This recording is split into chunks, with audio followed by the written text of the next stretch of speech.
Welcome in, Chatty House. Do we still need our names up here? I don't feel like we need our names. Display. We don't need that. It's been 4 days. People know who we are.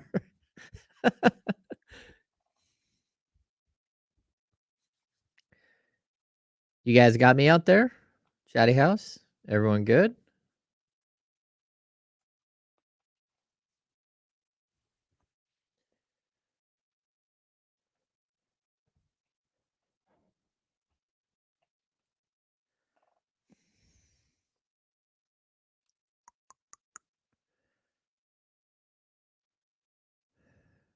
Yeah, I think we should call you guys the Mad Hammers who show up early in the morning for the chat here. Oh, look at that. There we are. What's going on, everybody? Yeah, thanks, Miss Mac. I killed the name tags. We don't need name tags. And then someone's going to go in and put them back in. Like, who do you think you are? You're not allowed to remove name tags yet.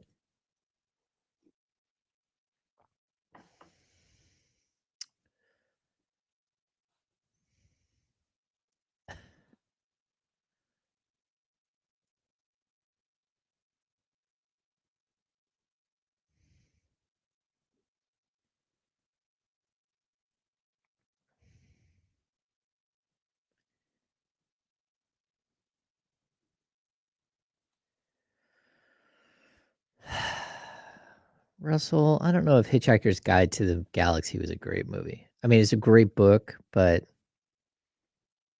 I don't know. Kyle, do you hear me? I have yet to hear Kyle, so it's possible that he's mute. Yeah, I haven't talked yet. What's up, guys? There he is. What's up, gang? Hello, friends. We hear your stuff going on in the background. Nice. Oh, can you hear my... The ad? Yeah, there we go. Sorry. Yeah. Oh, that's all right. I don't care. My bad, y'all. Yeah. I want to subject our viewers to advertisements. I think for those who have been watching, I did remove our names. I'm going to put Kyle's name back up just so... No.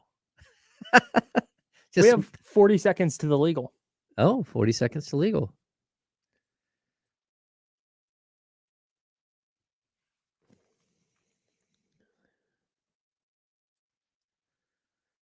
Oh, wow. That's a great joke. Put Johnny's joke up there right now. Johnny G. That's an elite joke. Bangarang. That's not great, Johnny. It's not great. Nah, that's awesome. All right, 10 to the legal. Hey, let's party today, guys. It's a Friday. It's football season. Let's go, baby.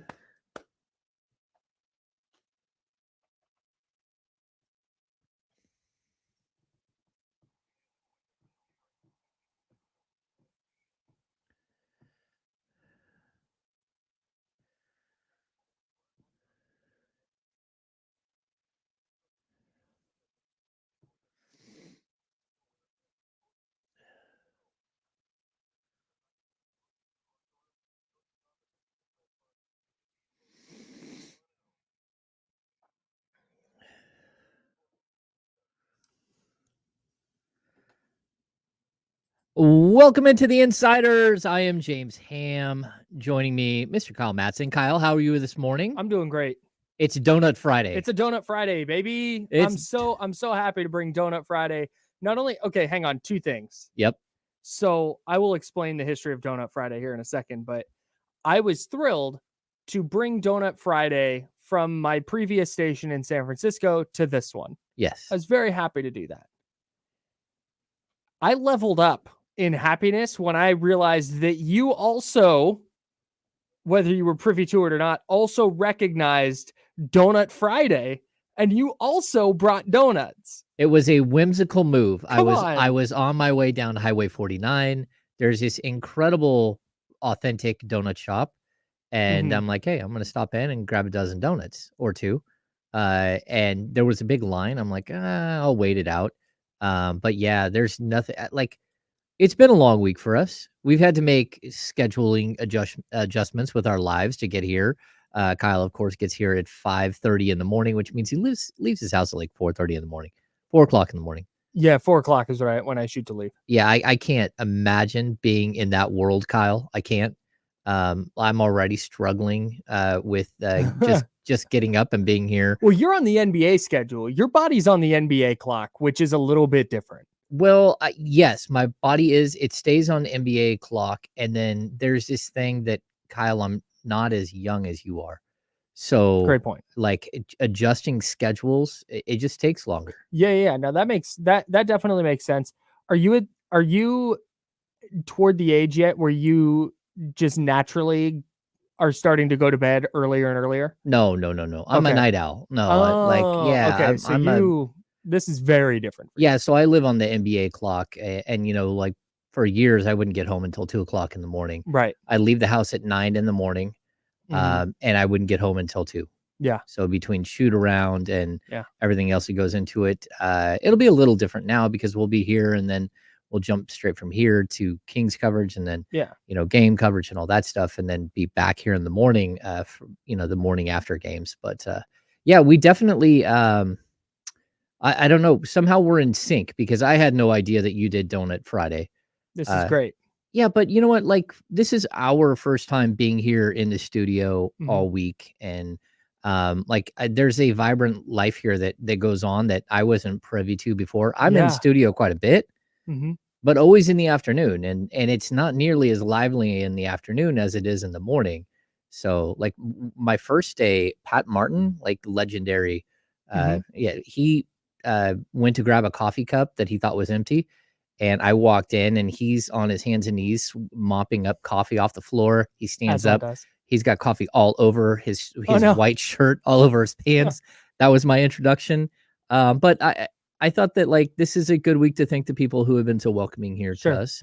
And Kyle and I somehow we already have chemistry. Dude. I love that. I love that for both of us. You're right though. Just regarding the station real quick.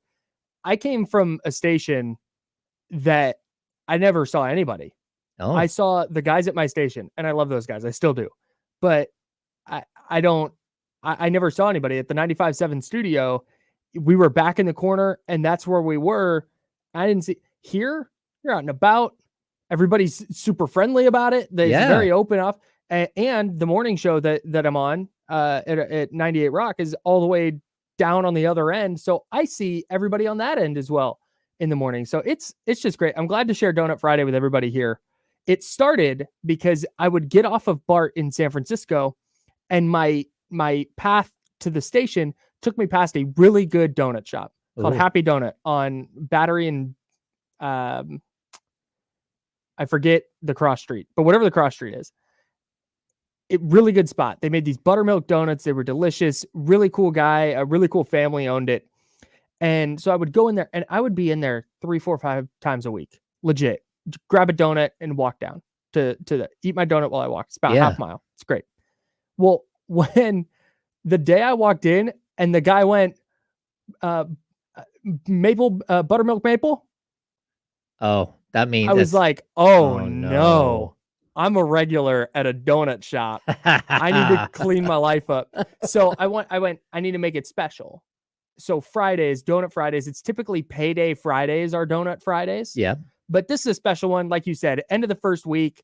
This could have been a heck of a week if not for Jesse, Damian, Kenny, you, everybody here being so welcoming. The engineers have been spectacular. Jonathan and Seth have been great. So everybody has been so welcoming and so helpful. And the myriad of people who I've met and interacted with, and we did not exchange names. So I just wanted to show appreciation, and I'm glad that you're on that same page. It's funny, Kyle, you mentioned the name thing, right? So we both worked for NBC. In the break room at NBC, they had Polaroids of everyone with their name under it all over this huge wall. I never got a Polaroid, by the way. I was never there enough, which I don't know. I didn't get a Polaroid either, but there's nothing worse than walking around a studio and everyone knows who you are because you're the Kings guy. And you have no idea who anyone else is. So everyone's like, hey, you're famous in there. Like, hey, what's going on, James? I'm like, hey, what's up, bro? Like, I don't know, Kyle, you were probably one of those guys. Okay, so I might have like nodded and said hi, but I'm also I'm going to keep my head down and not bother the important people. Like, that's why I don't talk to Jesse while he's here. That's what I hate about the media industry. I don't buy into, I've never understood the talent. I hate that phrase. Sure. I don't understand it. I want it to be like launched into space. And I hate when you walk in somewhere and people actually are treated like the talent or think that they're the talent. Sure. Because like, man, if we got to go set up a set. Right. You're in there. I showed up to Golden One and they're like, I'm like, are we behind? They're like, yeah, we're behind. It's opening night tonight. Yeah. And I'm like, all right, well, what do you need? They're, I don't know. Like, jaws hit the floor probably. And I'm like, hey, I'll mount the giant TVs. They're like, what? Okay. Like, what do you mean you'll mount the TV? Right? Like, I will put the TV mounting brackets on and I'll mount it to the giant metal cage. Sure. Like, and that's what I did. And they're awestruck. Like, what is happening? Like, I never understood people who like walk into a shoot and it's you and a camera guy. They set everything up and then you walk away afterwards and act like you're too busy to help. Like, no, let's roll cables. I love that. Yeah, let's do this. I love that. I love that from you. So I wasn't ever going to tell this story, but now I'm going to, since we're talking about this very specific thing. And we're going to talk Lions Chiefs. We're going to get into Broncos Raiders. We're going to get into Niners Steelers. We're getting into all that today. But Team USA lost to Germany. We'll talk about that as well. But I had decided, because I'm with you. Like, I don't love that idea of that dynamic, but also for me, I don't want to be in the way. Like, my goal is I would rather be not known than be the guy that interrupted person X while they were working. Okay. And anyways. So I had decided, I was like, I had, been like, oh, hey, James, excuse me, whatever. But I had decided, okay, today is the day, because you were there, you were at the studio, and I had decided, okay, this is the day I'm going to just, hey, James, Kyle, I used to work it, or I'm working up in Sac right now, blah, blah, blah. Well, as you were walking across, somebody asked you an NBA draft question about Lonzo Ball. And you said, and I don't think this is a bad take because Lonzo's had his injuries and stuff. I didn't think it was, but you go, oh, I think he's awesome. I think he's a franchise altering player for whoever gets him. Yeah. Like and I was high on him. And I was so taken aback by how strong the take was that I did not move to approach you while you walked right past. You were you were 10 feet from me, and I was turning to and that happened, and I went, wow. Like, okay, I'm going to sit here for a minute. I'm going to take that in, because I felt like, I don't know what it was, but the energy you gave off in that moment was like, oh, okay, that's a lot. This is so, and then I just never got another opportunity. We were never there at the same time. So that's wild. I hot taked you, and like you watch. Oh no, like man, no. He's on a different level. I was walking up because you were meandering to the break room. Like, you were chilling, and I was gonna walk up and just, hey, James, shake hands. Here's me. Here's what I do. Hope to work with you on some King stuff this year. Tight. Okay, that's it. And knowing you now, you would have talked me up and would have yeah. So, but when you were like, oh, Lonzo's the man, like, he is, okay. I can't now drop this down to, oh, hi. Like, now I have to respond to your take. I didn't have a Lonzo take. It was a weird jump shot. That's where I was at. So now I felt like I would have had to address the NBA draft with you, and I was not ready to do that. So I'm glad that we get to do this show now. And I was going to keep that story in my back pocket forever because it's a little embarrassing for your boy, but it's fine. That's fine now. I love the story. That's amazing. I'll tell you, we've got I'll be quick with this. I was at a brewery at the beginning of last season. It was one of our friends' birthday, and my wife hits me. She's like, hey, like the people over here are like staring at you. I'm like, like what? Like, and this, so I go and I sit down. I'm like, hey, how's it going? They're like, good. And I'm like, are you guys Kings fans? And they're like, yeah. And so we started a conversation, and it was like after game 3 or game 4 when the Kings had started at 0-4. and they were freaking out. And it was a young couple, and I'm like, hey man, I think they'll be okay. Like this season specifically, I think they'll be okay. Like I've covered this team forever. There's a different energy, a different vibe. Like I wouldn't panic. I wouldn't hit some like sell all my ticket vibe at this point. And yeah, I mean, those are things like you do have to worry about, like sometimes at Costco, like the Costco workers want to know who's getting traded, when they're getting traded. And I feel like I'm not going to lie to you. That's never happened to me, but I understand how you could be like, boop, boop. Yeah. Hey, Kevin Herter, man. Like, what? I'm not ready for this. Well, I think I'm thinking about these frozen burritos and how I'm going to get them home before they thaw. Maybe now I know if I talk really intensely to one person about what I think, maybe other people would be like, oh no, I'm not going over there. Yeah. If you're just there like, if they're, you're like, these are the best chicken melts on the planet. Go to Emeril Lagasse's restaurant or whatever his name is. You're not going to find a chicken melt better than this. They're gonna be like, whoa, all right. James Ham's in his own right now. That guy's intense. All right. You are listening to the Insiders on ESPN 1320. ESPN 13. 98.5 HD2 and the free Odyssey app. We'll be right back. We'll actually start the show and start talking about sports. There's a ton of football to get into. Let's go, baby.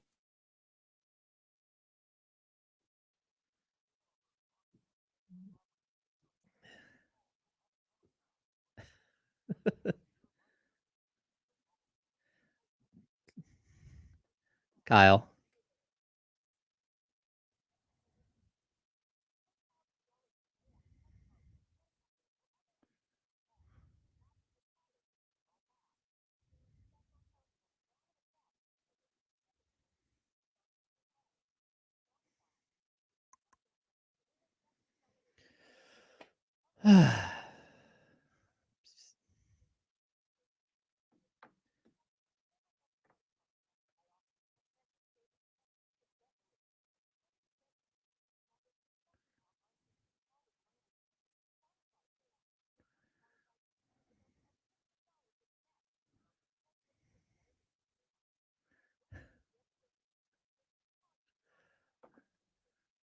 All right, I'm back. Hit program 3. My bad, man. Kyle's still learning. It's just these little quirks. I don't know who's hearing that. I don't know if it's just me or if it's me and them. Anyway. No, it's just, so I'm going to go super deep inside radio. There's program 1, 2, and 3. Okay. Program 1 is what goes out over the air. Okay. Program 2 is the stream. So anything that's in program 2 will go out onto the stream. Okay. And then program 3 is your ears. Just me and you. Yeah. Okay. So when I put this in program 3, you can now hear the commercials, and now you can't. Okay. So that's how it goes. All right. Cool. How much time do we have left? 2 minutes. Oh, okay, cool. I'm going to try something here. Sorry to the, I'm going to explain this. The chatty house isn't going to get to hear it, so it's fine. So we have a short rejoin here. It's like 7 seconds. Okay. So I'm going to let the rejoin play, and then I'm going to try music after that and see how well that works. Okay. Because I'm going to manually do this right now. And then hopefully we'll get, I have these songs, and this is what we're going to use. Cool. And I'll get the dry open so we can just throw that over the song so it's more seamless. If it doesn't work, just point at me. Just go. Oh, it's going to work. Like, it's going to play. Okay. It's going to work. But all right. TBD on if it sounds good. Okay. What's going on, everybody? The butcher shop. See, Johnny G. Now that's better. That you know, I get it. I'm still tripping off the Insiders. That was a great joke by Johnny. I didn't see this, but this is my nightmare at a baseball game. When I get an opportunity to sit like close enough that I could affect a foul ball. Oh, it's no. only happened once or twice. I am terrified of the idea that I will impact the game in some way. Oh no. If I have an opportunity and it's the opposing team. Oh, you're going all in. Oh, I'm barehanded. It's just like 10 seconds. All right. There we go.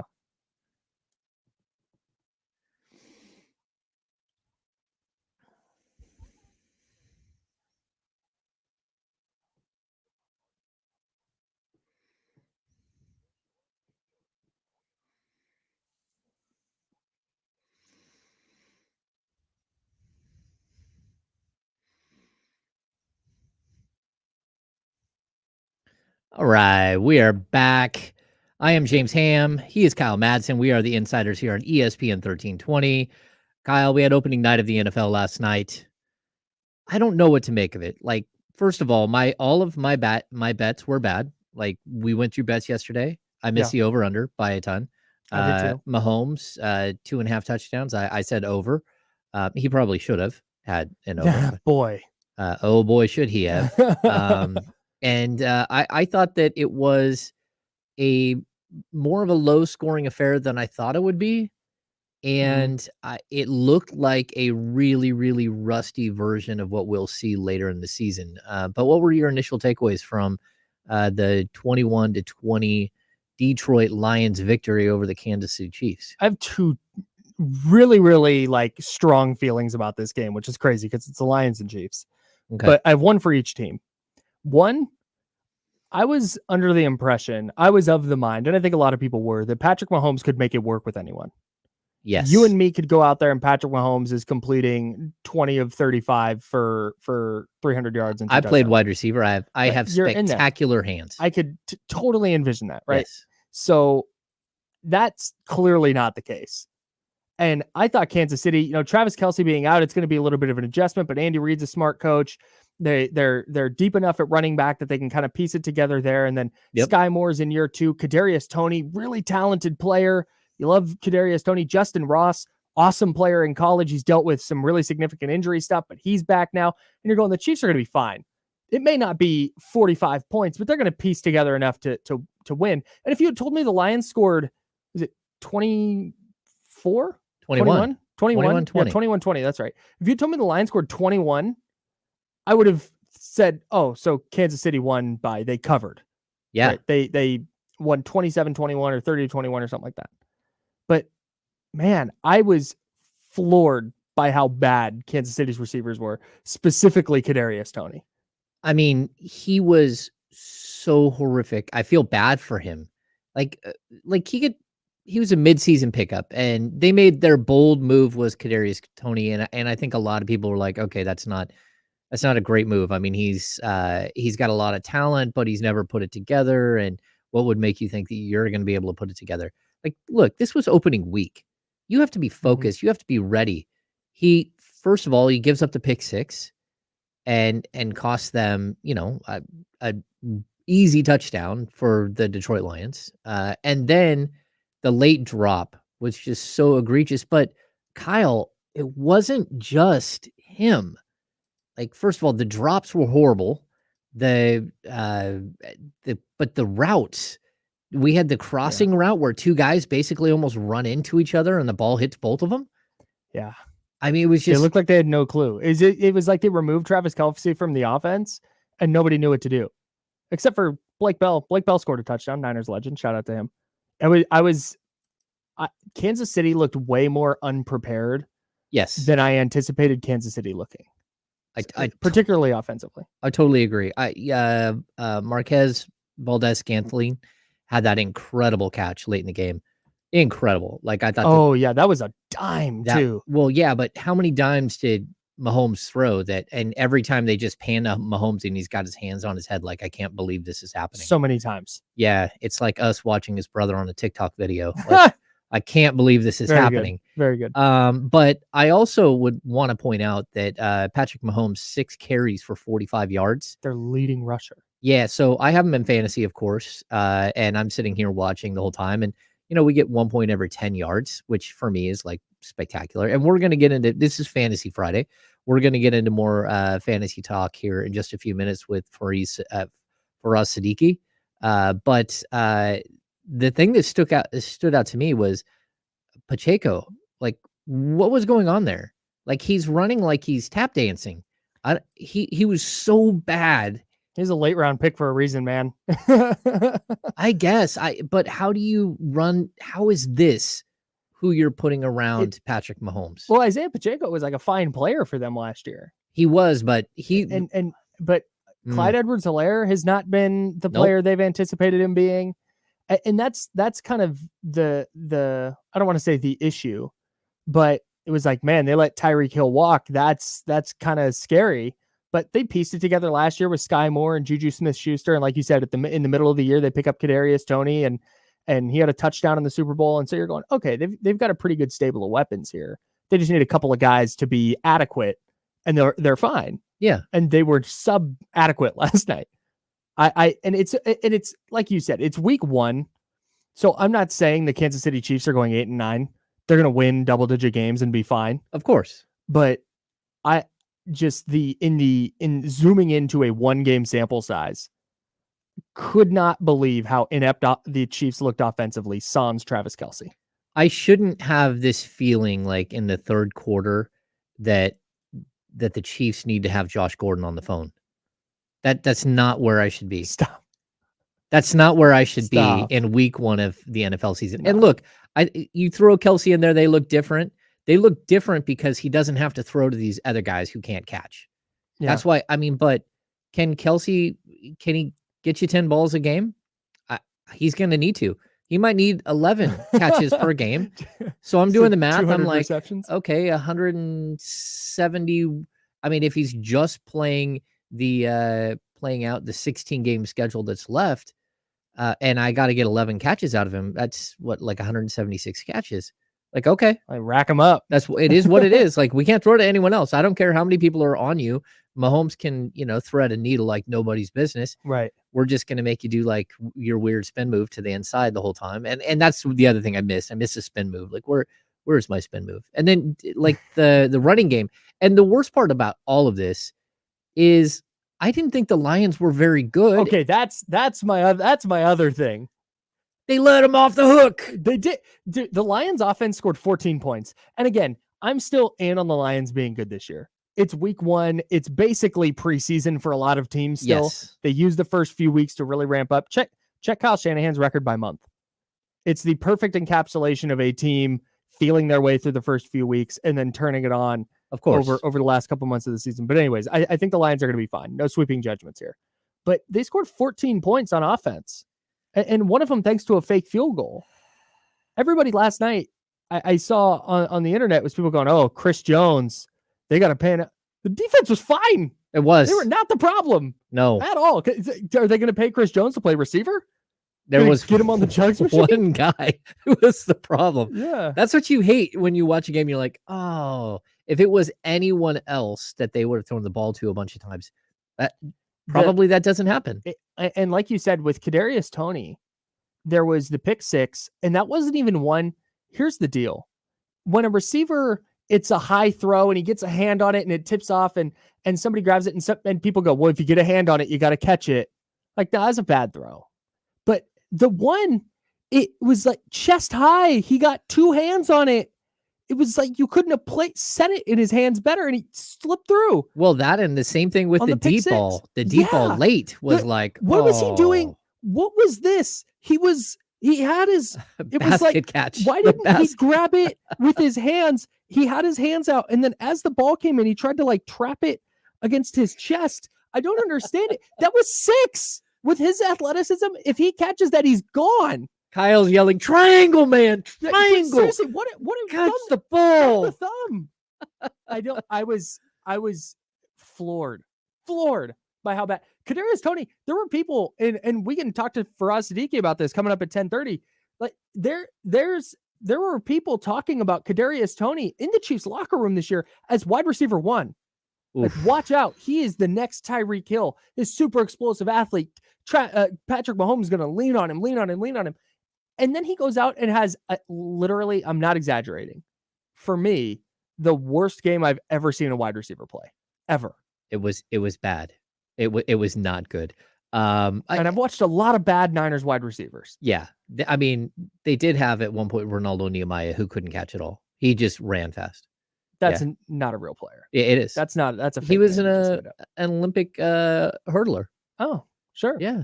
Yeah. Man. Number 83 before JJ Stokes. Oh man, that's great knowledge. It's really good knowledge. And let's finish up with the Lions here. First of all, I thought Jahmyr Gibbs was incredible. Really good. What was Dan Campbell doing? I do not want to see David Montgomery 21 carries to Jahmyr Gibbs 7 carries. I know it's week 1. 9 touches. Oh, Yeah, Jahmyr Gibbs, if the Lions are going to maximize their offense, Jahmyr Gibbs needs to be between like 15 and 20 touches minimum. But this is what I told you last season. Mm-hmm. Same exact thing. Man. Give Swift the ball. Give him the ball. Yeah. The whole season. If maybe it's a week one thing, maybe it's a rookie on the road, first game, they were trying to ease him in. But bro, he is so very clearly their best running back. And that's no disrespect to David Montgomery. David Montgomery's a fine player, but Jahmyr Gibbs just a little different. Yeah, when he went for it on 4th and 2 and decided to throw and didn't run the ball. First of all, 4th and 2, what are you doing? Secondly, run the ball. It's the only thing that's working for you. Mm-hmm. And give it to Gibbs. No. And also, the Chiefs going for it on 4th and 20 with all 3 timeouts and more than 2 minutes left. Andy Reid is on fraud watch, bro. He's like, Andy Reid is on fraud watch for me. I'm joking. All right. You are listening to the Insiders on ESPN 1320, 98.5 HD2, and the free Odyssey app. We'll be back in just a couple of minutes, and we will hit Fantasy Friday with Faraz Saddiqi.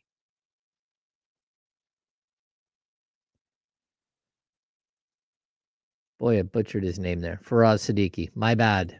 Hopefully Faraz he's not here yet. Hopefully you didn't hear that. Yeah, the fake punt got them going, and they looked really good, and then all of a sudden they weren't good. Hello, Chatty House. How's everyone doing this morning? There's a good group of you in here. If you don't mind, hit the thumbs up for us. Let's get this party started. You can tell Kyle and I are all amped up on the donuts we brought for other people. We're all like freaking out. Freaking out, man. Hey, there's Faraz. What's going on, Faraz? Hey, guys. How's it going? Good. We're on break. I just butchered your name going to the break. I got to be honest with you. I'm not good. It's all good, man. It's all good. Faraz Saddiqi. Oh no, I've said it a million times over the last 2 days, and right. I haven't messed it up at all. But we were joking that Kyle and I both brought donuts today, and now we're like, dude, we're on one now. Having a great time. We are. We're having a good time. I get it. You know, for some reason, you said you guys are on break, right? Yeah, we're on break. Yeah, for some reason. So I usually do this intermittent fasting thing, like where I don't eat until like noon or 1, sure. Right? I see the Facebook apps for it. What hours don't you eat? When do you stop? So I stop at like 8, 9 p.m. and then I don't eat until like 12 or 1. Sure. Right. Okay. But like today, for whatever reason, I had this like box of trefoils left, like from like Girl Scout, and like I had like almost the whole box with like a couple cups of coffee, and I'm just like, what is wrong with me? Afterwards, I just felt like, but you know what? It was so good. It was so good. I think we're. I don't blame you one bit. We're gonna wonder if that's exactly what happened to Tony yesterday. Kadarius Tony. You shouldn't have had that popcorn. My God. Man, he really shouldn't have had that extra cup of coffee, extra Red Bull. Yeah.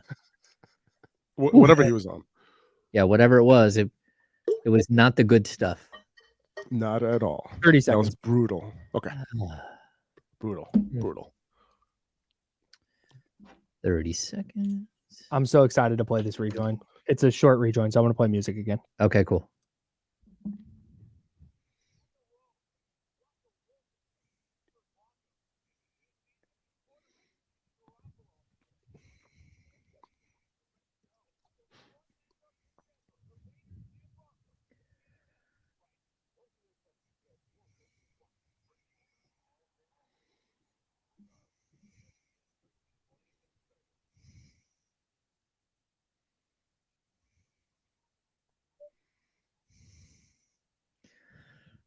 Kyle is testing out new music today. I dig it, Kyle. I'm all over this. Whatever you're doing, just keep doing it. I'm down. We are back. Insiders here on ESPN 1320, James Ham, Kyle Madson. And we are joined by Faraz Saddiqi from Upper Hand Fantasy. Fantasy Friday. What's going on, Faraz? We're excited to hear your take on the Chiefs-Lions opening night of the NFL last night. Yeah. It was an interesting game. You know, not the most exciting football, I have to say. But hey, listen, it's week 1. I will take it. Real football. For us, real quick, from a fantasy perspective, here's why I'm a bad fantasy football player. I am. What do you want from me? I overreact to everything all the time. The logical side of me, the person who has watched the NFL for years and who writes about and podcasts and talks about the NFL on the radio, gets that the first few weeks are always kind of a feel out. You know, you don't learn a ton typically, and you can't make any sweeping conclusions. But I am the type of fantasy football player that I watched last night, and if I am invested in the Chiefs receiving core, I am dropping everybody. I'm out. I hear you, man. Do that. Is there something I would regret there, or are you also now fading the Chiefs receivers the rest of the year? You know, I have to admit that I wasn't necessarily completely on Sky Moore yesterday. I still had him. I ranked outside my top 36 wide receivers, so I wasn't going crazy, right? He was like right around wide receiver 40 or so. So like, you know, I'm not super surprised that he completely disappeared last night. But you know, there was some hype around him. Patrick Mahomes talking him up.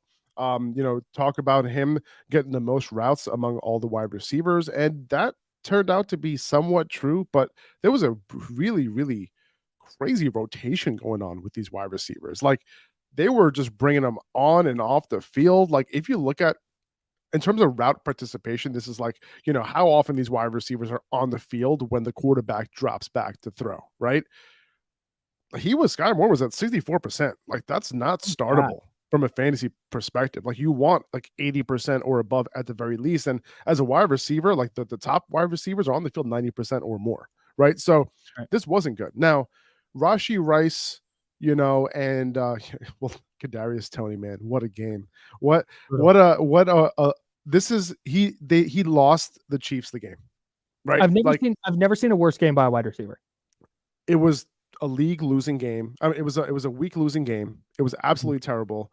You know, for those who didn't watch it, you know, spoiler alert if you're going to watch it, but Kadarius Toney right through his hands into the defender's hands, pick six, and then at the end of the game, dropping what could have been a ball that would have won the Chiefs the game, right? So absolutely terrible. Anyway, the thing that is you know, if you're going to take away anything from this game for these wide receivers, I would say that you look at the amount of times they were targeted on a per route run basis. So Rashee Rice and Kadarius Toney, I think Rashee Rice should be picked up off of waivers next week, you know, going into next week, because of the fact that he was targeted. You know, he did get that touchdown, okay, but he was targeted on 42% of his routes run, and then Kadarius Toney was targeted on 45% of his routes run. We already knew that Kadarius Toney was going to get a limited workload, and he did. But if you're going to be targeted that much on a limited number of routes, if those routes increase, there could be some fantasy production here. So I don't want to overreact to these guys. Okay. But Sky Moore, that was the most disappointing. I'm okay dropping him, but I would say the other two, I might roster those guys. Man. Yeah, we have Rashee Rice, and we're like, hey, he looks all right. He got the early touchdown. Yeah. He looked functional. Like I was wondering why he didn't get more touches. Sure. Right. But you're right. Mahomes hit 11 different receivers, and most of them are like 1 and 2 catches. And I don't even want to look. I'm not looking at their drops, but again, the targets are about, you know, spread out evenly throughout everybody. Right. Just how much do they miss Travis Kelce, and do you think that just fixes everything? It fixes a lot, that's for sure. Yeah. I mean, we saw it last year. It was a very similar situation. You know, Travis Kelce, and then that's it, right? But it opens up everything else, right? It opens up Jerick McKinnon. It opens up MVS Deep. You know, it opens up a lot more. You know, Kadarius Toney, when he starts running more routes, like things are going to be way better with Travis Kelce on the field. You know, you think about it this way too. Travis Kelce got hurt in their last practice for the week, right? So they didn't get to practice together without Kelce. So that was a big issue here. They almost came away with the victory. Didn't happen, but I'm not surprised that they came out super flat on offense just overall. But Kadarius Toney, man, like hit those drops did not help at all. It really didn't. But I do think with Kelce back next week, I think they'll be fine. It's a Fantasy Friday here on the Insiders, talking with Faraz Saddiqi of Upper Hand Fantasy. Check it out wherever you get your podcasts. Faraz, I want to shift gears here and look ahead to Sunday. George Kittle dealing with an injury. Also, it looks like Mark Andrews might not play. if somebody is looking to maybe stream a tight end this week, who do you like that might be available on waivers? There are a few wide receivers available. I mean, I'm sorry, a few tight ends. Now, you might not want to get overly cute with it, right? Let's say Kelsey didn't play, last night, and you're still looking for a tight end, right? I might want to see how these other tight ends do before I pick up a tight end, right? So on Sunday night, you still have Jake Ferguson, right, who's available on a ton of waiver wires, right? So depending how Sunday goes, you're like, you know what? I kind of don't need to drop that bench player that I really like for a tight end. I might just roll with keeping my tight end slot empty this week. That's because here's the thing, right? When you start looking at these later tight ends, like they might give you like just 3 or 4 points, right? Because you're really looking at these streamers, right? Now, if I'm going against an opponent who has a high-end tight end, then I probably want to be a little bit more selective with who I pick up, right? I think the Green Bay tight end, Luke Musgrave, I think he's somebody that you want to look at really because he's going to be running a route on almost near, 80-90% of dropbacks. Christian Watson's banged up right now. Romeo Doubs still dealing with the hamstring injury, but he's back in practice. He should be on the field. But Musgrave could see some targets this week. He's somebody that I'm looking at. Juwan Johnson has been on a lot of waiver wires as well. Him and Derek Carr apparently have a really good connection. He told his brother to pick him up in fantasy. That's something to keep in mind as well. So Juwan Johnson, Luke Musgrave, those are the 2 main guys. But if you want to wait, Jake Ferguson on Sunday night that you can pick up late and start him if you need to, because I think he's going to get a ton of run with Dalton Schultz leaving there. And then on Monday night, if you really, really want to wait, Tyler Conklin could be available as well. He's a little bit of a sneaky add and start that you can make against the Bills on Monday night. Faraz, last week you told us Sam Laporta, like pencil in, like if you're deep in your draft, he's a guy. And I mean, sure enough, 5 catches on 5 targets. Who do you got for us this weekend that you're like, hey, this guy may have got missed in your fantasy draft and probably should take a flyer before he blows up in week 1? Oh, there are a few ones. I think Nico Collins is somebody that I've seen kind of still on waivers a little bit here and there in certain leagues. I think most 12-team leagues he might be rostered, but he's profiling to be the Texans' number 1 wide receiver. CJ Stroud is obviously an upgrade over whatever they had last year. He's had 9 drives this preseason with the starters, with CJ Stroud, with the other starting wide receivers, and he's had a 30% target share in those, with CJ Stroud. So he's somebody that you could pick up, potentially start this week if you're super desperate. Let's say you lost Cooper Kupp, right, for this week, and you really went running back heavy. You're in a deeper league. He's somebody that you can potentially put in your lineup just for raw targets, right? He's targeted downfield as well. He's that type of player, that type of X receiver. So I do like him. Another name is Elijah Moore. Elijah Moore is somebody that I would definitely try to stash at the very least, because there's a good chance that he is definitely going to play out of the slot, but there's a good chance that he gets some carries out of the backfield. And I wouldn't be surprised if he sees 6 to 7 targets with a couple of carries out the backfield as well. His role going into this season is something I'm very, very intrigued with. We've got somebody here in the chat as we talk with Faraz Saddiqi, Upper Hand Fantasy on a Fantasy Friday here on the Insiders. Somebody here in the chat, Cousin Pete, wants to know if he should keep Gabe Davis as a flex. I think this week I'm a little wary on starting Gabe Davis. I would love to know what the other option is that you have. But the problem with that is this week against the Jets, DJ Reed, Sauce Gardner, on the outside at home. I'm going to be there in the stands. Definitely rooting against Gabe Davis. That's for sure. Okay. Are you a Jets fan? I am a Jets fan. Okay. I am. Yeah. And but here's the thing, like, this is a tough matchup. Now, Gabe Davis has that ability to go over the top and, he's playing with Josh Allen. So anything can happen on a big play, but not my favorite play this particular week. I would see if I can find another option. I like this. Let's stay in the chat for a second. We've got from Peg Nope. Let's see. Where'd it go? There we go. Right. Derek Carr or Kirk Cousins this week. Who would you start? I like Kirk. I like Kirk Cousins this week. He has the weapons. They're in a pass first offense. They're extremely pass heavy, right? So now he has Justin Jefferson, obviously. He has Jordan Addison now, and TJ Hawkinson is going to play this week. So he's in an offense that's conducive to fantasy points. I think Tampa Bay's defense, especially in their secondary, not a secondary you really want to stay away from in terms of throwing the ball. So I'm not worried about that. I think their real strength is against the run. So I think they're really going to focus on the pass game this week. So I lean Kirk Cousins. I love that. Are you starting any in one quarterback leagues? Are you starting any of the rookie quarterbacks this week? No, Okay. I'm not.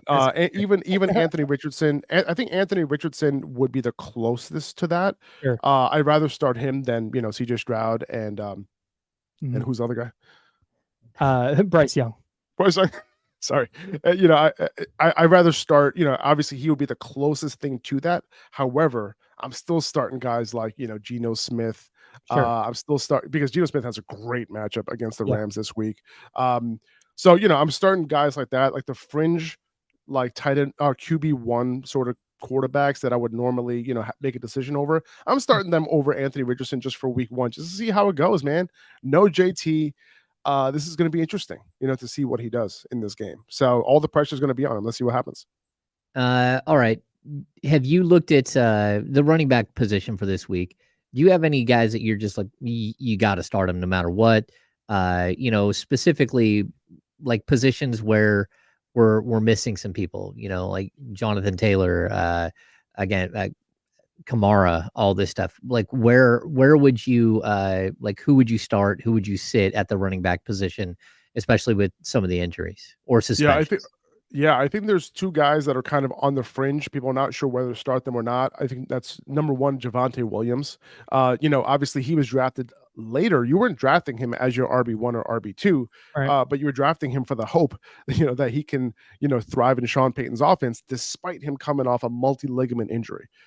It seems like he's going to be an outlier to the rule here, okay? Because if you're coming off a brutal injury, it's not just an ACL. Right, it's ACL plus a lot of other stuff that I can't pronounce. So the fact that he's coming back from that is really crazy. The fact that he got so much work in the preseason, in the second week of preseason with the first team, tells me a lot. And he was being targeted just like a Sean Payton running back would. And Sean Payton came out and literally just said going into week 1 that, hey, listen, Javonte is healthy. He's good to go. He's looking powerful. He's going to get a lot of work. So I'm going to take his word for it. And I actually have Javonte in my top 20 this week. I've been somebody who has been way against drafting Javonte because of the fact of what the data shows with these type of injuries. However, he seems to be an outlier, and I can't help but change up my process a little bit. That's one. The other guy that I'm looking to get at my lineup this week that you might not have thought that you would be starting in week 1 is Raheem Mostert. Right, Jeff Wilson was put on IR. This is a very good offense. Before Jeff Wilson was brought over to Miami last year after they traded for him, Raheem Mostert was getting a lot of the work. He was getting the goal line work. This is a really good offense, and there could be fireworks, against the Chargers this week. That was the second highest total besides the Chiefs and the Lions, and that didn't go. That was obviously on the under yesterday. This could potentially be the highest scoring game of the week. The Chargers were not a good run defense last year. They got a little bit of help, but I don't know if it's going to help a whole lot. I think Raheem Mostert could have a good game this week. Faraz Saddiqi is who we're talking to here on the Insiders. You can find his work at Upper Hand Fantasy. We have somebody in our YouTube chat here, Taystar, wants to know if they should start Kyle Pitts, and then I'm curious how you feel about Kyle Pitts just kind of in general. Yeah, I think Kyle Pitts is definitely, startable week 1. I have him around the tight end 6, tight end 7 range right now, just overall among all the tight ends. So definitely startable. The preseason usage with the first team was a little iffy. Like he was coming off the field a little bit, rotating a little bit more than you would like. Drake London was not. Okay, like he was on the field for almost every, drop back. So, when you see that, that's like that makes you think a little bit. However, he was coming off that injury. I think they just wanted to keep it light with him in the preseason, just make sure he's good to go for week 1. So I have no trouble starting Kyle Pitts. Now, overall on Kyle Pitts, he is somebody that you should be betting on long-term. Last year, he was getting the type of target share, the type of air yard share that you would be happy with a wide receiver. Right. Yeah. And he plays the tight end position. Okay. Yeah. So the fantasy points were not there. The production was not there, but all the underlying metrics you look for that determine whether a tight end is a really, really, really good fantasy tight end is there. Okay, so he's somebody that you buy low on. He's somebody that, in Dynasty especially. In redraft, we'll see what happens. The offensive environment is a huge question here. Are they going to be super run heavy this year? Where both these guys, him and Drake London, can be fantasy relevant. They're going to be fantasy relevant, but will they be high end assets? Right, that's the question. So there are some questions, no doubt about it. But if this works out for Kyle Pitts, there is no doubt that he is the candidate to be the overall tight end one at some point. Dang. Okay, we had this discussion yesterday. Their ratings, that everyone has their ratings. Everyone's got their list, right? And I know from like watching, was it The Ringer had Brock Purdy as a 32nd quarterback in the NFL. And I mean, again, we're talking about from a writer perspective, I don't, they have their own metrics and everything else, but from a fantasy perspective, where do you put Brock Purdy? Because again, watching the game unfold last night with Patrick Mahomes, and he's dropping back in the pocket and there's no one to throw to, that's just not the case. So while the talent between Mahomes and Purdy is great, the tools around him are spectacular for Brock Purdy. So where do you have him as a fantasy quarterback? And maybe coming into the season, what did you predict him as far as yardage, touchdowns, that type of stuff? Well, first of all, he was the reason why, for me, Brock Purdy wasn't on my radar at the beginning of the offseason was because Trey Lance, I think, had a chance to potentially, take over, only if Brock Purdy wasn't ready because of that elbow injury. Now, Brock Purdy's clearly the guy here. So he was somebody that I was aiming for in every single 2-quarterback superflex draft I was doing. Why? Here are the top quarterbacks in fantasy points per dropback last year. Okay. Number 1, Jalen Hurts, no surprise. Number 2, Justin Fields, no surprise. Lamar Jackson, no surprise. Josh Allen, no surprise. Number 5, Patrick Mahomes, no surprise. Number 6, Brock Purdy. Dang. Ooh. That's per dropback? Per dropback. Fantasy points per dropback. More than the $275 million man? That's incredible. Hey, man. So, that tells you what you need to know right there. And, whether you attribute that to Purdy and his talent, whether you attribute that to Kyle Shanahan, whether you attribute that to the weapons that are around him, who cares? Right? Yeah. Because that's the situation that he's in this year, right? Yeah. He has the same offensive line. He has the same coach. He has those weapons. So as long as he's healthy, he could be a fantasy, a top 10 fantasy quarterback this year. Very possible. Dang. That's bananas. That's why I love fantasy football, because you can just strip out all the other kind of narrative stuff. It's like, what are they doing on the field? Well, that's all that matters. Well, that, and I mean, when you mix that with the fact that he has an elite defense, yeah, I mean, that tells you that, like he probably is turnovers, extra possessions, better than the 32nd quarterback. You would hope so. Yeah. I got another starter sit for you as we talk to Faraz, saddiqi of Upper Hand Fantasy.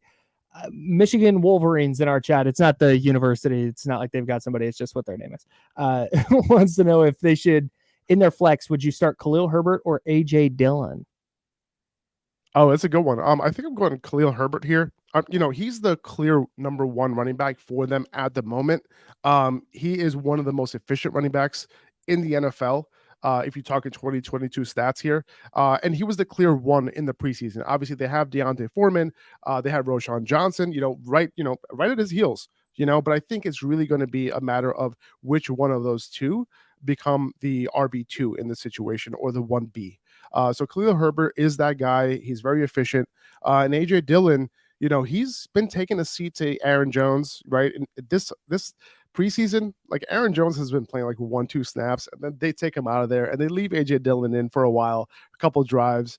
So AJ Dillon's the clear number 2 in Green Bay. This isn't the Aaron Rodgers offense anymore, where both these running backs can potentially, be very fantasy relevant. Even last year, Dillon was barely fantasy relevant when Aaron Jones was healthy.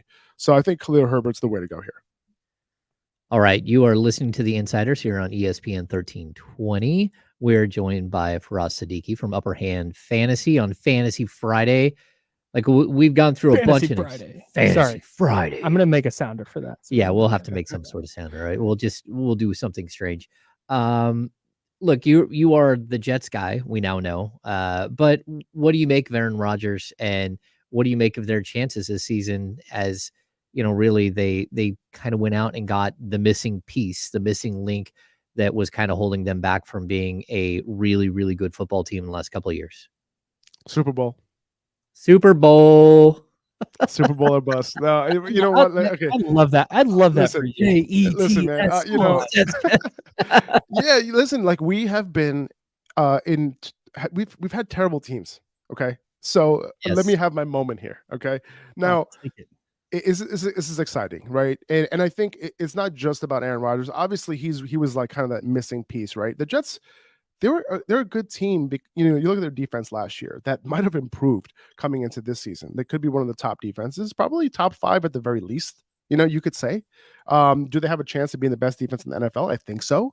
Okay, I'm trying to put my Jets fandom aside here. I'm trying to be objective. Okay, now on offense, you know, I think the wide receiver position is a little iffy, you know, after Garrett Wilson, obviously, but this is going to be a Devontae Adams type of situation in terms of that funnel passing offense to just basically just funnel targets, you know, to Garrett Wilson, and then everybody else kind of doesn't matter. He has his boy Allen Lazard.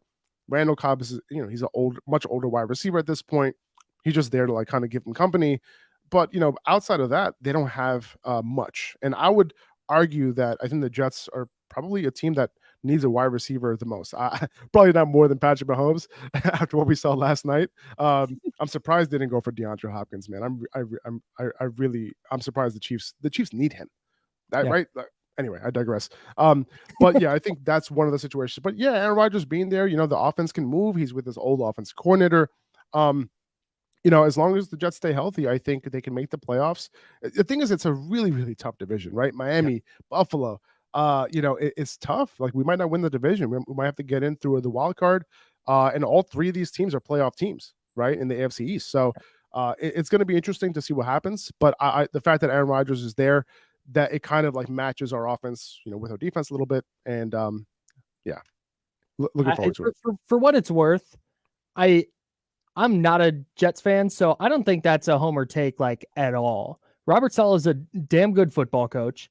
That was a fine team last year that needed a little bit better quarterback play than they got from Zach Wilson, Joe Flacco, Chris Streveler, and who am I missing? There was one other one, there, right? Oh, Mike White. Yeah. They needed a little bit better quarterback play, and so they got Aaron freaking Rodgers. Like, you know, that defense is at least going to be sound with Robert Saleh. That's going to be a good team, dude. I think so too. I mean, Aaron Rodgers is, you know, like just about to collect AARP.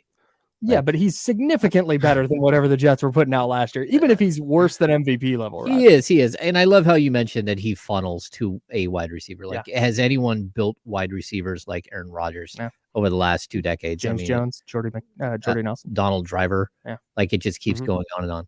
All right. Well, for us, where can people find you?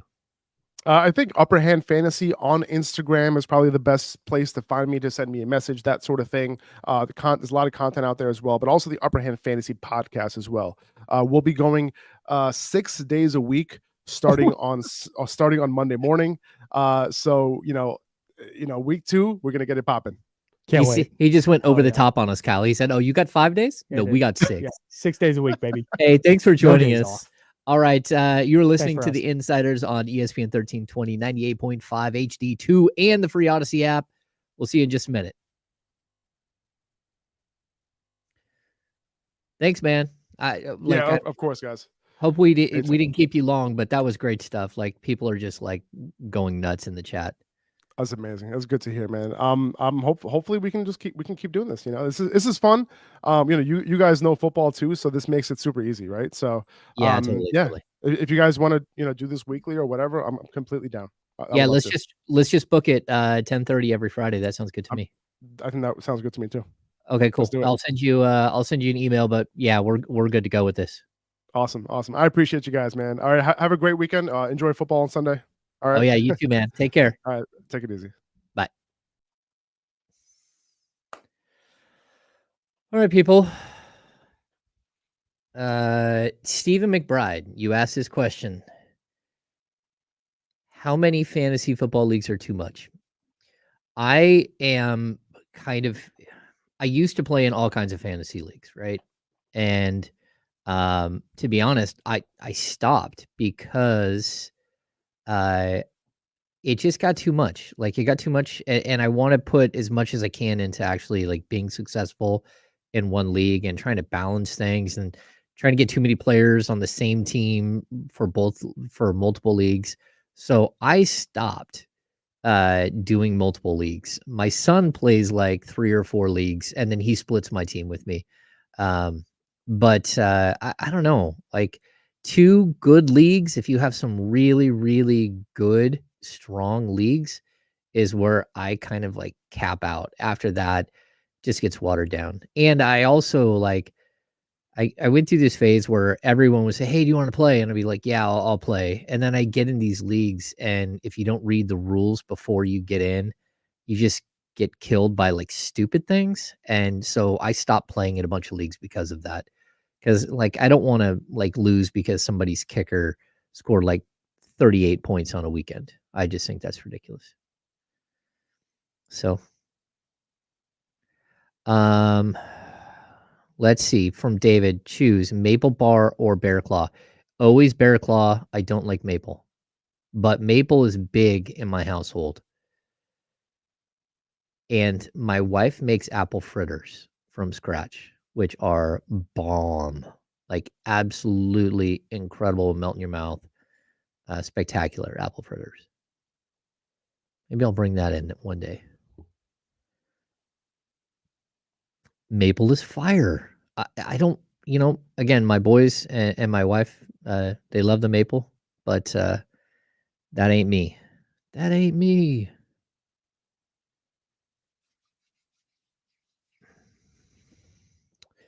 That's the first time that we have blown through a break. We just killed that one and said, "Oh, sorry." So I'm assuming this is a long commercial break.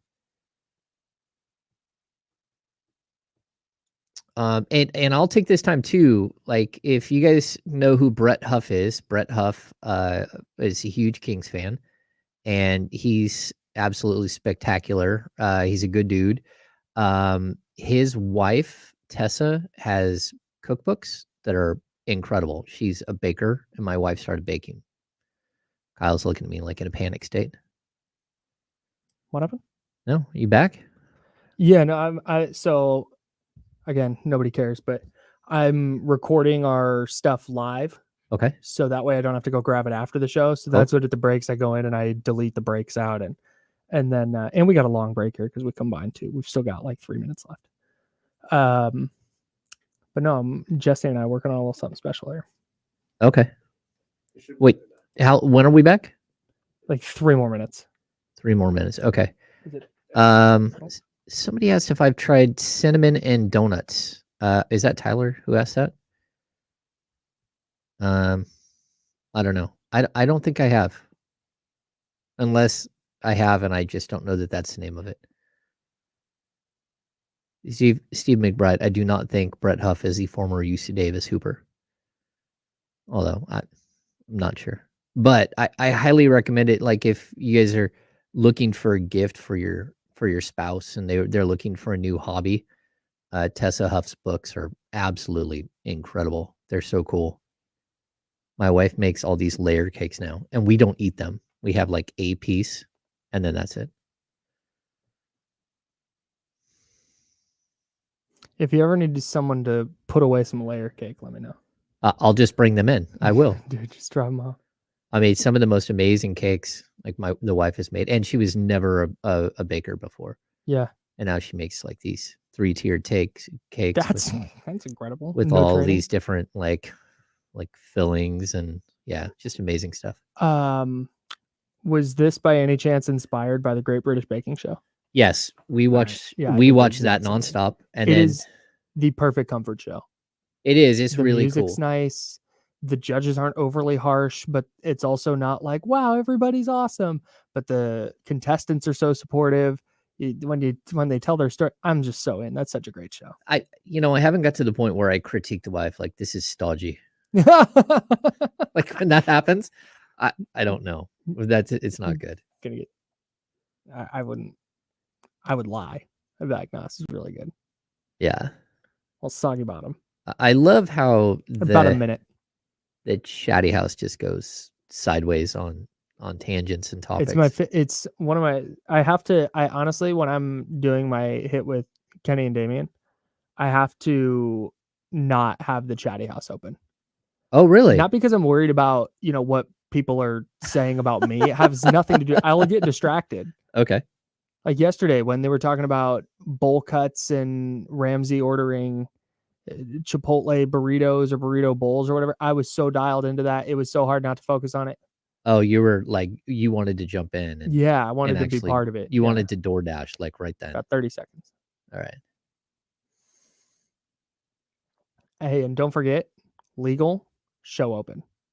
What, hour 2 open. Oh yeah, you're doing legal first and then show up. And then the hour open. Yep. Cool.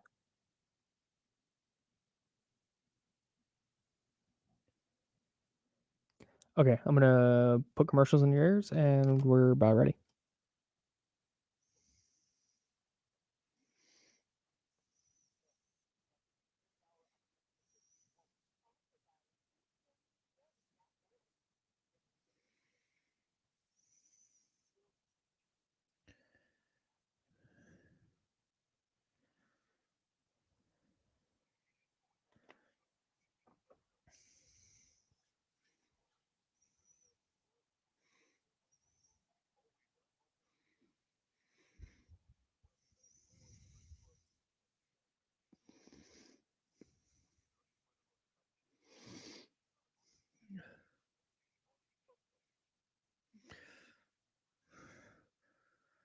Welcome back into the Insiders on ESPN 1320. I am James Ham, and joining me as always, Mr. Kyle Madson. Kyle, how are you? How are you holding up? I'm doing great, man.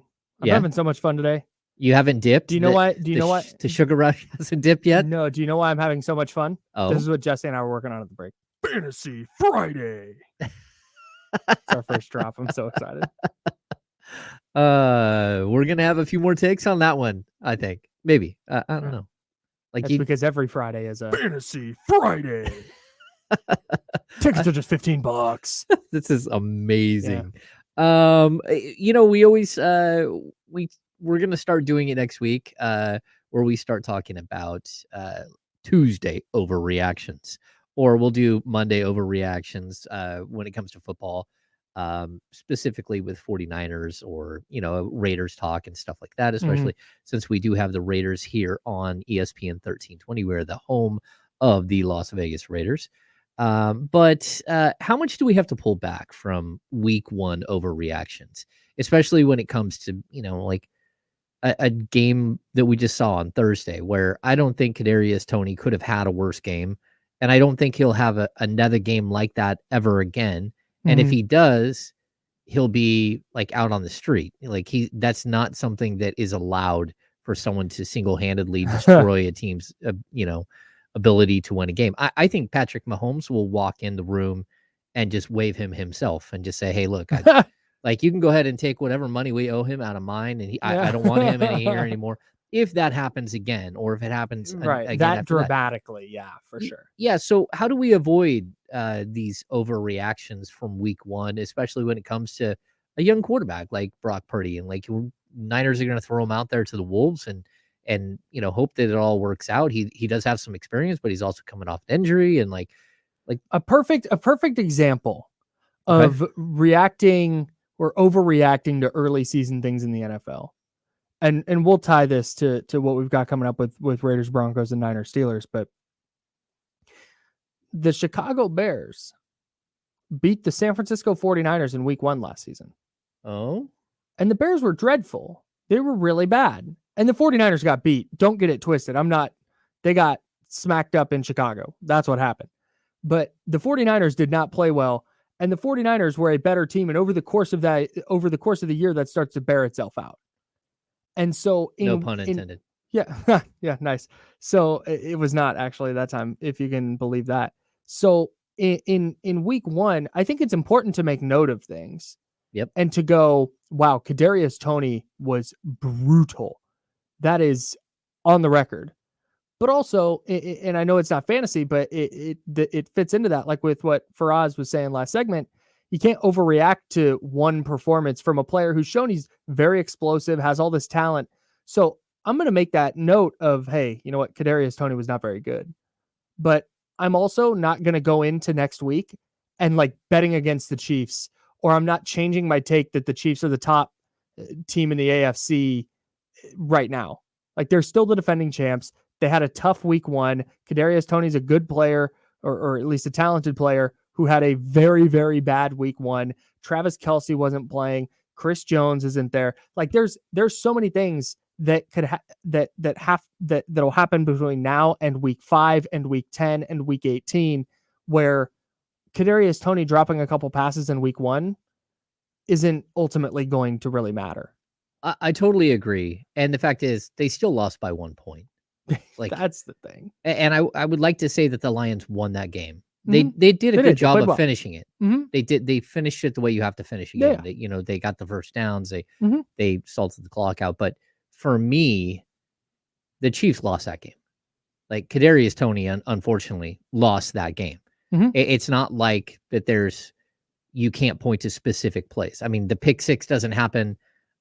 Can they score? And in fact is they couldn't score all game. Yeah. If he catches the one ball that's like right in the breadbasket and just does anything, just catches and falls down, they're still not that far away from, a game leading field goal attempt. So I think it's interesting because what we have to do is like, you always have to pull back a little bit and say, look, I'm not just going to go all in on, but I think the cool thing about having Faraz Saddiqi in is he talks about fantasy football in a way that I don't think that I've ever listened to anyone that talks about fantasy football in the way where he starts talking about percentage of routes, of targets on routes and deep stuff. Numbers. Yeah. Those deep numbers are really intriguing to me for sure, because they end up being, like some of the advanced metrics that we talk about in basketball all the time, or the advanced statistic, the advanced like salary cap discussions we have where there's so much nuance to the why, not just what happened. You know, it's one thing you have a guy, I remember years ago, Marcus Robinson got 4 touchdowns on week 1, right? With the Chiefs, right? No, I think it's with the Bears. Oh, okay. Oh, I'm thinking of DeMarcus Robinson. Sorry, keep going. Marcus Robinson. So, and then he ends up with nothing. Right. Like he has a season that just doesn't end up well at all. And I have a friend who is playing in this huge fantasy football league with a big buy-in. He leads the entire season, whole season. He's 1-2. He's leading. Week like 14, some guy starts coming out of nowhere. And like, he's all of a sudden way up the leaderboard. He's like, what's happening here? And then right at the last second, he overtakes my buddy. And this was like a big national, and the payout was, I think, $25,000. Oh my God. He loses on the final game of the season by like 3 points, right? So he's just distraught and he loses out on like $25,000. He gets an email, and the guy who sends him the email, the reason I bring up Marcus Robinson's 4 touchdowns, an email hits his inbox and says, "Hey, they cheated you, and I know how." He's like, "What?" So he responded back. He's like, "Look at his week 1." He's like, "Okay." He's like, "He started Marcus Robinson." I was like, "Okay." He's like, "Marcus Robinson wasn't available in week 1 in our league, in the league itself. He wasn't available because he was like a surprise. He had been injured for a couple of years. Yeah. They made a phantom team and beat him with a phantom team that they rebuilt so they didn't have to do the payout." That's bananas. So he sent an email to the people who ran the league, again, a huge national thing, and said, "Hey, I have proof that you guys cheated and that I would have won." And lo and behold, he got an envelope in the mail a couple of days later with a cashier's check for $25,000. Wow. Hey, you know what? Good on them for sending the money. They got caught. That's the thing. If you're going to cheat, you get caught. Just admit it. Yeah, you got me. Here's the money. My bad. Wild. That's really, really nuts. But he won a lot of money playing fantasy football. I thought he was a good fantasy football player. I didn't think. No, clearly, if he's winning 25 grand. Yeah, he was good fantasy. We played in leagues together for a while. Sure. Yeah. Good. Yeah, I'm not. I have a weird thing with the Niners this week and talking about overreacting to things. Yeah. If they go out and play poorly, that's not something I'm going to lose my mind about. And of a case by case basis, really depending on how things look. But if they just kind of play and there's a couple turnovers and the Steelers get a couple of big plays and kind of goes how last year's Bears game went. No, the Steelers are better than the Bears were last year, but just kind of goes like, okay, they lost.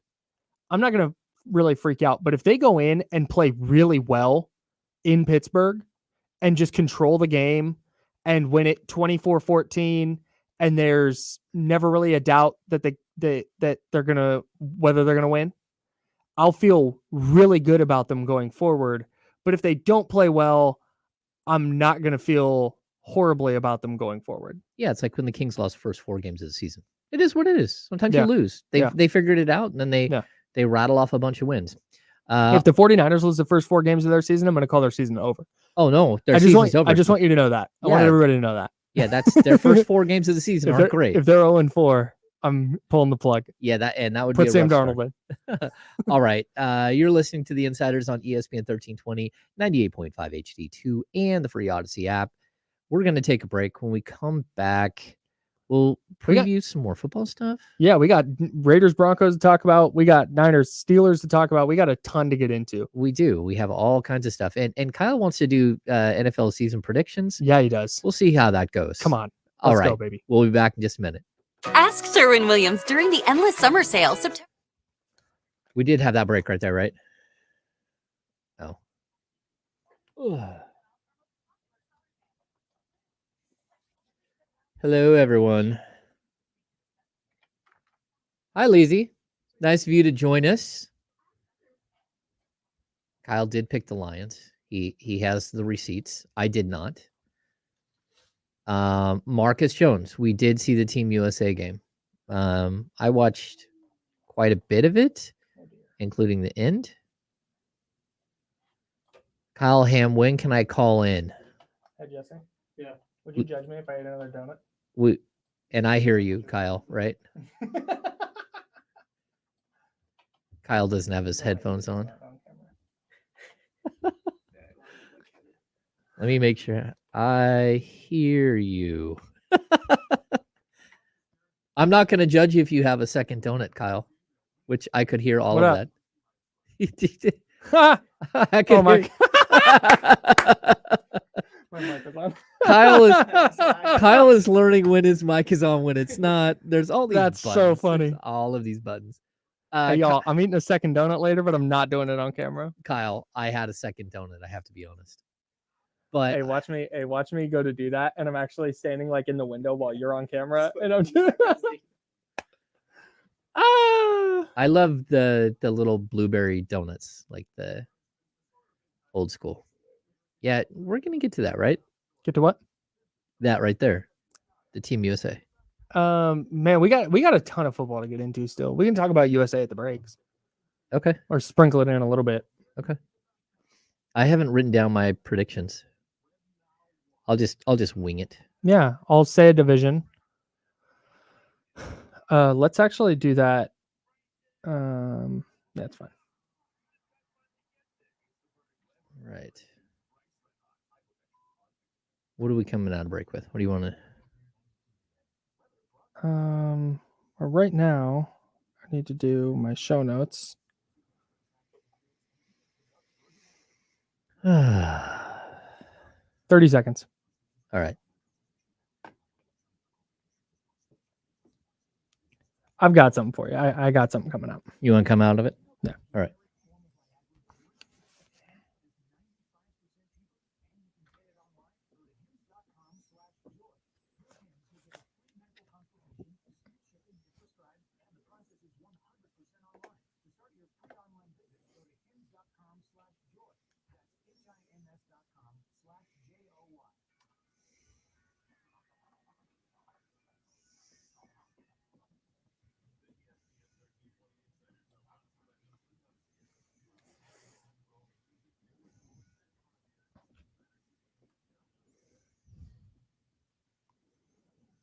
I have some worries about the 49ers, James.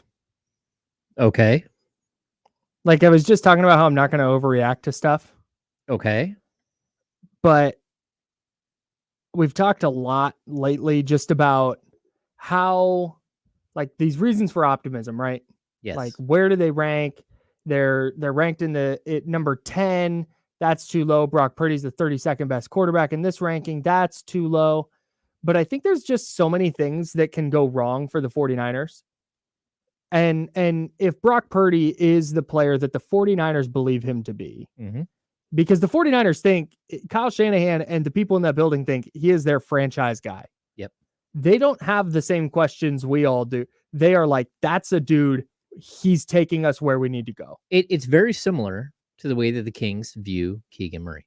Yes. They Very believe much so. he is a star, Yes. that he's going to be the guy. That's a perfect comparison. Okay. That's the boat the 49ers are in with Brock Purdy. Yes. So whether you think that or as a fan you think that, it doesn't matter. That's where the 49ers are, right? There's just such a easy chance that Brock Purdy is a Jimmy Garoppolo type, where your margin for error, because the goal is if they get that franchise guy, their margin for error widens, right? Their defense doesn't need to be as good. They can deal with some injuries, all that. But there's just such a real chance to me that Brock Purdy's good, but their margin for error is still so small. They turn it over twice, ball game, unless they get a couple of turnovers of their own. But they turn it over twice, ball game. Defense, it slips up for a couple of weeks. Man, Niners have lost a couple in a row. They're down 4 with a minute and a half left, and it's on Purdy to drop back and make throws. Oh, he can't do it.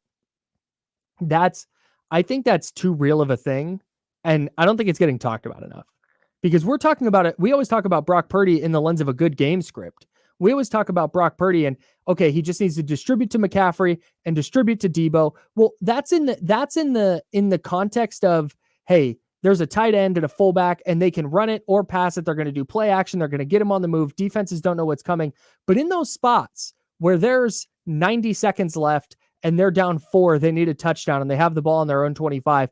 Defense knows you're dropping back and passing. You're going 4 or 5 wide and you're letting it rip. There's way too easy of a chance that Brock Purdy is not that dude. And I don't think that gets discussed enough, because we're all so enamored with the Niners playmakers, and that's fine. And it's going to help them win a lot of games. But I'm worried about crunch time with this team, because that's where they've fallen apart every year, save last year because the quarterback situation was a mess. But in 2019, crunch time of the Super Bowl, quarterback fell apart. 2021, NFC Championship game, crunch time, quarterback fell apart. They had 2 opportunities with Jimmy Garoppolo in that game and couldn't get it done. And I don't think it's a coincidence. I think it's because teams can key in on their passing game and it's game over. Okay, so here's how I wanted to get that off my chest. Yeah, I get you. But, like, look, Brock Purdy's not Patrick Mahomes. He's not Justin Herbert. He's not Josh Allen. He's not Joe Burrow. Like, he's not those guys. He's different. He is, again, if we look at historically, I can keep saying who he's not. He's not John Elway. He's not Dan Marino. He's not Peyton Manning. But who he can be, I still will hold to this. I think he can still be Drew Brees. Like, I think he can be that guy. And I don't know if he's going to put up 5,000 yards. I don't know if that's going to be the case. But, like, if you compare arm strength, you compare, like, the body style, you compare everything about him, I actually think he's a little more mobile. But that's where, like, look, the Niners don't need a game manager. A game manager, this team wins 12 games. That's how I look at it. Their defense is so good that just as standard, if you run Trent Dilfer out there, vintage Trent Dilfer, I love this. You're going to win 12 games. No. Yes. If you just game manage this thing, you're going to win 12 games. That's how good they are. Offensively, all he has to do is hand off to one of the best running backs in the league, or he can do an end around with one of the best playmaking wide receivers in the league, or he can throw over the middle on a short pass to one of the best pass catching tight ends in the league. Brandon Ayuk is becoming a absolute weapon. Like, there are so many weapons around him. I think the biggest thing for me, the way this whole thing falls apart now that, of course, Nick Bosa's back, there's one player that maybe this does all hinge on, and that's Trent Williams. If Trent Williams doesn't hold up, then this team would be in some trouble in my mind. I agree with you. And that's how I think if you take away the safety net of just having enough time to get the ball out and just being able to stay off the dirt all game long, which is what Trent Williams does, then Brock Purdy should be just fine. No, I'm with you. I think he is going to be just fine. My question about him, and this is something I've been trying to articulate for a while, and I've not been able to, but my question about him is that spot where, hey, he can't hand it off. They don't have any time. Can he win a game if he needs to? Yeah. Is your question. Can it be Brock Purdy drop back making throws? Defense is sitting on it. They're rushing 3 and dropping 8. And it's going to be Brock Purdy dragging them to victory. I just don't think that's getting discussed enough as a potential pitfall for San Francisco. Okay, so I don't think that they're going to be in the position where they need to do that all that often. Sure. I think that this team is going to put up a bunch of points. Yeah. And they're going to hold their opponent to very few points. But in the biggest games of the year. Yeah, I agree. The biggest games of the year, but I think really it boils down to, like, this is a playoff team no matter what, in my mind. So I think they're going to have trouble with, like, their kicking game. We haven't, like, their kicking game is a nightmare. That's another great one. It's a horrible issue that, like, either they fix or they don't. And like, hopefully that's another great one. Like, there could be an epiphany moment with Moody and like everything just locks in, or they could, call Robbie Gould and say, hey, come back and save us. Like, there are some things that could happen here. Right. But for me, I don't think that they're going to be in that situation all that often. Like, the first 4 games of the season, you got Pittsburgh, who's going to be tough. But I also think that the 49ers are a much better team. Yeah. Okay. Then the rest of the next 3 games, like, we might get an overinflated sense of worth because they go 4-0. Sure. But that's not a good 4 teams that they're up against. Like, you should win most of those games, if not all. They're better than, they're going to be better than most of the teams they play this year, for sure. Yes. And they should minimum go 3-1. The thing that doesn't, and you brought this to the Steelers, and I'm glad, because that's where I wanted to go.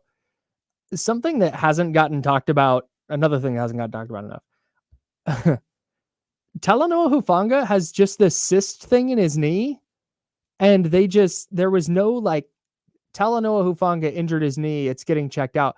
It just kind of showed up, and Shanahan just brought it up one day, and then Talanoa Hufanga was limited Wednesday, and now he was out yesterday of practice, but it said for a personal matter. No details on that, so hopefully everything's okay with him there. But before, he's not talking as though it doesn't sound like he's doing great and everything's fine. The other one is Travarius Ward practiced in full on Wednesday and then was a non-participant with a heel injury yesterday. Yeah, that's not good. That's really not great. And it's not like the Steelers have this super dynamic wide receiving core. I think they can survive, but if it winds up that they're throwing out rookie Jair Brown in the back end of the secondary next to Tayshaun Gibson, and you're now Ambry Thomas is probably your other outside corner with Deommodore Lenoir. Like, he was fine in the preseason, but he was a non-factor last year because it wasn't any good. There are so many areas of concern going into this game for the 49ers. And I thought that was the case even before the injury stuff started cropping up. Yeah. I mean, I get what you're saying, but, like, assist behind the knee or in the knee, I mean, that's usually something that they relieve with a needle that goes in, and like they're able to dissipate those things pretty quickly. I'm not that concerned. Like, sure, if they're missing for multiple games, that's one thing, but I don't think it might be a week 1 thing. It might even not even be a week 1 thing. Like, he might be okay. And maybe even still, like, they have so much depth. They have so many playmakers on the defensive side of the ball that you're still talking about, like, that defensive line. We haven't seen it in full function yet. That defensive line should just be, like, monstrous. Yeah. Like, quarterbacks are going to be running scared. I'm so interested to see what Nick Bosa's playing time looks like. I think they're probably going to play him like half the snaps, but what they do is they use him in the first 2 quarters as like a situational edge rusher. Okay. Like 2nd and long, 3rd and long passing situations. It's get on the field, go get the quarterback. And that's going to be his de facto like training camp and preseason. Mm-hmm. And then in the third and fourth quarters, depending on how the game script's going, if the Niners are up a couple touchdowns, then maybe they hold him back a little bit. But if it's close, like I think it's going to be, they're going to need Nick Bosa on the field in the fourth quarter, man, and playing a lot. It can't be, hey, go be on the field in obvious passing situations. Like, no, you need him to go make plays for the entire quarter. So that's how I think they're going to ramp him up the first couple of quarters, maybe sprinkle him in a little more in the third quarter, and then fourth quarter, it's going to be a full go. Okay. And I think by that way, they'll get to about half the snaps. I really like I think you're right. And you bring up the defensive backs. I really like the receivers for Pittsburgh. I think they do have some, I like Deontay Johnson. Deontay Johnson's good. I like Pickens. And George Pickens, I think, could be very good, but yeah, jury's out on if he's a deep ball artist and that's it, or if there's more to his game. I'll tell you who would love to have those wide receivers. Patrick Mahomes. Yeah, he sure would. All right, you are listening to the Insiders on ESPN 1320, 98.5 HD2, and the free Odyssey app. We'll be back in just 1 minute, and we're going to do predictions, division winners, wild card, Super Bowl. Who's going to win it all?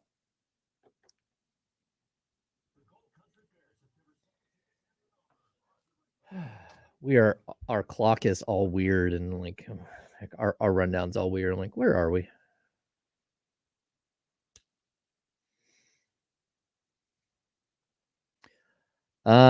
We haven't got to. Yeah, hey, Soren Smith. Like you bring up this that Drew Brees is a top 10 quarterback ever, played like 6 games. Yeah, but look at the play style. That's what I'm saying. I'm not saying he is Drew Brees. Like we know he's not Patrick Mahomes. We know he's not Lamar Jackson. It's really easy to say who Brock Purdy is not. But we do also know that he has a lot of potential and could actually be pretty good. And he was really good in the 7 games he played or whatever it was, including the playoffs. Oh, David, don't say those things. Don't say that out loud. Because 3 hours in this chair could be the death of me.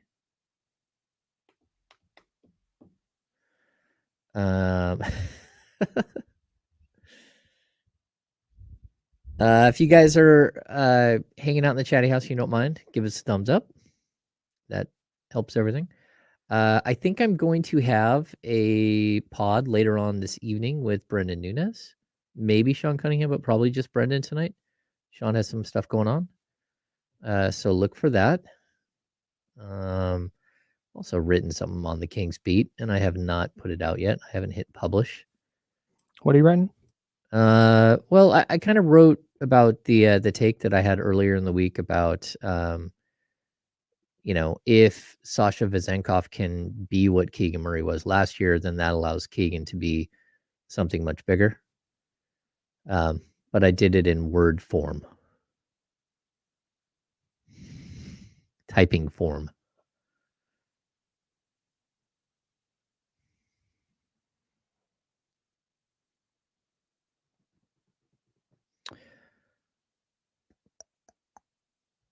And we haven't really talked a lot about Team USA getting bounced.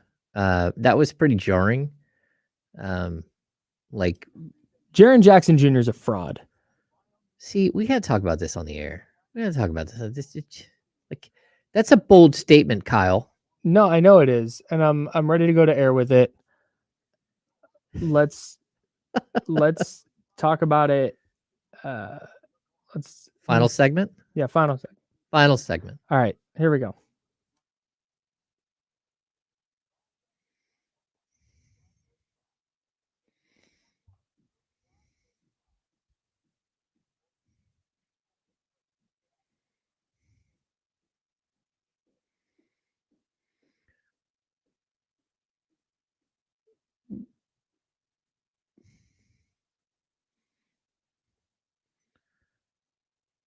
I like the noise that Kyle is bringing. Kyle, you got a vibe, Kyle. You got a vibe. It's a different vibe than D'Lo and Casey, but it's your own vibe, and I'm down with this. Yeah, I'm K-pop cool. dog. All right. See, I don't think I'll be at a K-pop concert ever. God. I don't know. We'll put it right there with Travis Scott. Song's called "Bite Me" by N-Hyphen. If you want to check it out. All right. Maybe Kyle will take me to a K-pop concert. Dog, if a K-pop show happens at Golden One, you and me are going, and we're gonna take videos for social. All right. I don't know if that's gonna happen because no, it is. We'll see, Kyle. We'll see. Just like the Travis Scott thing. I don't know that I'm going to a Travis Scott concert with D'Lo and Casey. They're like, you don't want to go near the pit. I'm like, no, James, just go near the pit. What is happening? I'm not going near the pit. That's fine. Kyle, you want us to do predictions? Yeah, let's do it. You want us to do predictions, and so once again, I am proven wrong. I understand this to be the case. Mm-hmm. In your show notes, are you going to actually like put what James said was going to happen, and then we'll revisit it at the end of the year? So I look like a complete. No. These are going into the ether. Okay, we'll record them. It'll be available on the podcast. Right now, our shows are going up on the D'Lo and Casey podcast feed. Okay. Until we get our own, that's when we'll be official. Okay.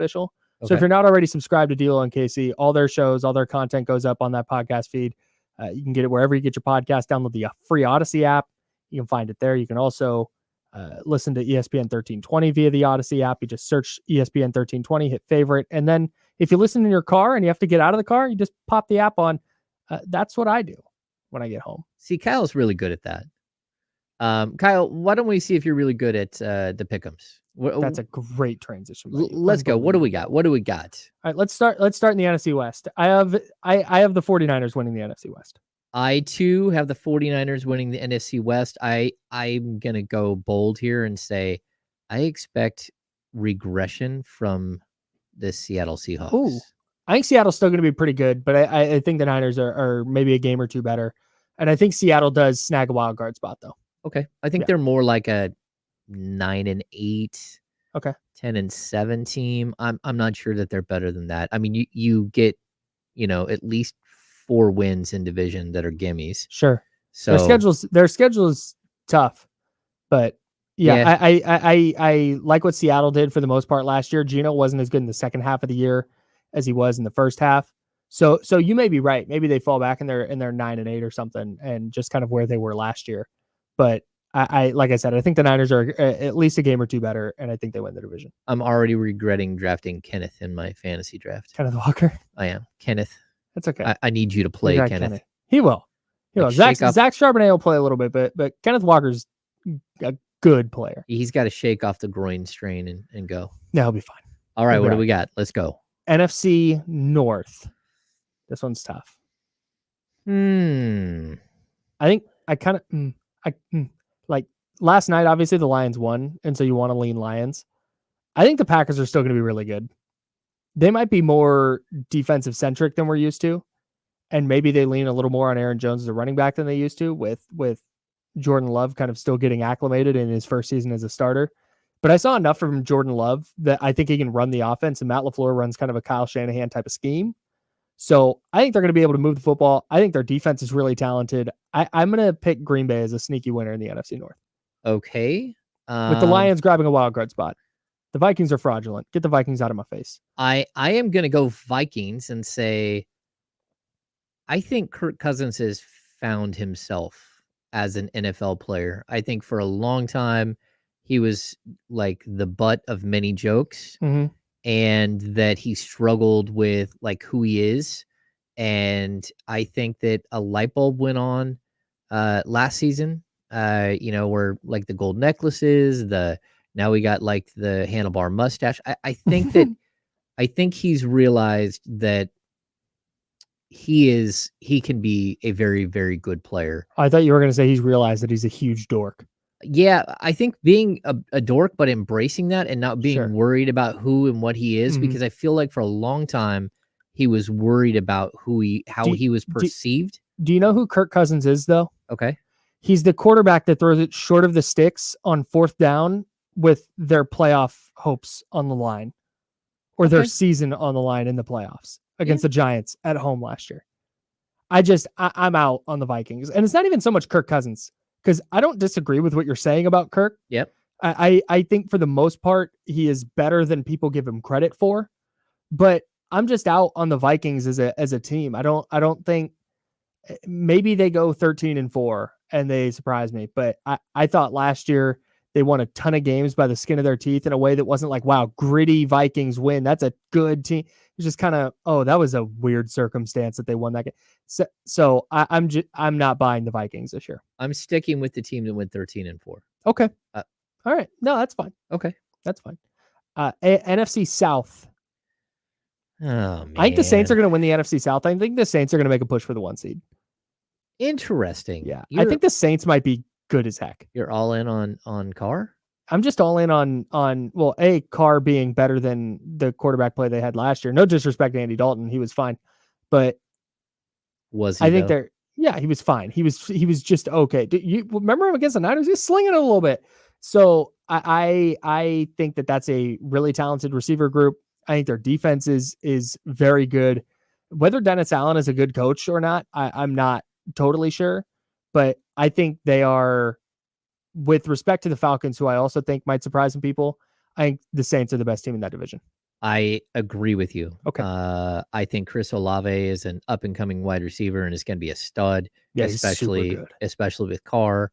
I really, really like that they went out and got Jamal Williams. Mm-hmm. He's a sledgehammer, and we'll see what happens with Kamara after the suspension and stuff. But he's getting up there, and I think it. But I'll also I cringed a little bit with the Andy Dalton take because if a fellow ginger can't get behind you, then I don't think he's very good. I don't think he's great. I don't think he should be starting, but he was serviceable last year. And Derek Carr is definitely better than he is. Oh, it's a huge upgrade. Yeah, huge. Absolutely, no question. NFC East, I have the Eagles. Yeah, and I think the Cowboys grabbed the last wild card spot. I agree with both. Yeah, I think that's kind of the way it will go. I don't have a lot of faith in the Giants. Me neither. Dan Jones just does anyone get hit harder than that guy? He doesn't even know how to slide right. He is the most interesting quarterback in the world. He is so fascinating to watch. He's Elvis Gerbach 2.0. He's just running around with this giant melon that everyone runs and tries to hit. He's like a moving piñata. Yeah, he really is. Let's go to the AFC West. I still have the Chiefs winning the AFC West. Yeah. I mean, is it? The Chargers should be good. The Chargers should be good. I'm buying the Broncos. I think the Broncos are going to turn it around a little bit. But you're doing the let's ride. Yeah, Broncos country. Let's ride, baby. You know me, big Russell Wilson guy. No, I think Sean Payton's going to get things squared away and the talent's going to kind of rise to the top there. I think if anyone can get that team on the right page, it's Sean Payton. Sure. Just because he's not going to allow the weirdness it was Russell Wilson. Yeah, no, he's already putting his foot down. Where do we go next? AFC North? Yep, that's fine. Oh, he's got to be Cincinnati. Over Baltimore? Over Baltimore for now. Baltimore might just be a buzzsaw on offense this year if Todd Monken changes things the way that I think he can. I don't like Lamar Jackson as a thrower at all. And there's a reason why they've had no good wide receivers there. And I just don't know, OBJ can actually help you. I just don't know that, I don't. Yeah, but I think he's going to be their third guy. I think Rashad Bateman can play. Yeah. I think Zay Flowers, their rookie from Boston College, can play.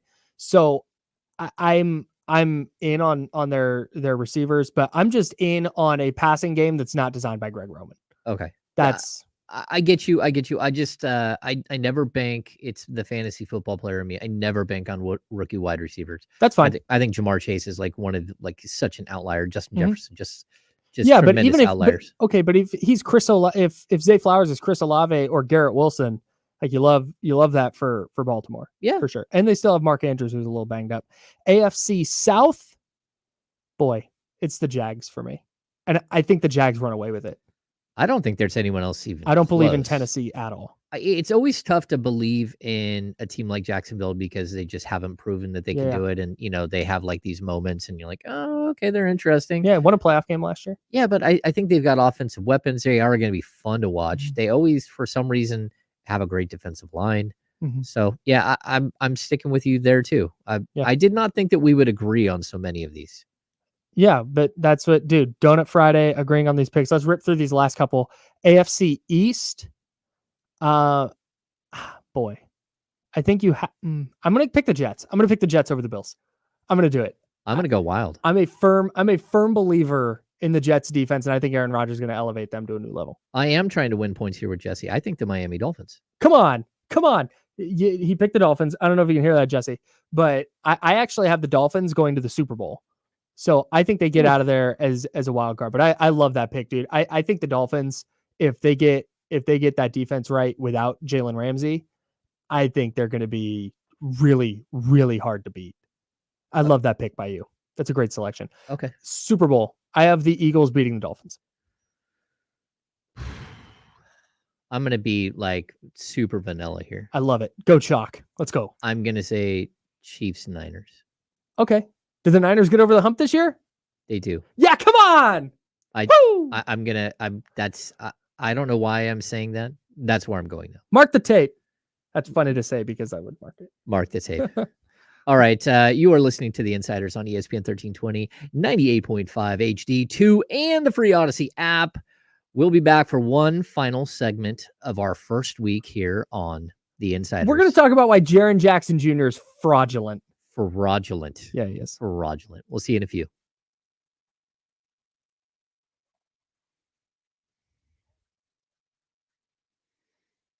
Oh.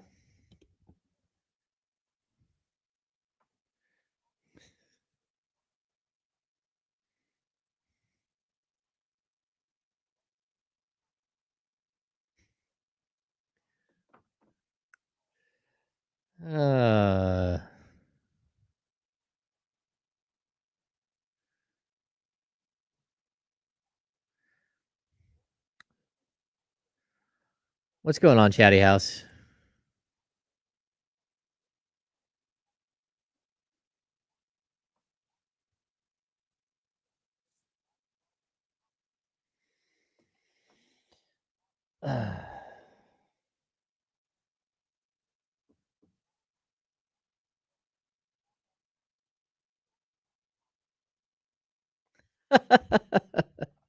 Fraudulent. How is everybody?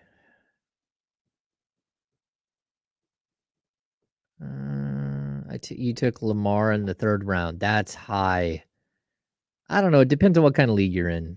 You know, like, again, watching Mahomes run down the field as someone who wants him to be healthy all season is not a good thing to watch him have like 26 yards rushing. But at the same time, fantasy wise, like, hey, that's 2.6 points. I'll take it. I will not be watching the NFL on the boat while barbecuing this weekend. I will be in Las Vegas. We've talked about this week on the show, but the wife and I are taking off to Vegas tomorrow after. Well, like we have like a 1:45 flight. We're catching Ed Sheeran tomorrow night.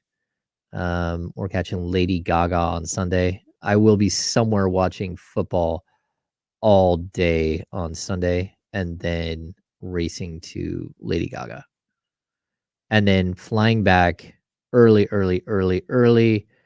on Monday morning. So I can be here for the show.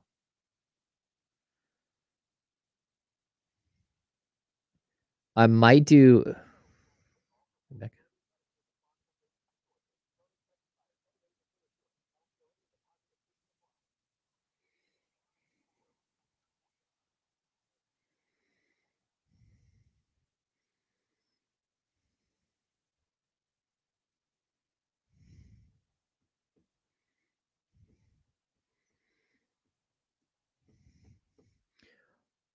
Welcome back into the Insiders on ESPN 1320. I am James Ham. Joining me, Kyle Madson. Kyle, our picks are in. I clearly just followed your lead on all of them, so I'm not egregiously wrong. No, I'm down with Miami. I think Miami can be there. We do have basketball, which is something that I often talk about is basketball.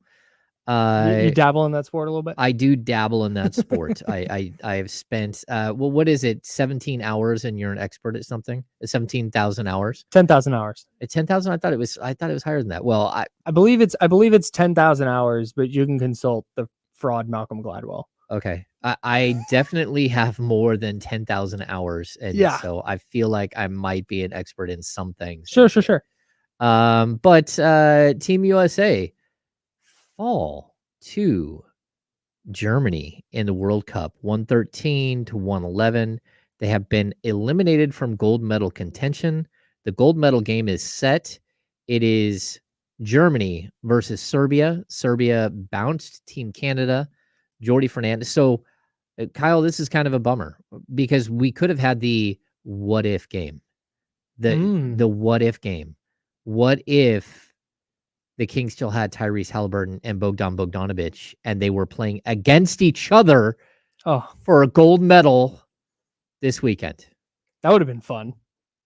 Would have been fun. I don't know. I watched enough of Team USA today to think, number one, why didn't they do defensive subs to try to slow down? They brought in Cam Johnson for a little bit in the first half, but Dennis Schroeder just cooking, dude. What they did is they were just looking for the switch. Yes. So they would switch, and whoever was guarding Austin, is it Austin Reeves? Whoever Austin Reeves is guarding, yeah, whoever he was guarding. They would just bring him up and have him set the screen, and then it was barbecue chicken. It's like, hey, see ya. And they would just run by Reeves and score, or take Reeves in the post and score. And now, and this is why I said Jaren Jackson Jr. is a fraud. Yep. The defensive player of the year in the NBA, the best league in the world, right? The NBA champion is the world champion, right? World champion. Right. Okay. And that's fine. I am there. I thought Sasha Vezenkov in his press conference gave a great answer on why. NBA champion is beating the best team from any other league in the world. They're the world champs. Okay, yes. Fine. So the defensive player of the year in the best league in the world can't stay on the floor in the FIBA World Cup? 3 rebounds? Just a non-factor defensively? 3 rebounds is it's like 2 below his average. He doesn't. He got a little higher this year, but go do literally anything. That's how the Warriors get away with, because Steve Kerr knows this. Hey, teams are going to pick on Steph. Steph's defender is going to run over to the ball handler, and then they're going to switch, and Steph's going to be on it. He's going to do his best, but Lord help him. But they're going to figure it out behind him and rotate to ensure that they're not just getting flambéed every possession. I agree. I'm just pulling up Aldrin J here in the chat.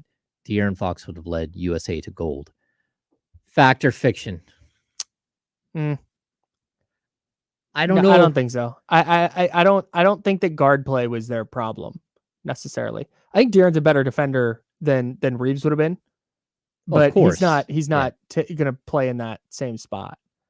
No, I thought Anthony Edwards was fine for the most part. I think maybe he tried to do a little bit too much. I thought he tried to do too much. I mean, he put up numbers, but I thought he tried to do too much. Yeah. And I thought they did not. They took the ball out of Halliburton's hands. Mm-hmm. That was a mistake. I agree. And I also thought that just the way that Edwards was dribbling out and taking too much time and really mucking up the game, it took Halliburton completely out. Because even late, he had an opportunity where he could have fired a 3-point shot that would have been majorly impactful. And instead, he took a couple of steps in and threw a soft cross pass to Reeves, who got fouled on the play, but the pass was so soft that he couldn't fire the 3. Right. And I thought that was just like, you felt like Tyrese wasn't fully involved in the game. Yeah. Which is shocking, because that's one of Steve Kerr's big things. As a career role guy, like, you got to get everybody involved. You got to keep everybody involved. Yeah. And it was such an odd, and I know it's hard when you have a roster that talented, because there's always going to be a player that we look and go, hey, why didn't that guy play more? But I did not think it was managed particularly well. Also, while we're on the subject of frauds, I don't think Austin Reeves is fraudulent. I think everything he's done in the league has been well earned, and he's going to be a good player and a starter on good teams. I'm not. But watching him try to grift his way to fouls is one of the most infuriating things to watch. Kevin Martin-esque. Just the way it's how many threes did he pass up today? Like open threes, waiting for the defender to close out so he could pump fake, dribble, crash into somebody. Like, oh my God, just take it's a driving kick. Shoot it. Trey Lyles called. He wants his pump fake back. Dude, what are Like, come on, man. Yes. Especially like, you're down 4 with 2 minutes left. We don't need to get to the free throw line, my guy. Yes. Very, very strange. And also they were running like the whole end looked like a 4 flat. Like you're just having Anthony Edwards sit there and dribble and try to win the game. It looked like the Warriors without Steph Curry.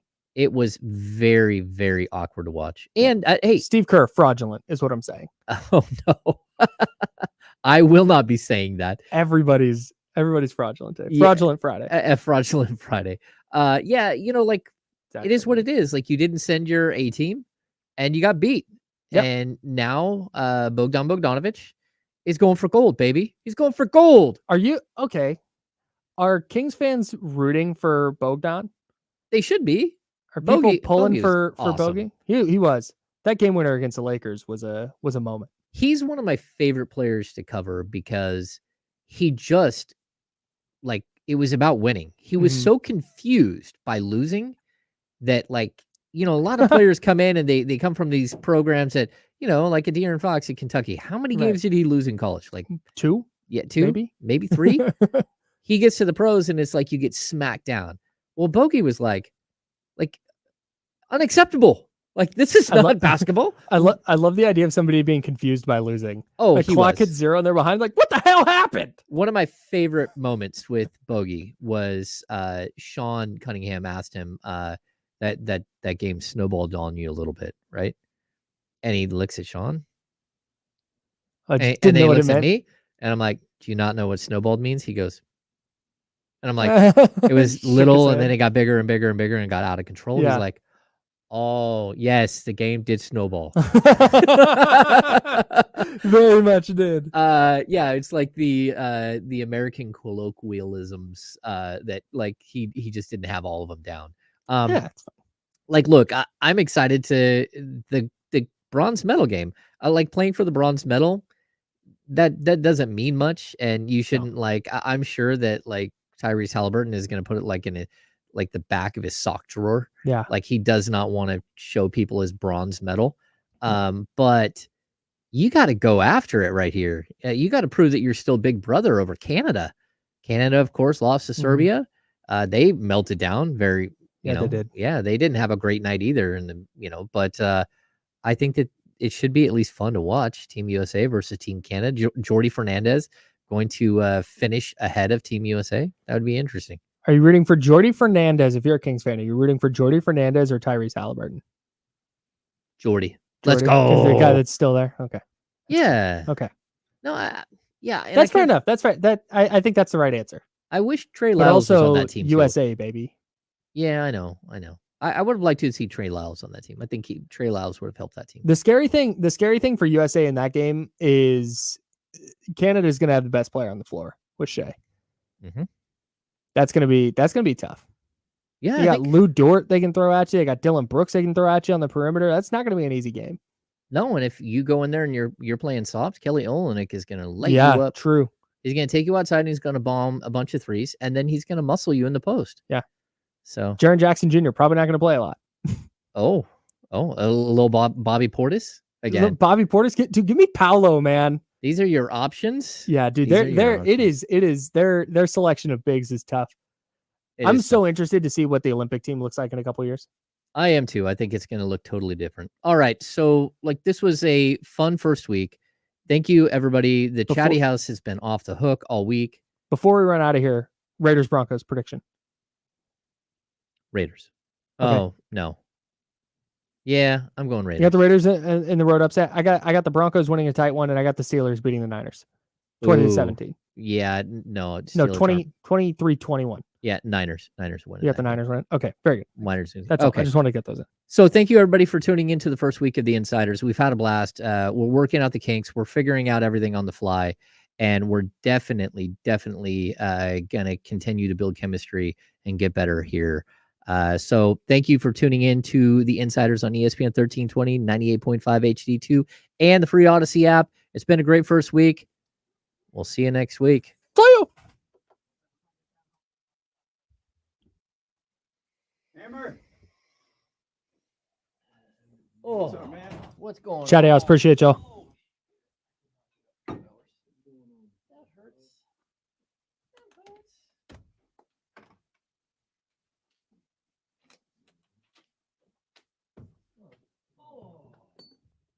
Good, that was fun. Go first week. We had way too many donuts and too much coffee, and so we were pumping. There's no such thing, man. I don't know. Kyle and I both brought donuts for the fam out there. No such thing. All right. So, yep, we're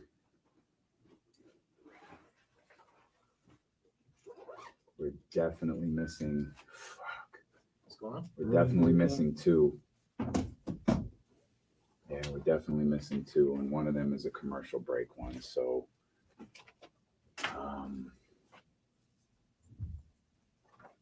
do a couple of things here. Give me that, like, any of that. You got from Charlie.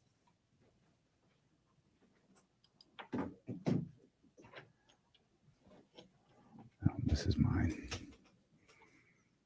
Just in case anyone needs to know, I forgot my charger cable today, and they had one hiding for our MacBooks. Problem about What? This?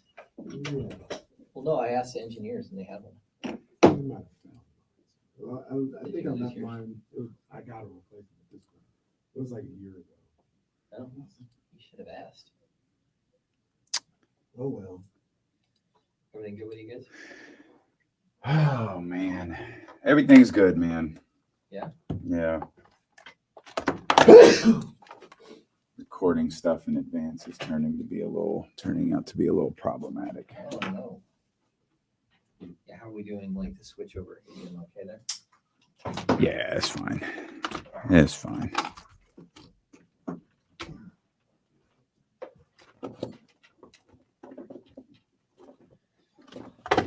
What day does camp start, James? Do you know? First Monday of October. From what I know. Okay. I think it's October 3rd, October 4th. Media Day is October 3rd, I think. Whatever that Monday is. I think camp starts the next day. Mike better have camp at like 1:45. I'm 12:45.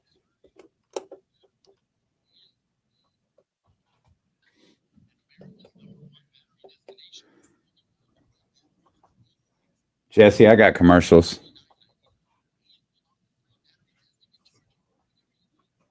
Hey. Jesse.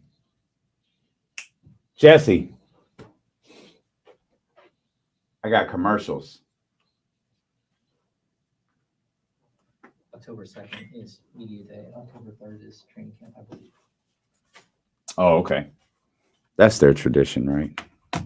What? Media day and then. Yeah.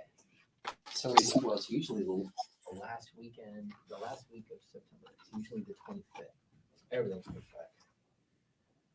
All right. Thank See you. guys. See you at 3? Yep. Thank you, my man. Hi, Mama.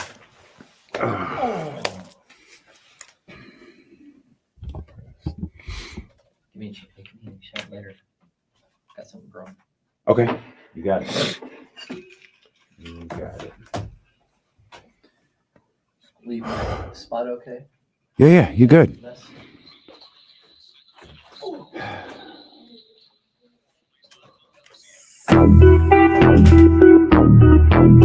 Hey, Riggs. Yeah. We got them screaming D-Lo, KC, D-Lo, KC, D-Lo, KC, D-Lo. We got them screaming D-Lo, KC, D-Lo, KC, D-Lo, D-Lo. We your number one spot for some sports, huh? Got the city going crazy when we work, huh? We top 2, but we ain't 2, we in first, huh? And when you need the real, we is who you search, huh? D-Lo, KC, D-Lo, KC, D-Lo, KC, D-Lo. We your number one spot. Y'all gonna have to bear with me for a second. What up, baby? Football Friday, 49er Friday, Raider Friday here on ESPN 1320. Also, Cowboy Friday for some people, like Rob W., Jazzy 510, all my Cowboys people out there. Y'all don't really matter. It's 49er Friday. You know what it is, baby. That's actually Big Cap. Just That's messing Big with Cap. everybody. It's NFL Friday. It's Cowboy football fans Friday. matter in a major way as we got the Cowboys and the Giants coming up to close a triple header out on Sunday here on ESPN 1320. Appreciate you tapping in. I'm Damian Barling. I'm in God mode. That's a major lie. He's Kenny Caraway. Yes, sir. Acknowledge me. Appreciate you so very, very, very much for being here with us on this Friday. Plenty to do. James Ham, who you just heard on the radio, will be with us. Ain't nothing changed. He'll be with us in the 3 o'clock hour. Kyle Madson, who you just heard, ain't nothing changed. Actually, a little bit changed with Kyle. We're gonna have Kyle in studio. Yeah, that is a little different. Usually we have him on the StreamYard. Normally we have him on StreamYard at 2 on Fridays, but you know he's here now, so we're gonna have Kyle back with us in about 45 minutes, and it's a throwback appearance. Trysta Krick, wow, will be with us. We haven't Friday, talked to Trysta in weeks. Wow.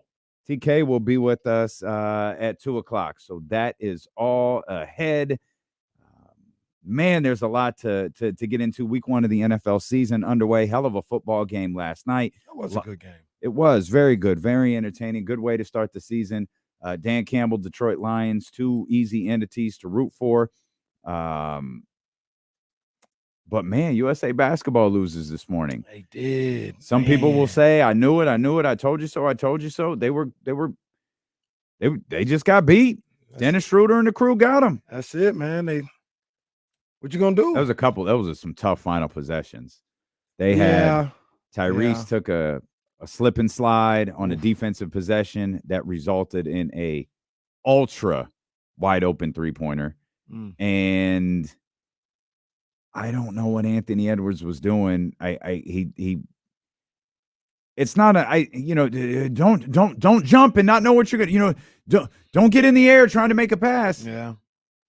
I don't really know what Anthony Edwards was doing because the spot where he did it was just so odd. A lot of the times you see that in the lane. You see that with a guy penetrating. You see that with a guy at the basket. Pause, major pause. But he did it at like the 3-point line. And I think he was looking for someone cutting. Ball sails out of bounds. USA loses. It's one of those old school things that I don't necessarily subscribe to about leaving your feet to make a pass or whatever. Yeah.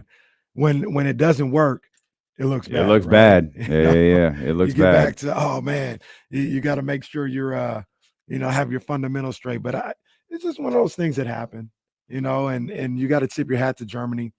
They got 4 NBA players on that team. Yeah. Salute. They all played well. Yeah, shout out to was it Franz Wagner? Wagner. It was Wagner. If you watch the broadcast, it was Wagner. Oh, I kept thinking the two brothers was on the call. I was like, who's he talking about? It was Franz Wagner. Like, oh man. Come on, buddy. That's what we're doing. God bless it. And he kept saying it. How did no one get in his ear and say, bro, that ain't it. But the good news, out of the ashes of a USA basketball loss comes a LeBron James tweet. LeBron James tweets himself in a USA basketball uniform. My God, that's LeBron James music.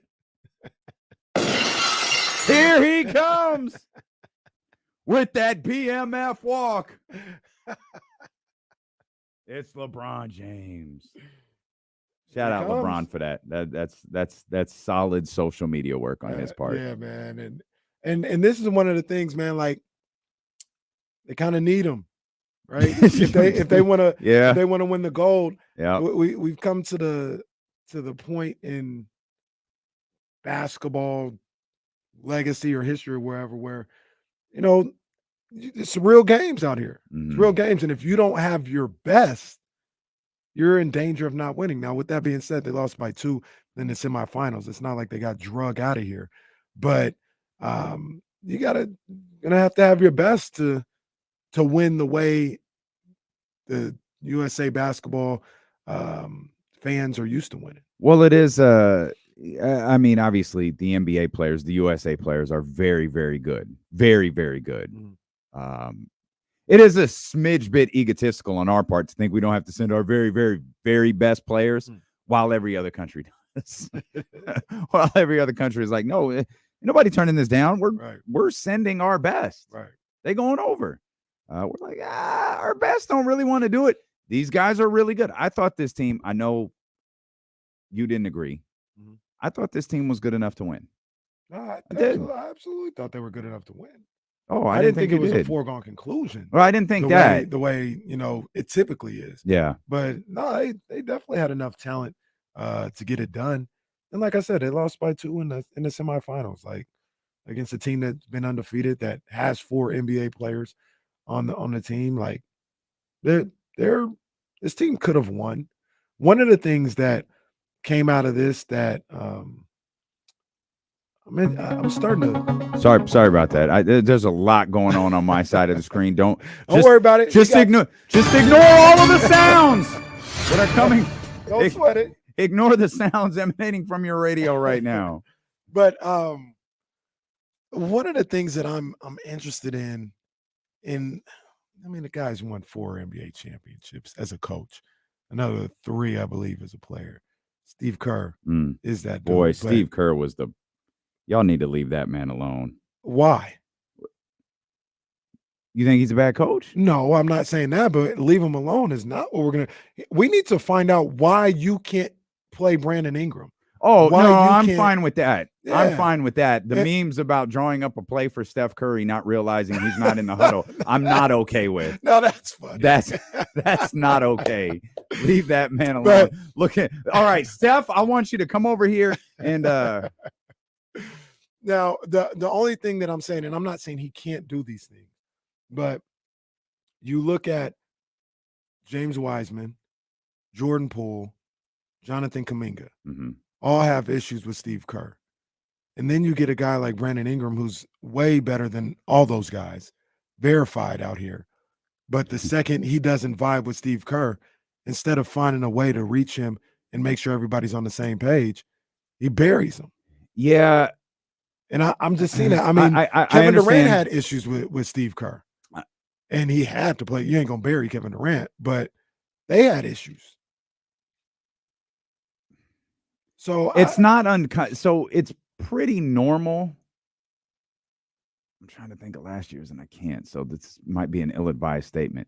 I'll say it's not. I won't say it's normal. It's not uncommon for there to be kind of an odd man out on a loaded basketball team. It's not uncommon for there to be kind of an odd man out that you can't figure out what to do with.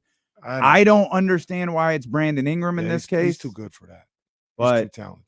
Brandon Ingram was the one who, said earlier in this run, he doesn't understand his role. He can't really figure out what to do. And maybe Steve Kerr took that. I don't know. Maybe Steve Kerr took that as a slight and was like, well, I'll take it out of your hands. I don't know. He didn't even play in this game, did he? No. Yeah. No. I mean, Brandon Ingram's too good for that to be the case. You got to, especially when you're not it'd be one thing if you were running through the tournament. You're not. You need help. You need a Brandon Ingram out there. You got to find a way to reach him. And he just didn't. And I'll stall Steve Kerr out on this because we don't know, unless Brandon Ingram was like, bro, I'm not playing for you or something like that. You gotta find a way. I know Austin in the rundown, we can talk about that. Austin Reeves played really well. Austin Reeves is a good ball player. You gotta I'm not saying, well, to hell with you, Brandon Ingram. I got Austin Reeves. I'm not doing that. I'm not doing that. And I'm not saying that's what it came down to, but Austin Reeves had no problem getting in the game and getting his opportunities. You can't find nothing for Brandon Ingram? I don't know. I don't know. I don't know either. But all of those decisions are going to be second guessed. now that this team is playing for a bronze medal. Mm. A game they might lose, by the way. Mm. This is Canada, right? Yeah, it's Jordy. Canada. Yeah. Yeah, they're going against Jordy Fernandez. Yeah, this was supposed to be the gold medal game, man. If everybody was hyping it up as the gold No. medal game. It's not going to be that. Well, It's not going to be that. So USA loses, man. Hell of a basketball game. I mean, hell of a finish to the basketball game. I mean, USA was down 10, I think, with like 5 minutes to go. They were down. They were down double digits a lot in this game. But Anthony Edwards been the star of the. He's been the star of this tournament for USA. Yeah, he's next. I think he's next. That's a good talking point for 2 to 3 weeks from now when training camp gets underway. But he's had a goodness gracious, what a tournament he's had. I guarantee you he don't care nothing about it. No. Because they came up short. Unfortunately, as many big plays as he made down the stretch, he made a couple. Not going to say it cost them. Definitely not going to say that. But it hurt their chances to advance to the gold medal game. So USA is out. The NFL season is underway. And the Detroit Lions are 1-0. By the way, who picked Detroit in the pool yesterday? What pool? In the Pick'em League. Can't say I did. Oh, no, You maybe did? I picked Kansas City. I don't remember. Do you remember I who thought I you picked picked? Detroit. Jesse, do you remember who Kenny picked? Might have picked We want to Kansas do this now, or we want to decide talk about Kenny Pickett? You want to talk about who Kenny picked when we get back? Yeah, let's do that. Okay, we'll do that. It's Steelo and KC. We're just getting started. Kyle Madson going to join us here in about 30 minutes.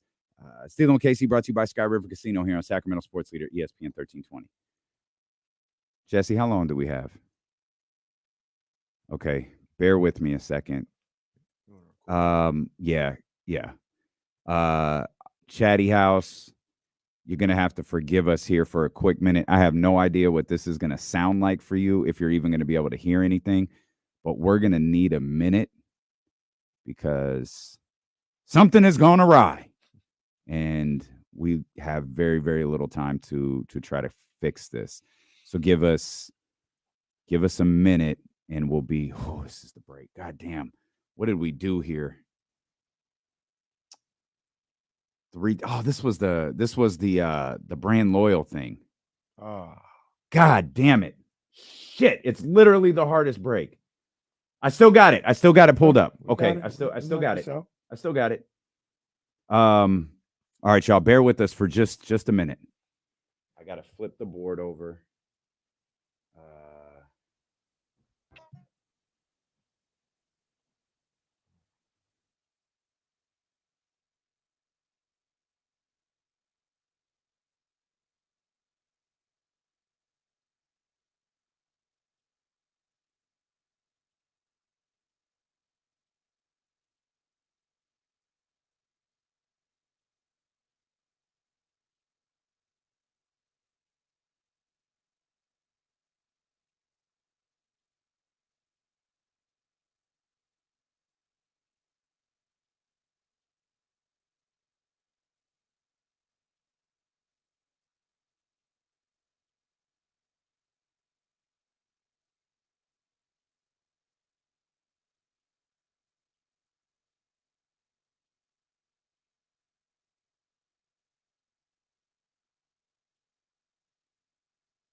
We're probably gonna Man, have y'all to do should that. have heard that conversation, boy. Did It's y'all crazy. hear it? Did they hear No, it? They were like, no sound. Yeah. Okay. No, I All parted right. it off because you guys had music playing. Oh, okay. All right.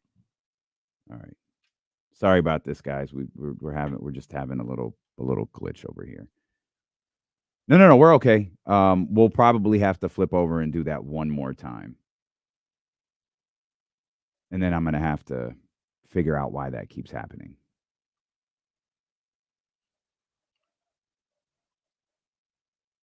I looked at I thought, I could run in when Kyle's here and do it, but the studio's booked till like 2:15. So it was like, all right, that ain't happening.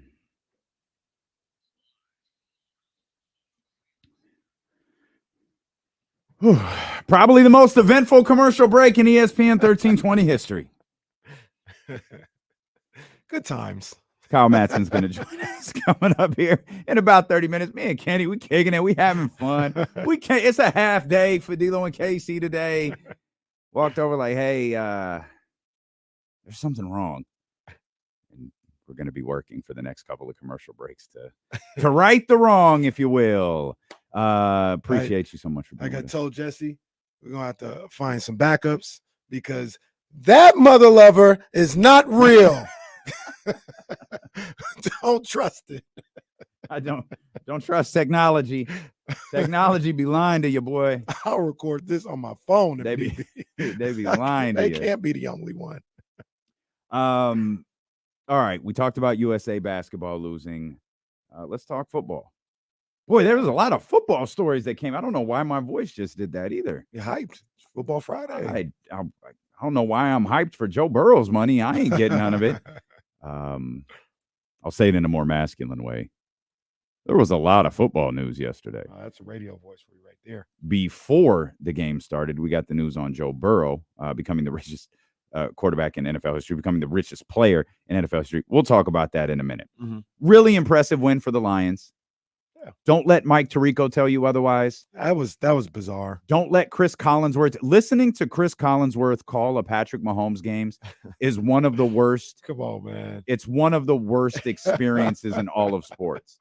It is awful. The pick six, we all saw it. Yeah. We all know what happened. We watched it. This, bro, Chris Collinsworth. This is incredible.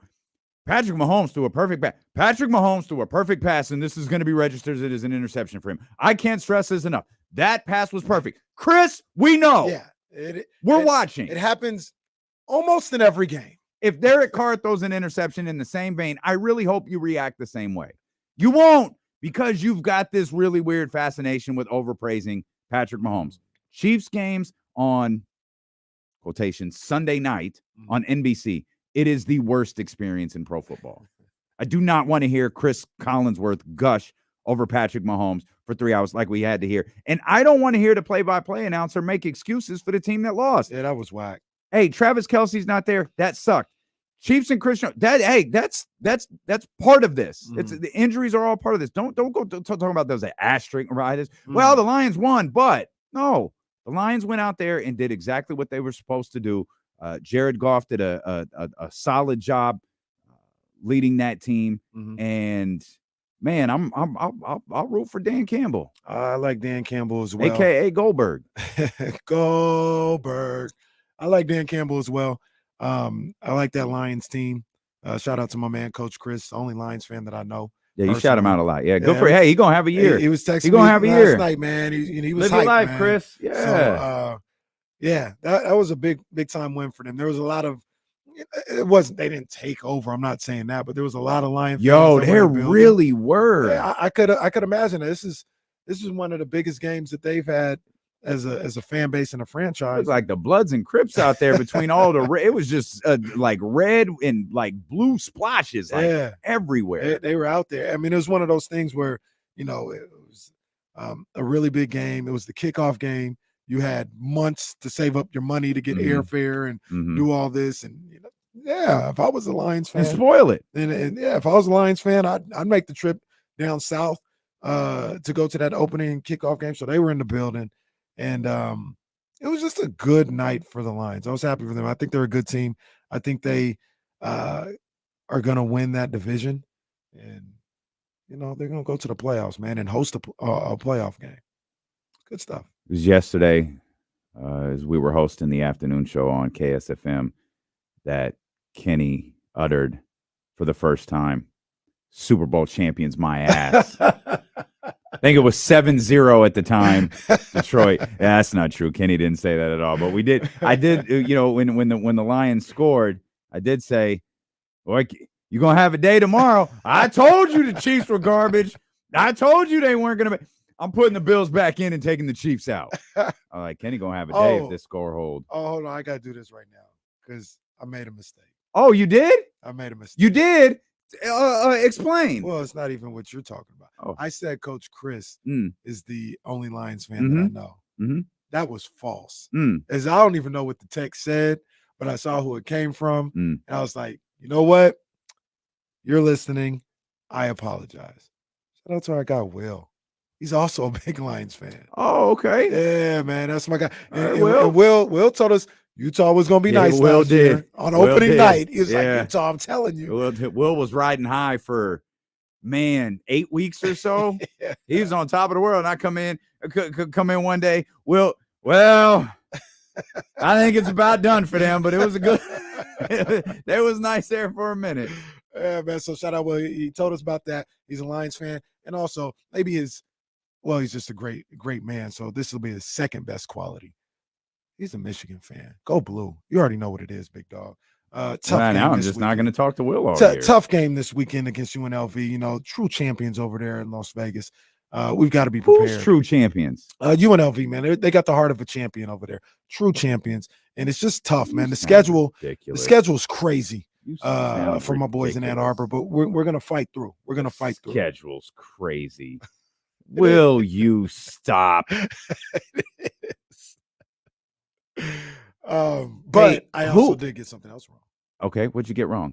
On the Pick'em League, first of all, I made a pick. People didn't think that was going to happen. Are you sure you made a pick? Positive. Okay, I'm just making sure. Wrong. Huh? Picked the Chiefs. Well, you picked wrong. I just picked the Chiefs. There was some early speculation that you might have forgot to make a pick. No, I picked the Chiefs. This was early in the week. This was before Kelsey. I don't think I would have changed it even if I would have made the pick later in the week. I thought they were going to win that game, but I was wrong. Checking the Carfax. I'm looking at it. There's no pick next to Kenny Caraway's name. I'm checking the Carfax right now. I got a red mark that says I picked KC. So I don't know what you guys maybe. I'll send you the film I got. Jesse, send the screenshot because the two people who didn't make a pick were Angelo and Armando. They didn't make a pick at all. How many people made a pick in week 1? Or I shouldn't say week 1. I should say Thursday night. 1, 2, 3. There's 3 people who didn't make a pick. There's like another 6 that haven't made any picks yet. Oh, okay. And then only 3 people picked the Lions. So shout out to James True, Ryan Jennings, and Sal. All right, RJ. The Lions. Okay. Is there 2 pick'em groups or whatever? Because they're saying in the chat that I didn't make the pick and you did, but on my thing it says you didn't make a pick. And I just sent the screenshot in the group text. Yeah, mine says you haven't submitted any picks for the week.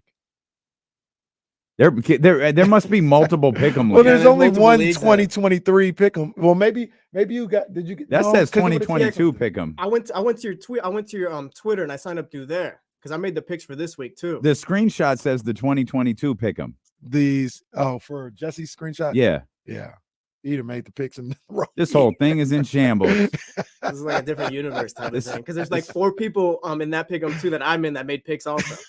How'd you guys make picks? I went through your link on Twitter. But how did you make picks on the 20? I have no clue, but I got all my picks in on that one, I guess. What kind of multiverse is this? What a day. I think the Pick'em League stole our voice tracks. That's technology. That's what I think happened. Technology is revolting against D-Lo and KC today. All right, well, shout out to me and the 10 other people in that other Pick'em League. See who wins. Jesse about to run that joint over there. So let me go over there because that's crazy. I mean, I guess that's just the name of it. Like you can keep the name and do stuff. But I'm like, how? Yeah, so I guess you can still make picks. Ooh. That's bizarre. Everybody go to the 2023 pick 'em. That'd be a good start. That'd be a good start. I'm in this league, so there's no confusion. Kadarius Toney had he had a night as good as the people in Jesse's 2022 Pick'em League. So it's bad when they felt the need to have the tweets and the IG videos that said, F it, Cardavius Terry highlights. And that's not a good thing. No. Usually they do that when you're balling out. Yeah. Oh man, he had a rough night. Yeah, no good. He had 3 rather strong drops, including the one that led to a pick 6. I think the stat was 4 dropped passes by the Kansas City Chiefs. Yeah. The most in the Patrick Mahomes era as the quarterback. 3 of them, unfortunately, from that poor brother who's going to have a really, really tough film session. Missed one late too. Just a tough night for him. I felt like the absence of Chris Jones was a little bit bigger than the absence of Travis Kelce, because I thought now I understand the idea of having a go-to, okay, this kid's missing passes. All right, I know who to go to to quiet that. The line the line hurried Jared Goff a lot, who I thought stayed pretty well composed. They couldn't get to him though. And that might have been a little bit different if the guy in the skybox.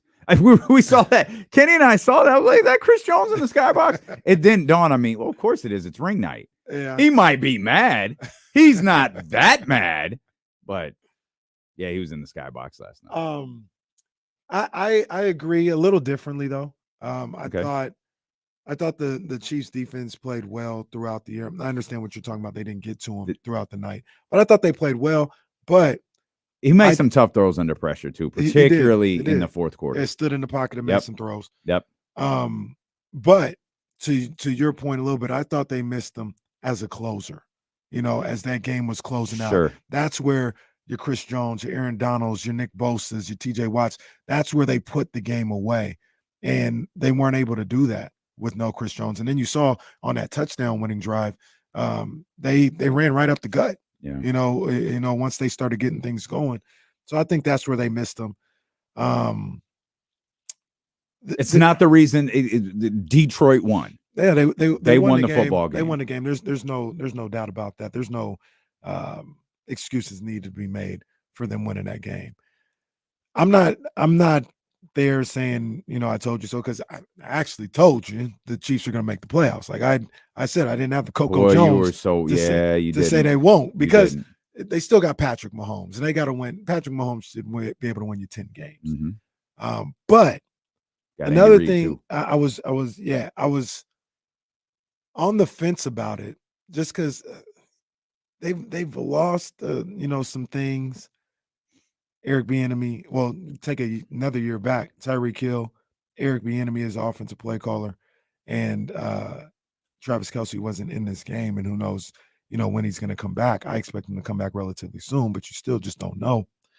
But I was thinking about this this morning, and one of the reasons, if you remember last year, I was kind of iffy on the Chiefs. Not that they wouldn't make the playoffs.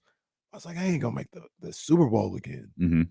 And one of the reasons was, so they're just going to make the conference championship or Super Bowl in 5 straight years or 4 straight years, I think it was at that time. And I was like, that just doesn't really happen. Like if they do that, they'd be going up against the odds. They did. They beat the odds to not only get to the Super Bowl, but win it. Yeah. Same thing kind of applies now this year. So they're just going to do that again. And if my math is correct, they've played almost a whole season's worth of playoff games in the last 5 years. I think I had it at 13 games they've played in playoff games the last 5 years. Yeah. And now Patrick Mahomes is still going to be great, but Travis Kelce, he's a great ball player, and I'm not wishing injury on him or anything like that, but It's a lot of football Sure. at a physical spot. Then he's Sure. just gonna hold up again. Maybe, maybe not. Same for those guys on the defense and the offensive line. Like a lot of physical football over the last 5 years. And I say that, and not to say that I'm just saying this about the Chiefs. I say the same thing about the 49ers. I think I did the math, and the Niners have played seven or eight playoff games in this 5-year span. And I said the same thing about the Niners, right? I was like, yo, Kittle's starting to wear down a little bit. Like, so it's a lot of football in this run. That was my hesitation with the Super Bowl pick yesterday. Yeah. Like, these two teams are just going to keep doing this Right. every year. That's not how the NFL works. That's why I got hung up on it. Teams like the Eagles come along. Right. Teams like the Bengals come along. Teams like the Ravens, possibly, they come along. Like the Bills. It just, and you're not in a 7-game series here. Yeah. One game. Exactly. Late January. Exactly. And You January to late get January. a situation where the guys are dropping passes. Yeah. that could happen anytime. You get in a situation where your quarterback can't throw. There's that. Yeah, it happens. I wish we had Mike Tirico on the call of that game. Oh, the Eagles are going to the Super Bowl. There's an asterisk on this. So the funny thing is, I don't think he would have said that. One, I think it was exclusive to Patrick Mahomes. And two, I think there was a respect for the Eagles. I think part of what Tirico did last night was just the disrespect the Detroit Lions. I hear you. You don't have to be all in on them, but don't disrespect them like that. I love Dan Campbell's press conference, and I loved Patrick Mahomes' press conference. Patrick Mahomes, like, I'm embarrassed every time I lose. Absolutely. Yeah. Fantastic Christian Dior sweater he had on too. And Dan Campbell was like, this didn't prove anything. No. It validated how I've felt. This didn't prove this is nothing. We expect this. Yeah, it might prove something to you. It might mean something. Look, we knew we were capable of doing this. We needed to get out there and execute, and that's exactly what we did. I love that. And I look at this game the same way. It didn't necessarily prove anything to me. I thought the Lions were a good team coming into that game and into the season. Did I expect them to go 17-0? No. So if they would have lost a road game to start the season in Kansas City, I wouldn't look at them as bums now. Like, no, you lost the game. You won the game. It's a good win. That's what good teams do from time to time. They go on the road in tough environments against some odds, and they win games. I think the Lions are good. There's no validation on it for me, or shouldn't be any validation on it for anybody else. Yeah. If you thought they were good, they won a game. Let's go. Good work last night from the Detroit Lions. Prior to that game kicking off, Joe Burrow. It was announced that Joe Burrow signed the richest deal in NFL history, reported at $275, guaranteed at $213, with an average annual value of $55 million per year. No surprise, I guess. I don't understand how we've just universally accepted that the next quarterback is going to be the highest paid quarterback. Like, why is that? Like, Justin Burrow, I think is, Justin Herbert, I think is second now. Yeah. Above Lamar Jackson, above these different guys because of the time they signed their contract. Like, why is this the trend? Why is this, like, when did this start and why? I don't know when it started. Is Joe Burrow the best quarterback in the league? No. Is he top 5 though? Sure. Yeah, sure.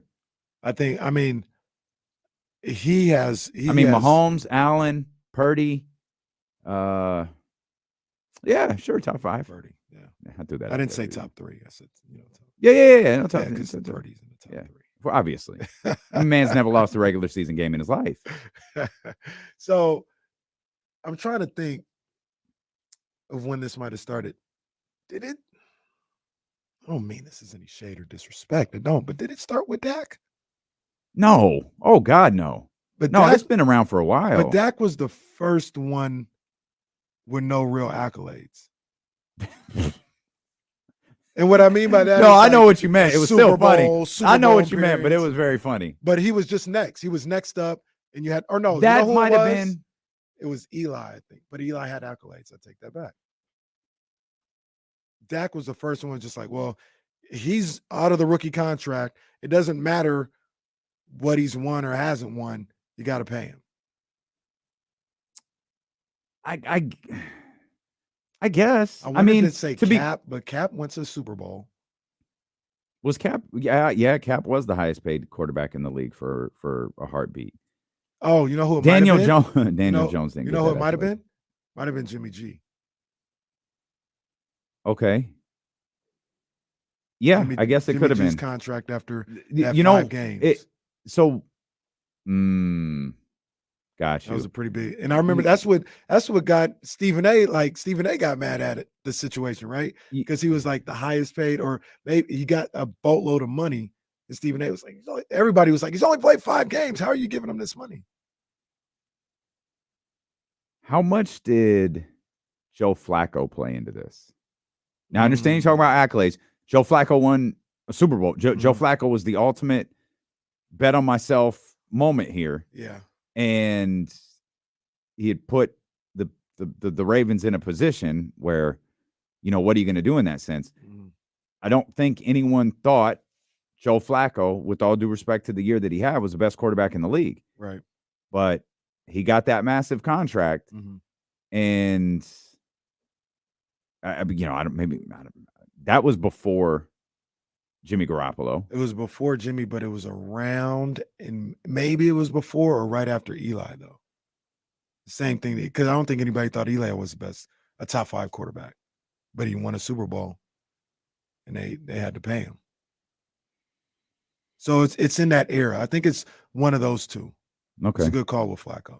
It's one of those two. But even then, that's a little different than like kind of what you brought up and what we're talking about. Because say, player, let's just say Eli or whatever, right? Got the money before Flacco. Nobody was like, well, the Ravens are going to have to play Flacco. It doesn't matter. He's next up. It doesn't matter if he's won or not. He's next up. They have to pay him. And that's what's going on right now, right? They're like, it doesn't matter who like, I think they would say this about Herbert. If Herbert hadn't signed yet and Joe Burrow signed before him, they would have been like, well, look, Herbert's up next. It's just what it is. And to your point, I don't know why we do that. He would have gotten it. Yeah. Now it's not universal in the sense that if you're in the conversation, like Daniel Jones wasn't, Daniel Jones didn't get that contract. He signed, a contract recently. He wasn't the highest paid quarterback in the league. But if you're in the conversation of being a top tier quarterback, it seems like you're just, and your contract's coming up. Yeah. The only one who had to fight for it was the guy who won the Most Valuable Player of the Year award. Justin Herbert doesn't have one. Joe Burrow doesn't have one. Hell of a ball player, may have one in the future. Jalen Hurts doesn't have one.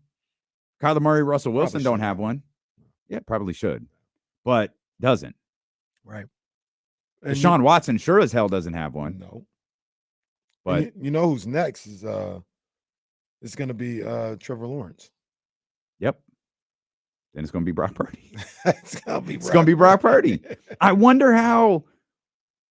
Oh, this might be a Kyle Madson question. I don't like.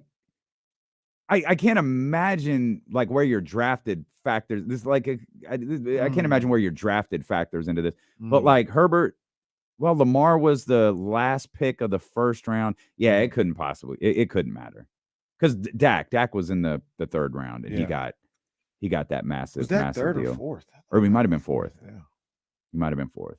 I'm trying to think of who else would be next. Yeah, it's probably Trevor Lawrence.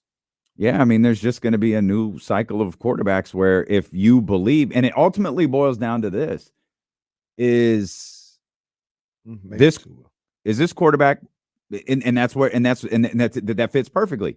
Is this my franchise quarterback?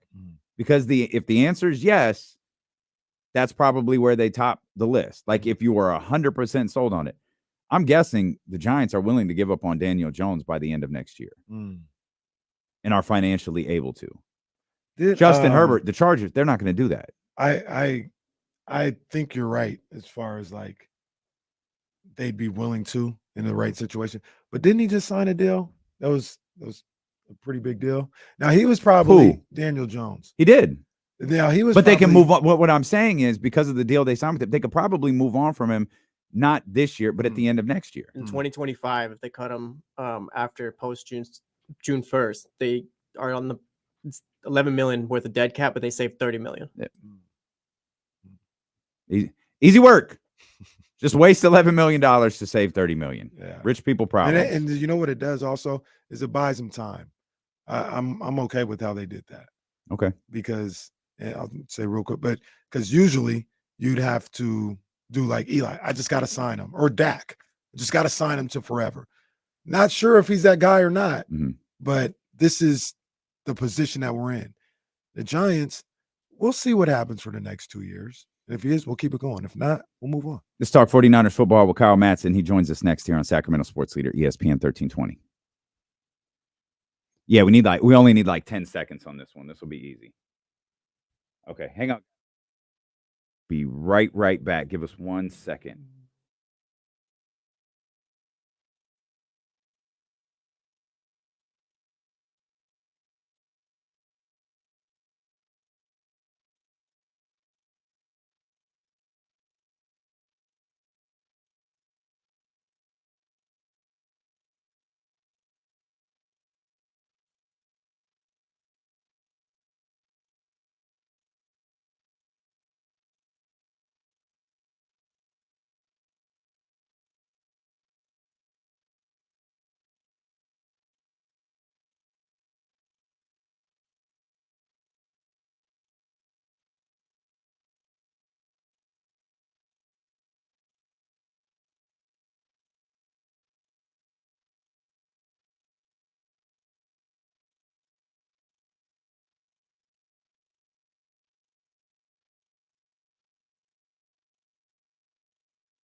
Check. Oh, hi. We are back.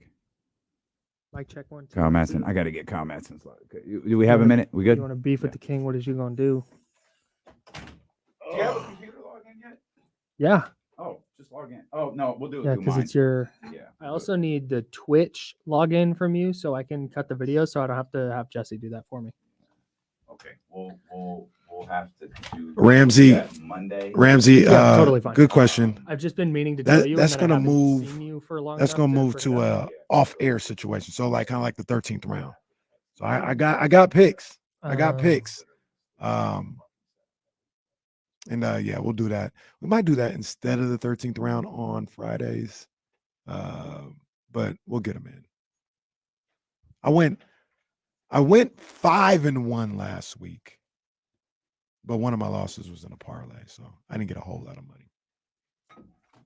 But 5-1 to start the season. We getting paid. Nothing like a 45-minute fire drill to start the show. All right, we're good now. Let's go. Jesse, you have everything for 5 and 6? My man. Okay. Hell yeah. Cheryl in Baltimore, what up? Cheryl in Baltimore on the West Coast from everything I'm hearing, man. Do you guys listen on the radio today? Did you hear my rejoin music? I did. I heard the K-pop joint. Yeah, no, it was all K-pop. It was all K-pop? All K-pop joints. Oh, That's why I didn't know what any of it was. The strings on Shutdown are hard. Y'all were talking about it earlier. You and James at a K-pop concert would be the best. Dude, I really want to see James at a concert. Yeah, and y'all didn't scare James out of going to Travis Scott. I think he can sit in the seats. He doesn't have to be in the pit. I would like Travis Scott. I don't even need James to sit there. I want to watch James just walk around to the Travis Scott show. Yeah, I'm all for that too. Just throw a GoPro on James's chest and see what the day's like. So just waving to everyone. Wait a minute. Gotta bring this to the air. James with a GoPro on getting trampled. Stop that. He said never again. We're trying to send James to the Travis Scott concert on Halloween in Oakland. Oh my God. We can't convince him. No chance. Well, there is one on November 1st, if that makes it any more. He'd be the first person to wear a quarter zip to a Travis Scott concert. 100%. And like a PBR hat or something like that. Oh, for sure. And Jason brings up a good point. Maybe he can go to the YG concert. On the 21st. Hey, that'd be fun. Caravan over from Sky River Casino. Let's roll. Who's going with us? James at YG would be hilarious. The rose is good. James talking about who do you love? Oh, we need that.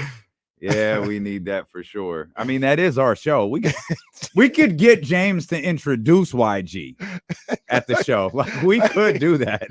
Look, James or Sweetie. James go to the YG concert. You're like, hey, I'm ready to go, guys, in an all blue tracksuit. Like, oh, what's the issue? James, you're gonna have to go home and change, sir. I want my tracksuit today. What? Because I'm wearing a tracksuit? No, James, you are going to die. Yes, James, this will be your first and last hip hop concert, James. You've gotta go change clothes. Oh man, do I have to take my bandana back too? Snoop Dogg wore this outfit once. Just for those who aren't in on the gag, YG's gang affiliated. So just for those who haven't put that together, we want to be all inclusive and just say, don't wear blue to the show. No, I'm wearing black, cool. Black and white. You imagine back being bull. Yeah, you imagine James and YG tying their flags together though. That'd be tremendous. Oh, I need a picture of James Ham and YG. We've got to get that to happen. Happy to have our man Kyle Madson here for the first time as a weekly visitor. Now that he's the host of the Insiders with James Ham, Monday through Friday, 10 a.m. to 12 p.m. Congratulations on the first week. Thank man. you, guys. Big Thank ups, you. Big ups. Thank you.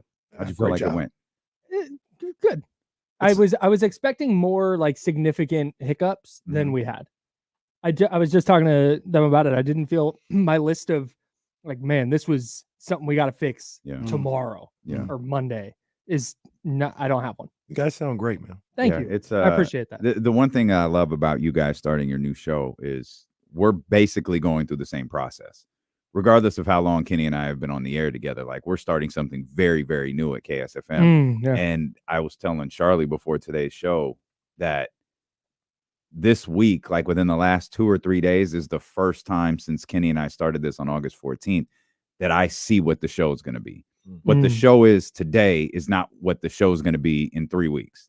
And I didn't see it until this week. So knowing you guys just wrapped up like your 4th day on the air. Yeah. I'm excited for the clarity that's going to start, coming for you guys as, Monday will be a huge day with the 49ers playing. And then, of course, Kings season being literally just weeks away, training camp being just weeks away. Anything stand out to you from last night's game before we get to the 49ers? The Chiefs wide receivers stink. No. FYI. Like collectively, you think all of them are bad? I think they're mostly fine. But I don't even know if they have a number 2. That group is just really not that good. But it's also week 1. Justin Ross is still getting things figured out. Sky Moore's just starting year 2. Kadarius Toney is not as bad as he was last night. When you get Travis Kelce in that offense, they're going to be fine. I'm not super worried. Honestly, the biggest surprise to me was how the Chiefs defense looked without Chris Jones. I thought for sure Detroit was hanging up 30 Bro, points. are you okay? Can you sneeze once and not 7 times? No. You ever notice when people sneeze like they can't sneeze once? Oh, it's yeah, at no. least twice.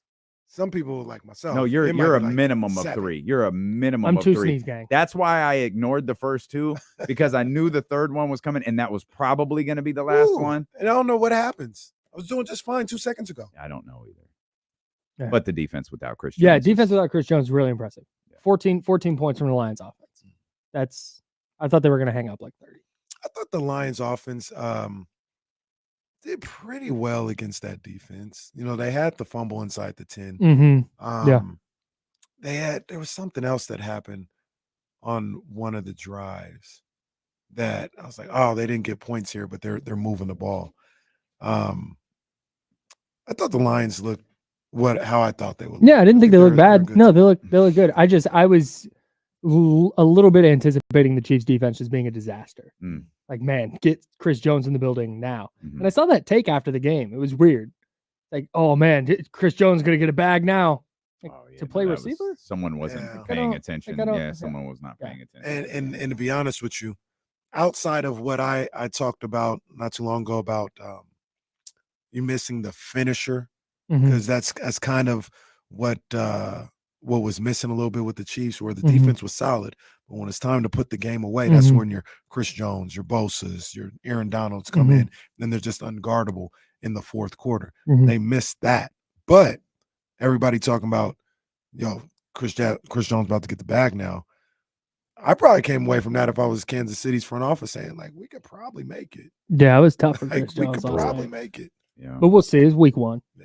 I have a thought that I don't think is a hot take, but I don't think it's popular. I think some of y'all need to let off Jared Goff. Oh no, he's a cool quarterback. I think Jared Goff is a more than fine quarterback, and I think one thing that I try to keep in mind with him is I believe he played for one of the worst coaches in recent NFL memory. I think Jeff Fisher was an awful coach on a variety of different levels. Yeah. I thought he was awful. I think I look at Jared Goff like Alex Smith, a little better thrower. Okay. But I never thought Alex Smith was think terrible. I just thought it was like you talked about the coaching, the instability that played into his rough career early on. I think the stigma, sorry, Kyle, of what happened with the Rams is going to stick. That's what I'm worried is what happened because Sean McVay recognized we need a different quarterback. Yeah. Like we need, and he was right. Like they won a Super Bowl, regardless of what happens this year with Matt Stafford, regardless of how healthy he is, regardless of what happens in the years moving forward between the two. In the moment, he thought we're a higher level quarterback away from winning the Super Bowl, and he was absolutely right. Yeah, and it's going to be interesting to me to see if Goff, because I'm with you, Kenny. We kind of saw him go with Jeff Fisher, where he was a disaster, like bust year 1, right? But then he gets under Sean McVay, and it gets a little better. But then, like you said, they needed to level up at quarterback to really get over the hump.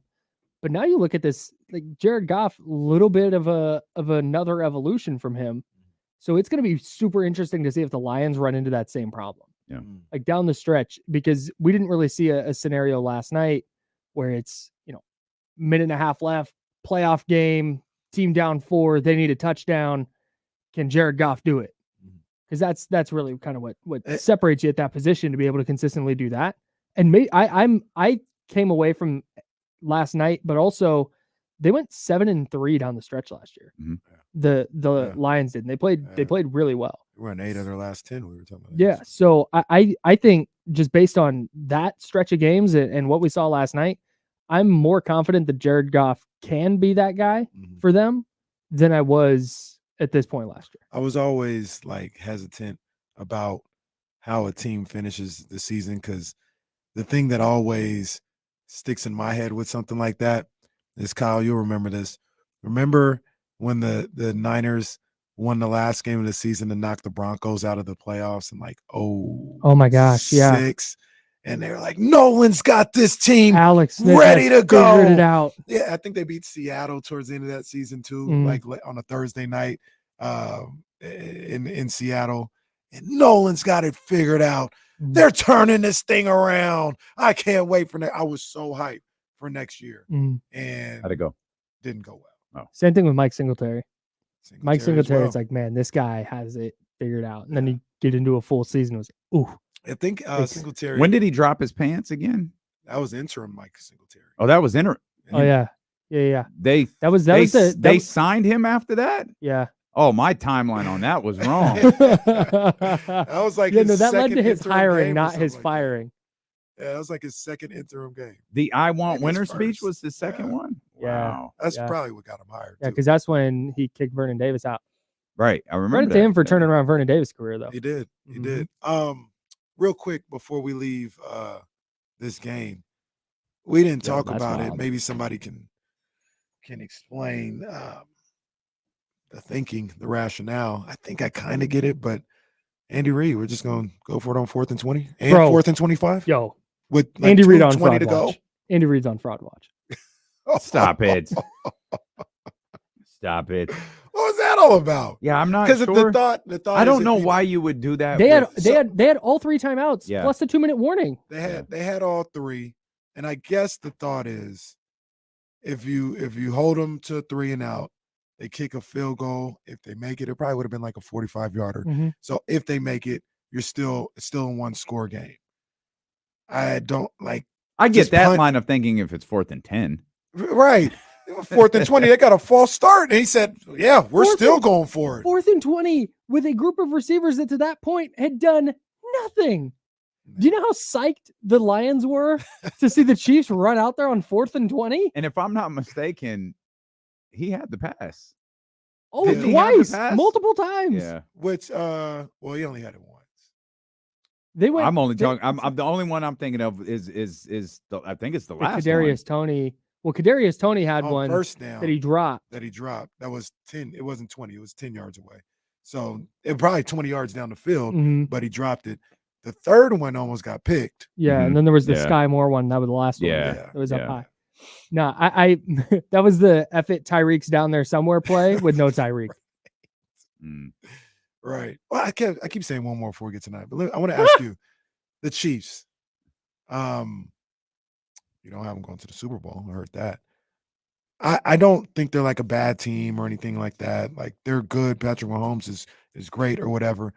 But I'm like, at some point, losing a guy like Tyreek Hill may catch up. Even losing somebody like Juju may catch up to you. Putting all this weight on a 33-year-old Travis Kelce to stay healthy after playing almost a season worth of playoff games in the last 5 years.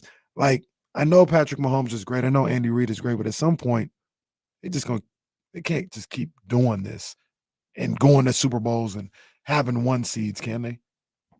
I don't think so. Not if they're not replenishing their roster successfully. Yeah. Like letting Tyreek Hill walk. Okay, fine. Like I get it. I get why they did it financially, but on some level, you need to now start hitting on draft picks and making sure that you're selecting guys like Sky Moore who become good players. You're trading for Kadarius Toney. Okay, you need Kadarius Toney to be a really good player. You're going to pay Chris Jones. You need Chris Jones to continue to be a really good player. Yeah. So that's what they have not. I don't know because we haven't seen it. I don't know that they've replenished their roster with cheap talent to continue doing that and just rolling in as a 1 seed, especially with how good the AFC is. You're listening to D-Lo and Casey on KIFM West Sacramento, 98.5 FM, KRX, QHD2 Sacramento, ESPN 1320, always live on the free Odyssey app.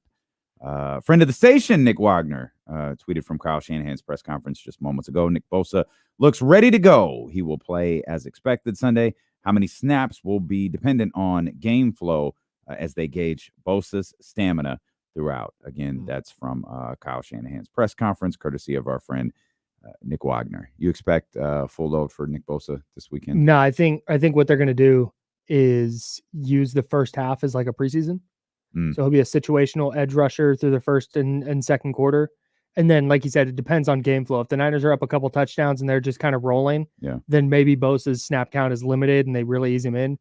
But if it's tight and it's a tie game at the start of the fourth quarter, I think Nick Bosa is going to play a lot in the. You concerned at all about him missing so much time with the team? No, not really. Okay. I know Like, there's definitely a little bit, but he's also a really He's good, a freak, yeah. really good player, Freak so, athlete. and super worried.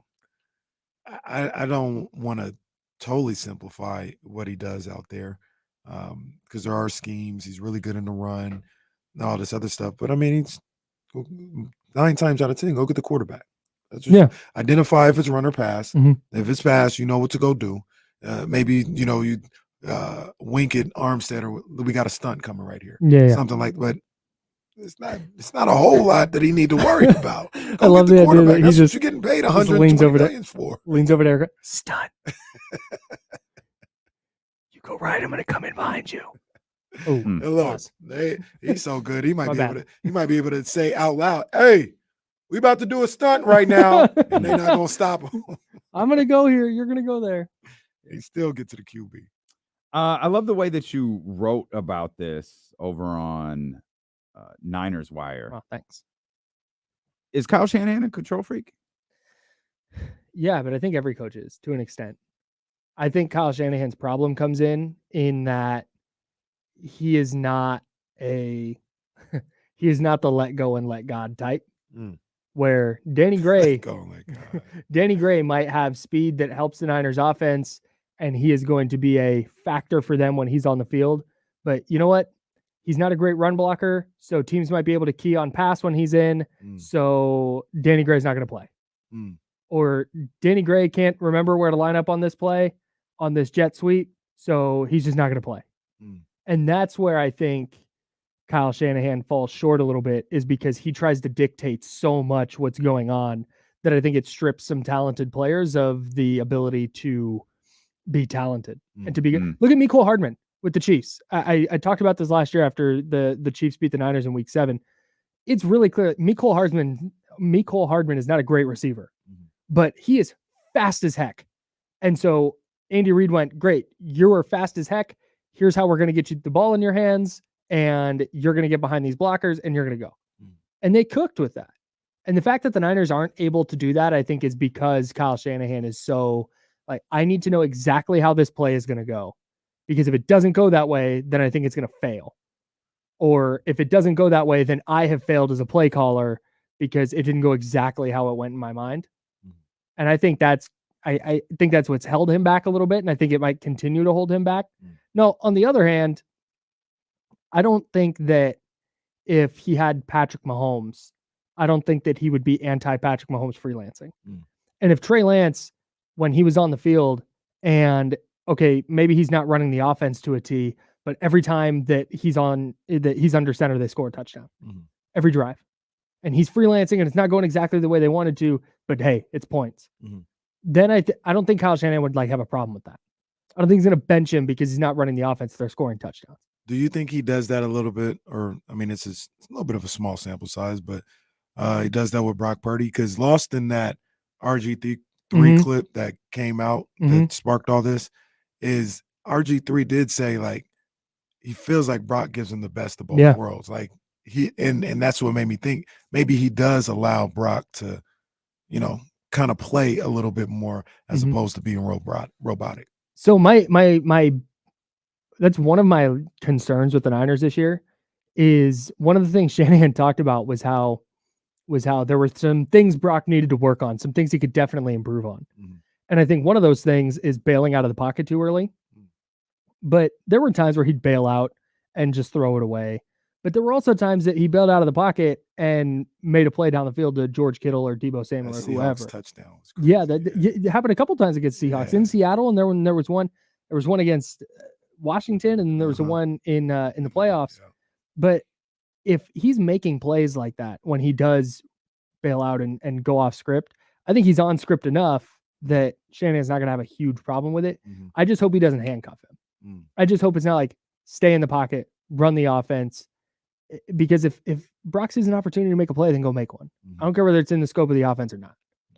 But I think Purdy is in a good spot with Shanahan trust wise. I agree with that, and I used to talk to Damien about this all the time about my frustration with Kyle Shanahan, and it was particularly Jimmy Garoppolo. Maybe it was a little with Trey Lance, but you got to empower these guys a little bit. I agree. Like if Jimmy would throw a pick or a near pick, Kyle would be like, well, we're running seven straight times. You're not going to lose this. But I think that's because Jimmy was so limited. He wasn't running out and making plays and moving around. He was, I'm going to stand here. I'm going to wait for that throw over the middle to come open. And even if it's not there, let's let it rip and see what happens. And sometimes that's good. Sometimes that's beneficial. Yeah. But then there's times in the playoffs when you cannot have that, and you think your run game is going to rip off 5.5, 6 yards of carry. So you're just going to do that because you don't trust the quarterback. Right. But I think he trusts Brock. Is there a position group you're worried about headed into Sunday against the Steelers? Defensive end. Yeah, defensive end. The fact Travarius Ward didn't practice yesterday is nuts. Yeah. He was full go Wednesday, didn't practice yesterday. Limited today. Him and Kittle were limited today. Limited. Kittle's still limited. That's a little bit of a problem. So I definitely think the secondary. What about Hufanga? Where's Hufanga? It looks like and Hufanga Gibson played, right? Yeah, Hufanga, Moody, and Gibson are good to go. Okay, so that's good news. But yeah, if Travarius Ward doesn't play and they're lining up Ambry Thomas over there, that gets a little dicey. Steelers are a good team, man. I think the Steelers are tough. I think they're a playoff team. I think the Niners are going to win, though. Between Brock and Trey and Bosa, and I feel like we've barely mentioned Christian McCaffrey the whole offseason. It's because he's good. He's really good. I think that's just kind of known. Yeah. I mean, the biggest thing is just keep him upright. Like that's the only thing you're worried about. Like, if he plays, he's going to cook. He's really, really good, but he's also at a unique position that generally has a steep fall off. Not insinuating that's going to happen with Christian McCaffrey this year. It's just it's amazing. He was, I don't want to say he was the most important player last year. It was arguably one of them. Maybe he was. Maybe he was. And if we just went a whole off season with like, oh, he's just going to be great again. Let's focus on Trey Lance and Brock Purdy. And obviously we got this Nick Bosa thing hanging over, the organization until the final week. No, we just expect Christian McCaffrey to potentially be an offensive player of the year again. Well, when you give up that much for a guy for half a season, the expectation is he's going to do it again. Sure. Yeah, for sure. For sure. You're like, nope, we're going to get him for half a year. And then, hey, go be a pumpkin. Where are the 49ers if he doesn't? Is it bad or is it? No, I don't think it's bad, but I think you start to see some of Brock's limitations. Where I think one of the things he was so good at was, okay, a play where Garoppolo might have taken a sack and now they're looking at 3rd and 18. He found McCaffrey in the flat. Just knew where McCaffrey was at all times, knew where the check down was at all times. And that might still be there with Ty Davis Price or Elijah Mitchell or Jordan Mason. But Christian McCaffrey is just a little different. And what they can do schematically, splitting him out wide with another running back in the game, just makes things really, really tough on defenses. So Shanahan would figure it out. They'd still move the ball. But I definitely think Purdy might get exposed a little bit in that situation. They got too much. Like I know there's personnel groupings, and maybe this isn't always what's out there on the field because they just don't. That's not how the personnel thing works. But just think about you got CMC, Devo, Ayuk, Kittle, and Juwan Jennings. I don't know if there's defenses that have enough good covered corners or linebackers or sloppy to cover it. Somebody gonna be open every time. That's why keeping Brock Purdy upright is so paramount. Like, forget the injury stuff. If he gets a little bit of time where he can just sit back and pick a defense apart, and I say pick a defense apart using that term relatively, like if he gets to just wait for one of those guys to just come open, because I'm with you, Kenny. It's really hard to cover all those dudes. And so, I mean, every quarterback's good when they get time. Right. But this offense might be like really, really hard to stop if the offensive line is good. Kyle Madson, average. Niners Wire, Candlestick Chronicles, and host of The Insiders here 10 a.m. to noon on ESPN 1320. Kyle, we appreciate you so much. We'll come back. Coach Andy Thompson's going to join us. Stingers up. Let's go. Sac State, baby. We'll talk to Coach. With D'Lo McCasey return here on Sacramento Sports Leader, ESPN 1320.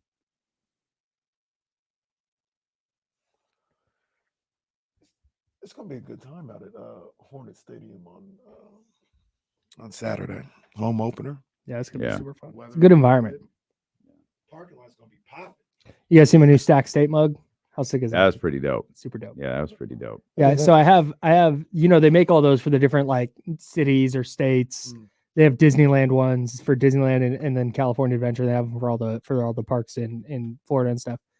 And I pull up to a Starbucks in Oakley one day, and they have like Starbucks, like the reusable cups. Yeah. I'm like, oh, that's weird, but okay, like a little Sac State cup. So I got one. Yeah. And then I'm at a Starbucks out here, and I see they have the mug like the ones I have of Disneyland, but it's Sac State. Oh, you got one of those, like one of those Oh yeah, Starbucks? Yeah, I seen yeah. that. I was at the one I downtown. bought that post haste. Yeah. So that's my new work coffee mug. That's a good look. If anybody steals it, I'm gonna find them. I think the Steelers are gonna win. You think the Steelers are gonna win? Yeah, Ooh. 23-21. I feel like I'm missing out on the Steelers. I was talking to my barber this morning. He loves the Steelers. Depends on Kenny Pickett. Yeah. Yeah. I don't think Kenny Pickett's beating the 49ers defense. Yeah, just if their defensive ends without Bosa might be like really ineffective. And so that's what I worry that he's gonna have. It only takes one or two shot plays to George Pickens, get a turnover, and then all of a sudden it's, the one that concerns me more than the receivers and Kenny Pickett is Najee Harris. The Niners I don't know if struggled stopping the run in the preseason. And I know the thought is they just turn it on. I mean, Hargrave and nobody Armstead didn't played. play together. Yeah. But that's the thing. I mean, I think back to, and once again, it's different personnel, but I think back to the Falcons game last year. Yeah, with no Bosa. That was the issue. They couldn't Yeah. stop the run, and they set up all these dink and dunk things for Mariota. That was so wild. Their ends in that game looked like they had never defended a read option before. It was wild how many times Samson Ebukam was just like back there. It's like, wait. That's yeah. They're gonna be good though. Here's the thing, I said this today on the show, so sorry, Chatty House, if the Niners look bad on Sunday, I'm not going to be super concerned about it. But if they look really good, like they just handle the game, win it like 24-14 or something, it's like, oh man, like they might be good. But are they wearing those uniforms today as I watch this game? Also, shout out to the Chatty House. I was going to say this, Damien, but then we started talking about football. Starting a show and seeing how many people are clocking in on YouTube makes life so much easier. Oh, sure. Yeah. It is so nice getting into a show. So so shout out to them. Shout out to you guys for building the foundation. But that's unbelievably helpful because the first time you do a show, you're sitting there, you don't know, you're nervous. It just throws everything off, especially with what I'm doing, trying to learn the board and all that. So looking up and seeing people in the chat being A, supportive, but B, just being there is like lifesaver for real. So, and also Jesse, shout out to Jesse for making life easy, helping out. Yeah. It's good stuff. It's good stuff. Hell yeah. I got to go to that Cowboys game. I'm looking at the schedule right now. Spring coaching here. Kind of getting sideline passes. All Oh, right, that's I'm going to head nice. out. Stingers All right, up. man. Stingers up. Stingers up. What's happening, Coach? How you doing? Good, Coach, man. what How are up, you? baby? Good. Just jumped out of a meeting, jumping on this. I'm loving that I'm getting on your show, though. I appreciate you guys having me.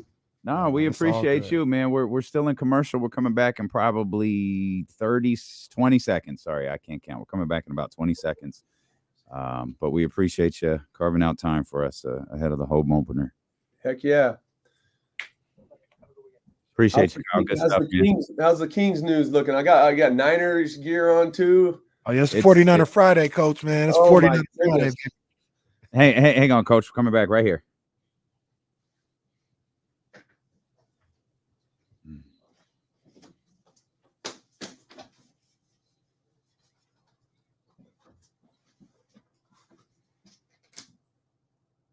As we keep it rolling here on this Friday, happy to bring in the head coach of Sac State football, our man, Coach Andy Thompson. Of course, it's Texas Commerce at Sac State this weekend. Coach, how you feeling? Feeling good. It's been a great week of practice, and Got back from Louisiana last week and got back to a normal schedule. Guys have been in class this week, so feeling good. We're starting to get on a normal football schedule, and as coaches and players, we like those schedules. So it's been good. It's been a little warm out, but it's been a good week, so it's been good. Coach, if I'm gonna tie this into what we were just talking about with Kyle Shanahan, do you consider yourself a control freak? Man, I hope not. But when you do something this is year number 19 for me. Yeah. And then I told last time I was on, my dad was a coach, my grandfather was a coach, so I really don't know the fall without football.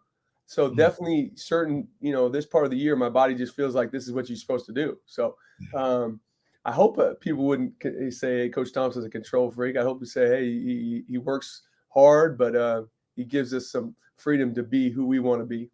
Yeah. I don't think being a control freak is a bad thing. No, I don't think so either. I mean, it can be. Yeah, you could be overbearing. That's where it becomes too much. But there's nothing wrong with a little structure. There's nothing wrong with, hey, put this together. This is what it should look like, or this is the steps and the progressions you should go through. Nobody, like I said yesterday, there ain't no coach out there that's just like, just do whatever you want, guys. No, ain't nobody saying that. They're like, no, this is how we're gonna do it. This is what it should look like.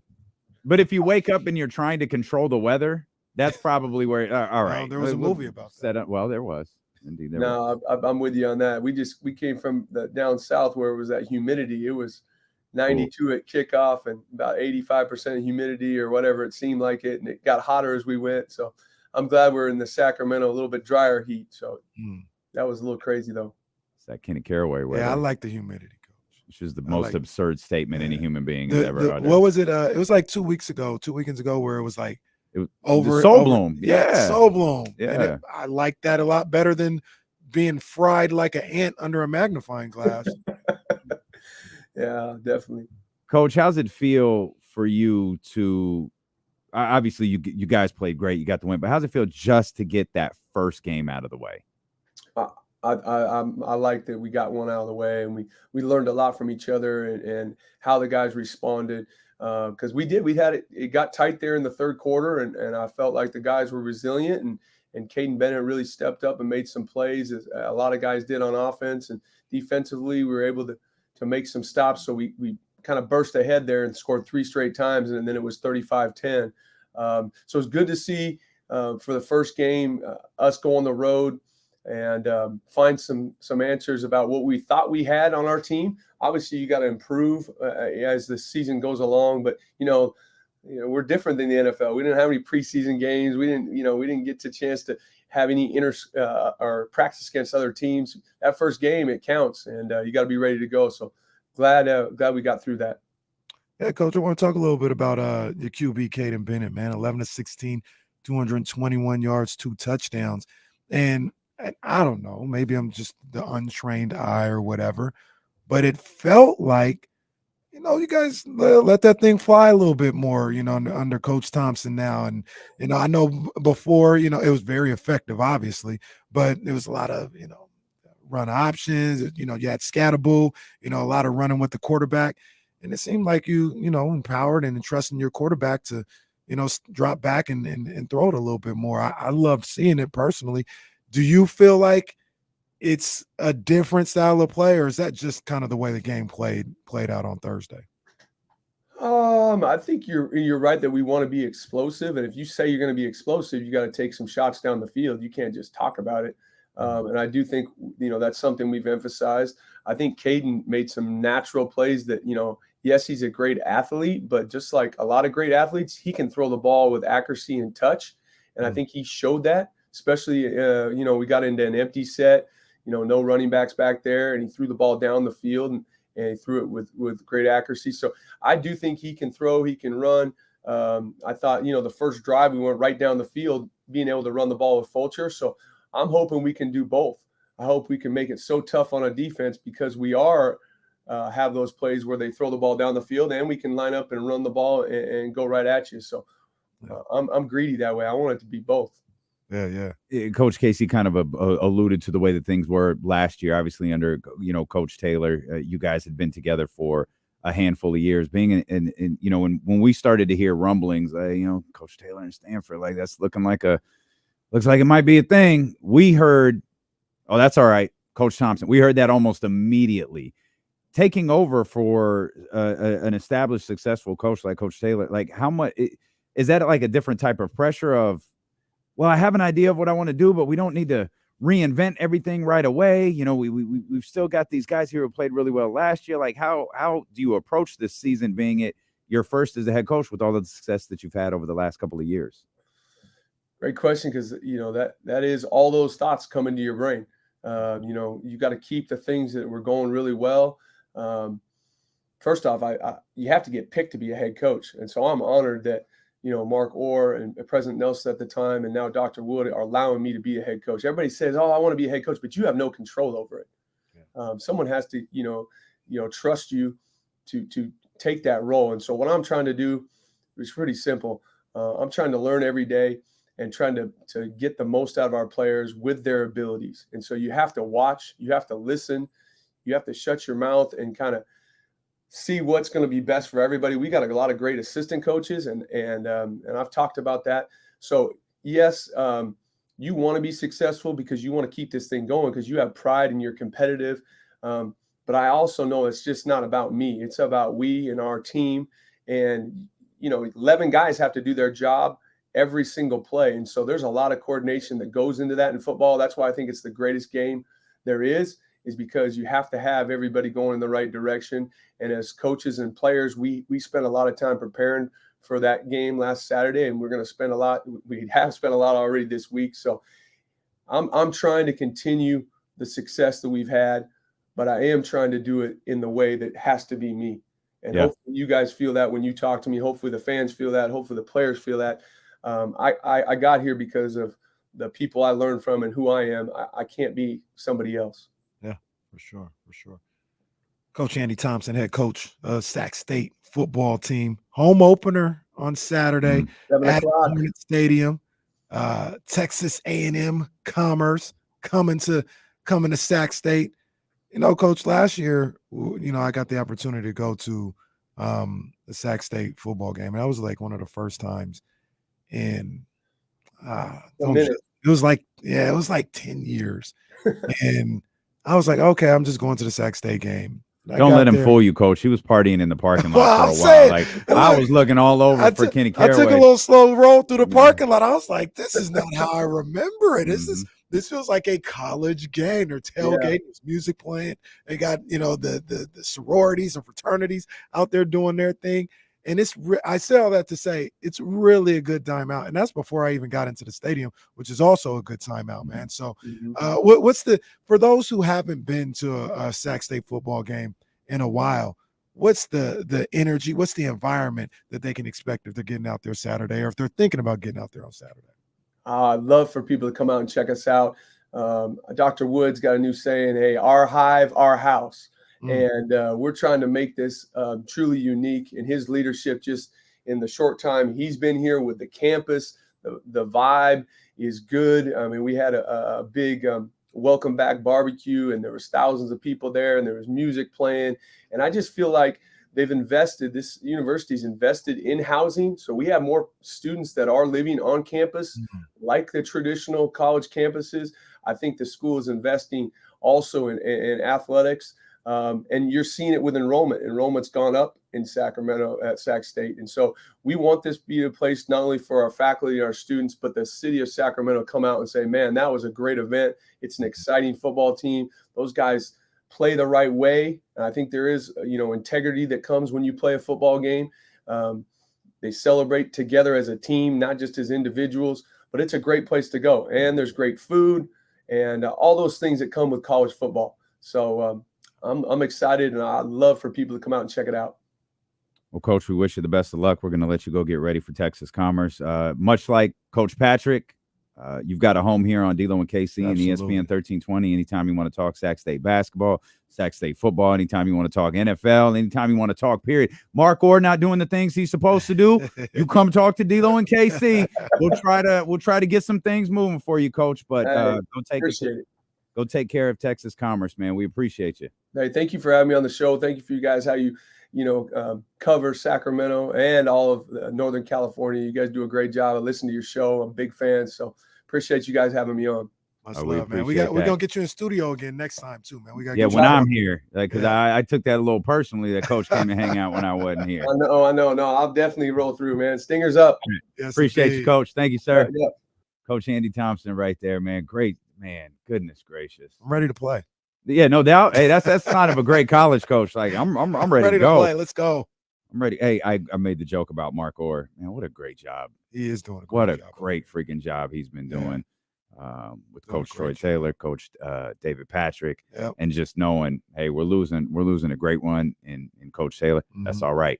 We ready. Ready to go right there. Yeah, we ready. That's and that's big. tough, man. I appreciated Coach Thompson's answer to that. It's tough to take over, being an internal hire in a program that's successful. It's such a fine line to walk because, Andy Thompson, that's a good coach right there. Yeah. And he's kind of been doing things the Coach Taylor way for the last, 4, 5, 6 seasons, whatever it's been. And now it's okay. We've got a group of individuals that it really works. We want to honor that. We've got a system that really works. But I've got some ideas we didn't implement, the last few years, and I want the opportunity to do that here. Yeah, it's tough.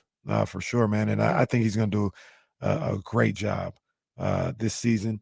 They're top. I think they're top 5. No, maybe top. I think last time I checked, they were like number 8 in the nation. They might even be top 5. But the Big Sky is crazy. The Big Sky has like 5 teams ranked in the top 25 nationally of the FCS. So it's going to be tough. But I think he's going to do a great job. And we got, they take care of business on Saturday. Yeah, Lurking is next Saturday. Oh man, we taking a bus to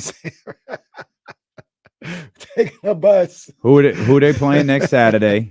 They're going to Stanford. No, we're not. Do not try to sign up for the Kenny Caraway bus pass. We're not taking a bus. Y'all welcome to drive if you like. That's crazy that game's happening. That's incredible. Absolutely incredible. I need to go. We might need to go to that, though. We might need to go. Coach, can we get some field passes for that Sac State Stanford game? We might need to do that one. Right. That's gonna be awesome. I'll ask for the hall pass for that one.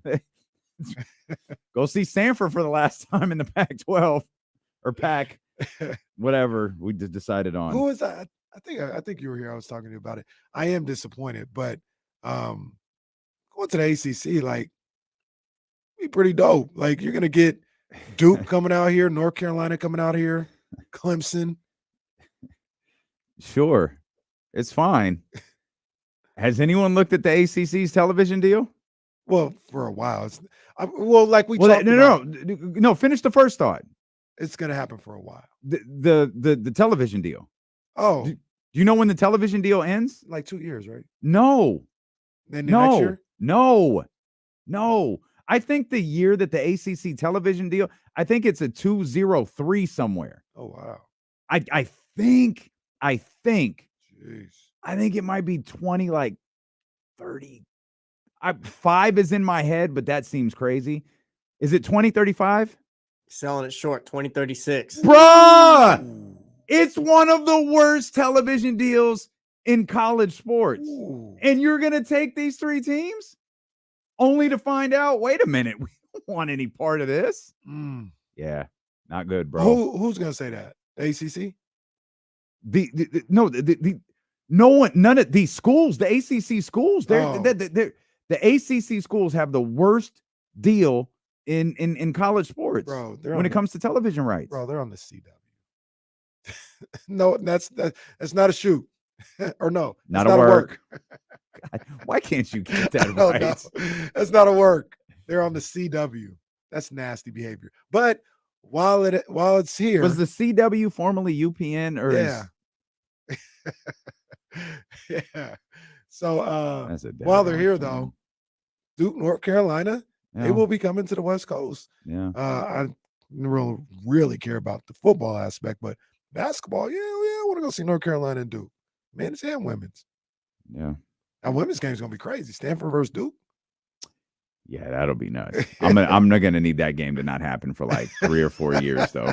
I'm gonna need that Duke women's basketball team to get their scoring up a little bit before they come to Stanford. Has Tara retired yet? Tara didn't retire, did she? She's still cooking. Gonna need Tara to retire too. I want to see that matchup. I want to see that. The last thing anyone needs is, hey, remember when I was your final 2 schools and you didn't come here? All right, yeah, remember that today. Oh no. The greats never forget. Never forget. First time I met Grant Hill, I was with the coach of the Duke women's basketball team. Mm-hmm. Grant Hill walks up, hey, very nice to meet you. I can't believe you didn't come to Duke. And walked away. Because when she went to visit Duke, Grant was the one who showed her around. Yeah. They never forget. They hold on. They hold on to that stuff forever. Yeah. Absolutely forever. On a smaller scale, Coach Katz always reminds me about Coach Katz, every time he come on the show, he bring it up. KC didn't come play for me. Couldn't win over Cheryl and El Grove. Gotta talk to my guy, Coach Katz, man. What's Coach doing? Wasn't he writing a book? Living life, yeah, writing a book. I talked to him. Yeah, on the golf course with Sarah Hodges. I saw Sarah on the golf course. Like last year during the basketball season, he texted me. He's like, yeah, about to go spend a week with the Milwaukee Bucks, just hang out and see their practice, see how things go. I'm like, Coach, living life. That's what great coaches do, though. Like Mike Tebow used to do that. I'm sure he still does, even though he doesn't coach anymore. He spends a week with the Miami Heat or whatever coaches he knows around the league. He goes and spends time with them and watches them and absorbs and gets ideas and talks strategy. I mean, that's great. Great coaches watch other great coaches. Yeah, for sure. As we roll along here, Trysta Krick at the top of the 2:00 hour. T. Crizzy. Again, if you can't make it out to Sac State, hopefully you can.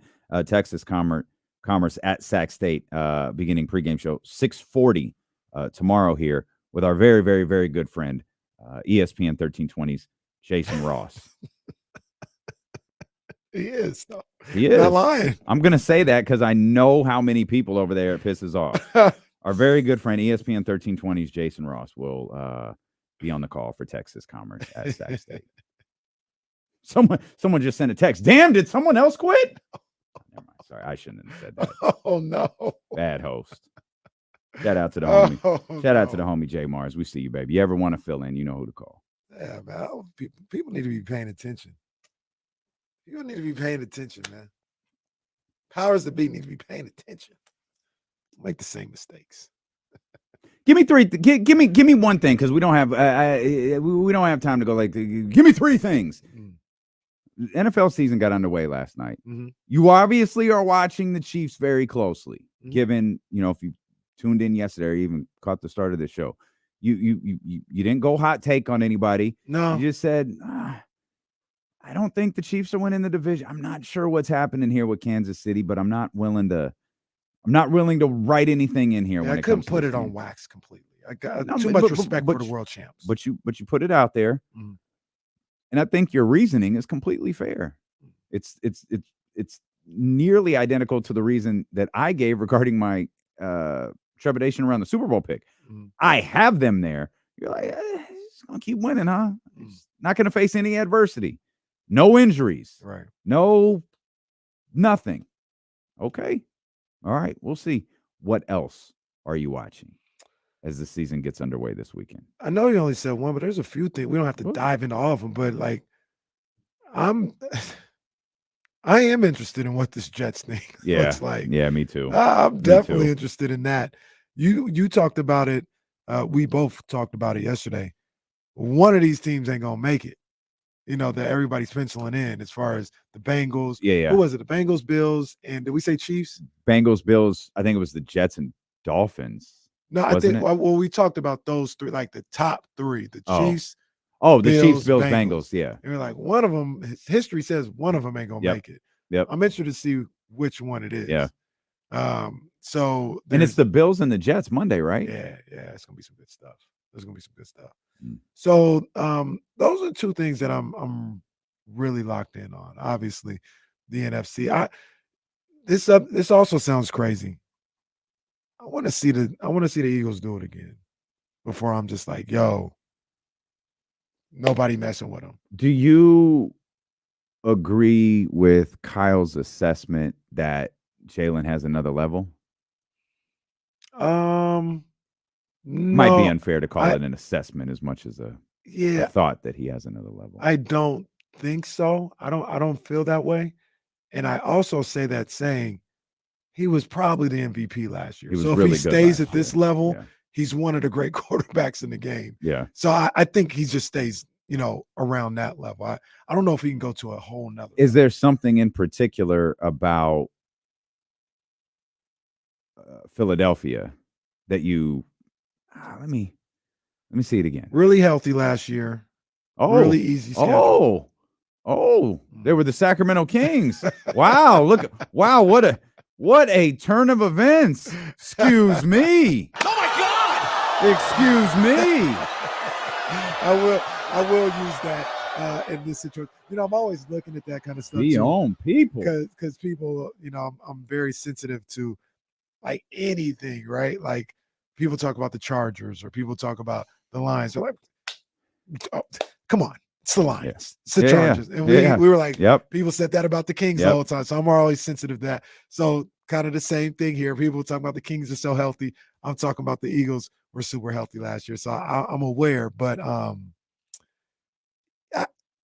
I think they're a good team. But like, where did they go? 14-3 last year? Number one seed. Well, to be fair, in the discussion of, because I didn't do anything creative in my picks. I got Philadelphia and San Francisco. I think they're the two best rosters in the NFC. You don't have to be 14-3 again. No, you don't have to be the one seed. Yeah, you don't have to be the one seed again. Yeah. You've just got to get to that point. And to that point, I don't think they will be. I don't think they're going to be 14-3 again. But I also don't think that they have to. I think, knock on wood here, or whatever this is made of, now that they have that playoff experience, they don't need to, and I'm not insinuating that they're not going to go out there and try to win every game. But I think we get into that postseason, they ramp up. And I think they can get back to close to the point that they were last year. I don't know if it's going to happen this And I year. knocked on wood because that's exactly how I feel about Sacramento now that they got that that postseason experience. Right. But also basketball is different. It's very different. Yeah, absolutely. NBA and NFL. It's a series. They go about things differently, right? Yep. The other thing that I want to see, and I don't know if we're going to see it this year, to be honest with you. I want to see what happens when people get hip to how Sirianni plays football. And does he have a curveball? Does he have a plan B? Because there's this goes into one of the reasons why I don't like them. There's a lot of arrogance. There's a lot of cockiness on that sideline and with that group. And that's cool. You win it. Everything's good. When somebody figures you out, when adversity hits you, what are you going to do? Because I'll tell you this. He couldn't get it done without Jalen Hurts. They did not look good without Jalen Hurts. And I think they played 2 games. Is that a criticism? 3 games. Well, like you just said, he was the MVP a second ago. Yeah. Well, the team didn't get it done without an MVP. Like, I think I kind of understand that. All right, well, they couldn't. I mean, contrast. How many quarterbacks did the Niners go through? No, I understand. And they were able to continue to play at a high level. No. I know it's the quarterback. I know it's the potential MVP. But you lose one guy and you fall off the face of the earth. It's not a fair comparison. It's not a fair comparison. Because, because I've said this before, and I believe it to be true. When Trey got hurt, Trey was gone. There was no question. He was gone. When Jimmy got hurt, for the most part, he was gone. You knew he was gone for a really, really long time, if nothing else. You knew if there was any chance of a return, it was in the postseason. But you knew that he was gone. Jalen was hurt, and it's like, okay, correct me if I'm wrong, it was the end of the year. It's like, okay, let's just get through it. The circumstances were very different. If they were put in a position where Jalen got hurt, week I don't want to mirror the Nick Foles situation, but where the Carson Wentz Nick Foles situation. But if he gets hurt in week 11 or 12, hey, he's not coming back. Could they have put it together and put together a run? I don't think they could have. I think but I don't think we know. That's the point. I don't think the comp is fair because I think the circumstances are extremely, extremely different. The way, and I could be wrong, but the way I look at the way Sirianni goes about running that offense, it is 100% reliant on Jalen Hurts. It sounds like your beef is with Sirianni. Yeah, he's a little arrogant, and I want to see what I want to see what happens when somebody figures out what he wants to do and comes with a curveball. But also, it is like Kyle Shanahan's system is like this is almost the gift and the curse. Like we're gonna make it happen. We're gonna come back. I'm here. Just anybody can answer this. Did the 49ers have a revenge tour? Yeah, and that did not go. No, well. It didn't. But doesn't that reek of arrogance? Yeah, I wasn't a fan of the revenge tour. Did you ever hear me say revenge tour? I hope not. Check the tape. Let's find out. Check to see if Kenny made his pick last night. Game. We'll come back. Trysta Krick joins us. A rare Friday appearance. I haven't seen Trysta in weeks. Yeah. I haven't seen Trysta. We've got 2 new shows since Trysta the last time we saw her. We'll talk to her at the top of the hour when we deal with Casey return here on Sacramento Sports Leader ESPN 1320. I need to get up. Let's go ahead and I don't have nothing for 13th round. We're gonna go. We actually gonna go. I get money picks of the week here. Let's see where we at. Let me make sure. Where's my list? Well, I'll tell you guys right now. Last week I went 5-1. I can't remember off the top of my head. I had Utah covering against Florida. I end up going in on Friday because hey, the season started. They got Friday football. Why not? Right? So I end up going in on Miami against Miami of Ohio. Handled that one. And then shout out to Coach Taylor. I went for Stanford covering against Hawaii. So I got that one. I was feeling good. Then we went into Saturday. That took Fresno State +4 over Purdue. Got that one. I took North Carolina -2.5 over South Carolina. Took that one. But the only reason I ain't getting no money is because Colorado went into TCU. I had TCU -21 on that one.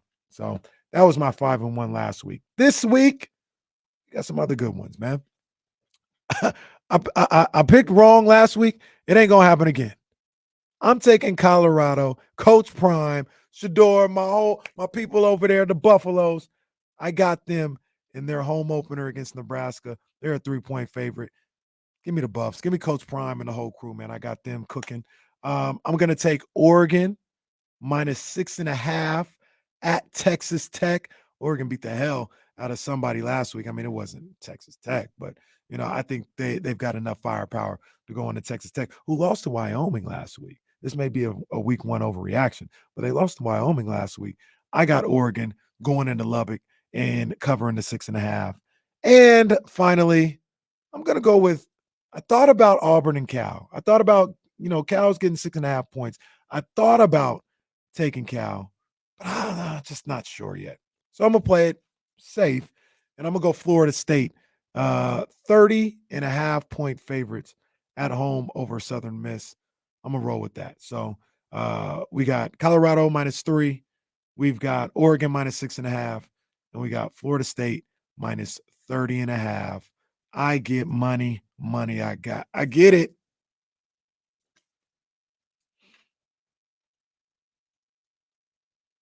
Yeah, Texas Tech definitely is not Portland State. So I don't I'm not going to put too much stock into that game. But John Pauls, I thought about UCLA. I thought about it, but and they struggled for a little bit last week. Who they play? Coastal Carolina, I think. I don't know. Didn't feel confident in it. The other one that I don't have on here, keep your eye on it. I kind of want to take Alabama over Texas. I think they're like 7.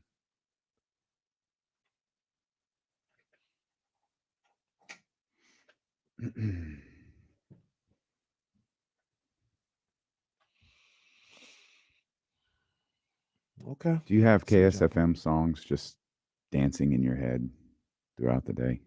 Yeah, randomly. Yeah, me too. Barbie girl was like last week. This week, Oh, then Barbie's is bad. Yeah, it all the time. girls. Yeah, all the time. Bongo might be next. Bruh. I wasn't overwhelmed by it. No, it wasn't, but doesn't mean we're not going to hear it. Locked in on. I was locked in on that. Hey, that's how I heard the song. Watching the video. Oh, come on, man. Hey, do you see that innovation refunds thing? With that spot or just with a spot? Because I just did a new one for that last night.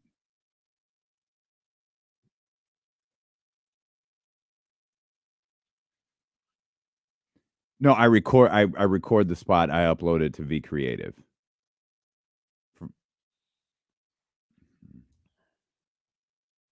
Yeah, because I absolutely did that spot.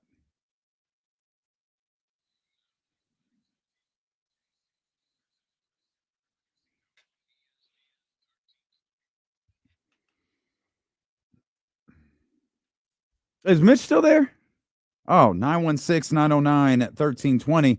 Let's talk to our man, Mitch. Yeah, man. Mitch, what's going on, baby? What's going on? It's raining cats and dogs. Stops and goes. You know I love cats and dogs. But is there any games out there this week? No, the Jets are on Monday. Giants are in Dallas. So no, I guess we don't have to worry about it. On Sunday night. Yeah. It's all right. But No, I think that game's in New York. Yeah, I think that game's in New York. Is it going to be raining for the game? Yeah. I'm West Coast guy. I think the 49ers in Philly will probably be meeting Kansas City or the Chargers. Chargers? Other than Kansas City, other than their tight end and a great quarterback, one of the best ever, I think the 49ers got a better defense and have more offensive weapons, especially in the running game. But I'm calling back to Pac-12 since you had the Sacramento State fellow there. I wish they can save the Pac-2 now. I wish they can add like 6 teams, maybe 8, and I'm really pushing now. Save this conference. Well, I think there's going to be so many. The Pac-12 is going to be so good this year. There are going to be so many guys from the Pac-12, led by Caleb Williams, getting the second Heisman and the championship, going to be drafted in the next 2 years in the top 2 rounds, first round. Well, I don't want to be first round picks. Well, he will be. He could be the number 1 pick, probably. Oh yeah, yeah. No, Jesse had enough. Jesse was reading my face. I don't know. I heard 49ers, Chargers, and Sac State fella. Well, yeah, and then he said he wants to save the Pac-12. He hopes somebody can swoop in and save the Pac-12. I don't think that's going to happen, Mitch. I love how he no-sold you when you were, is it going to rain Monday, Mitch? No, he's complete. He said I'm a West Coast guy. I don't know. And he said, shut the hell up, Kenny. Look it up. No, sold the hell out of that. I think that's to Mitch's point, though. I think Oregon State and Washington State's presidents were saying, because they're stuck now, they're hoping they can help preserve the integrity of the Pac-12. I mean, obviously that means adding probably 7 teams. Boy, that ship might have sailed, guys. Where are you getting these schools from? Mountain West, the WAC. Yeah, those two. Okay. Hey, good luck to those. There's not even that many schools on the West Coast. I don't think that matters anymore. Well, this is true too. Pac-12 starring New York University. It doesn't matter at this point. Yeah, that's a good point. The Lions were a team a lot of people, fans and football people, were really in on. Is there the two that come to mind, the Lions and the Jets, are 2 teams that it feels like everyone is talking about. Is there one that you can't quite get behind? Not necessarily the Lions or the Jets. It could be anybody. Is there an NFL team that you just can't vibe with yet? That everyone's talking about and you don't see it? No, because I kind of see all of it. I mean, maybe the Falcons fall in that category. I kind of see it though. I feel like I'm missing the boat on the Steelers the way you guys are talking about the Steelers. I mean, I love me some Mike Tomlin, but I didn't know I'm sorry, I wasn't familiar with your some ball game. players, man. They got some ball players. I don't think I knew some that. good receivers. I like Najee Harris. Yeah, Obviously, no you doubt. got Minka Fitzpatrick and No TJ doubt. Watt on that defense. They got some ball players. Weren't all those guys there last year? Yeah, I think they missed by like a game, though. Yeah, no, I'm not. No, I'm not insinuating they're a 4-13 team. I just like people seem to really dig this Pittsburgh Steelers team. I think they're gonna be. I'm not saying in contention for a playoff spot. I'm not. That's easy work not for me. Sure, putting them in. I think any team Mike Tomlin coaches is going to be in contention. Although for a didn't playoff spot. they put they missed the playoffs last year, right? They did, and I didn't even put them in 4 ends. So you didn't. I guess maybe I don't have them in there, but I wouldn't be surprised. Well, the Browns are making it. I told you that. Wow, that's the one I can't get with. That's have 4 teams from a division made it yet? I know we've been close a couple of times. That's a good. I'm sure it's happened. I mean, it's only Maybe been a it couple of years, so I don't know that it has. I could probably look at all of the years NFC pretty East quickly. they had the potential of doing it last year. We thought at one point the That's NFC right. West might do it. No one's done it yet. Looking over there, Jesse. No one's done it yet. That's right. I remember the East was close, and it was the football team that fell off, right? Yeah, because everybody else made it. Once again, I don't want to say I can't see it because I can see it. I'd pump the brakes a little bit on the Seahawks. I don't like that, but I get it. I get it. People have them in the playoffs, like they're making the playoffs.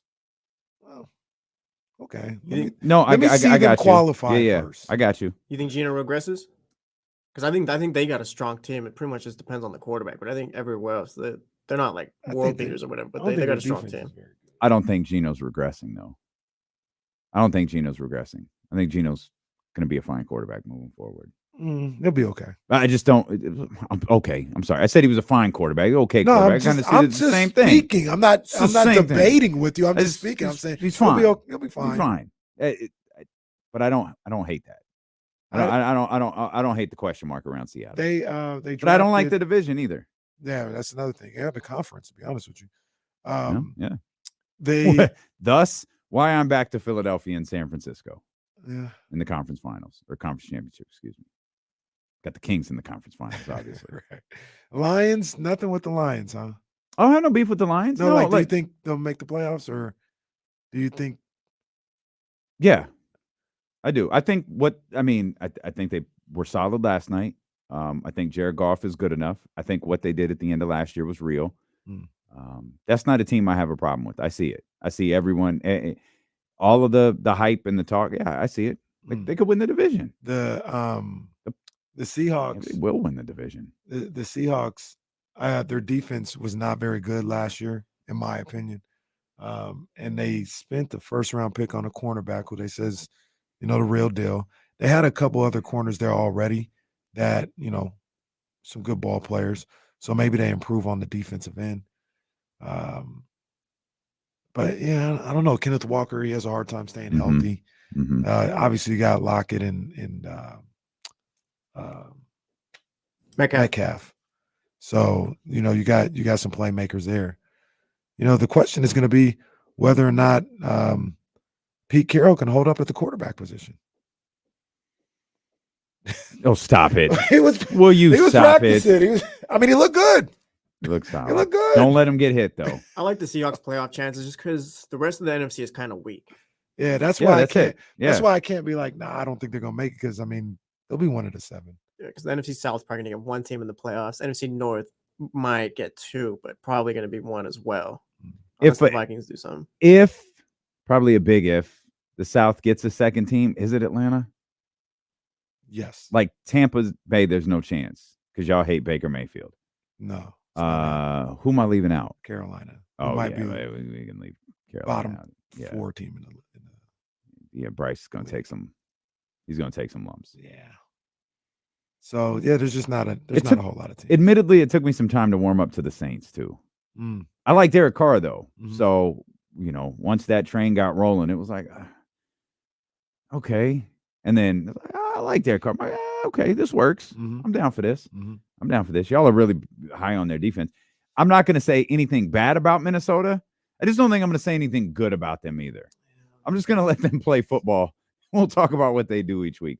I can't make an assessment on that squad. The vibes are off with that team because they're letting Kirk go into a year with like a lame duck contract or whatever. He's got 1 year left, and that's Speaking about the vibes are off.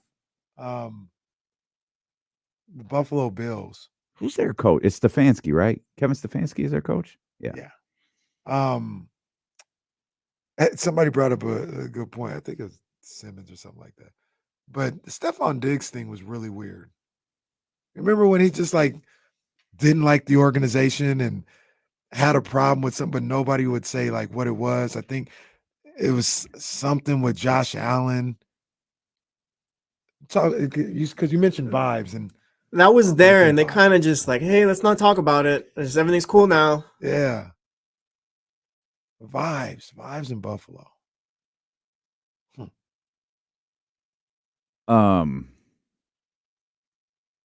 Sorry, I'm thrown off by an email.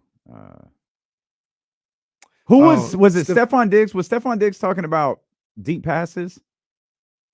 Was that maybe that wasn't even last year?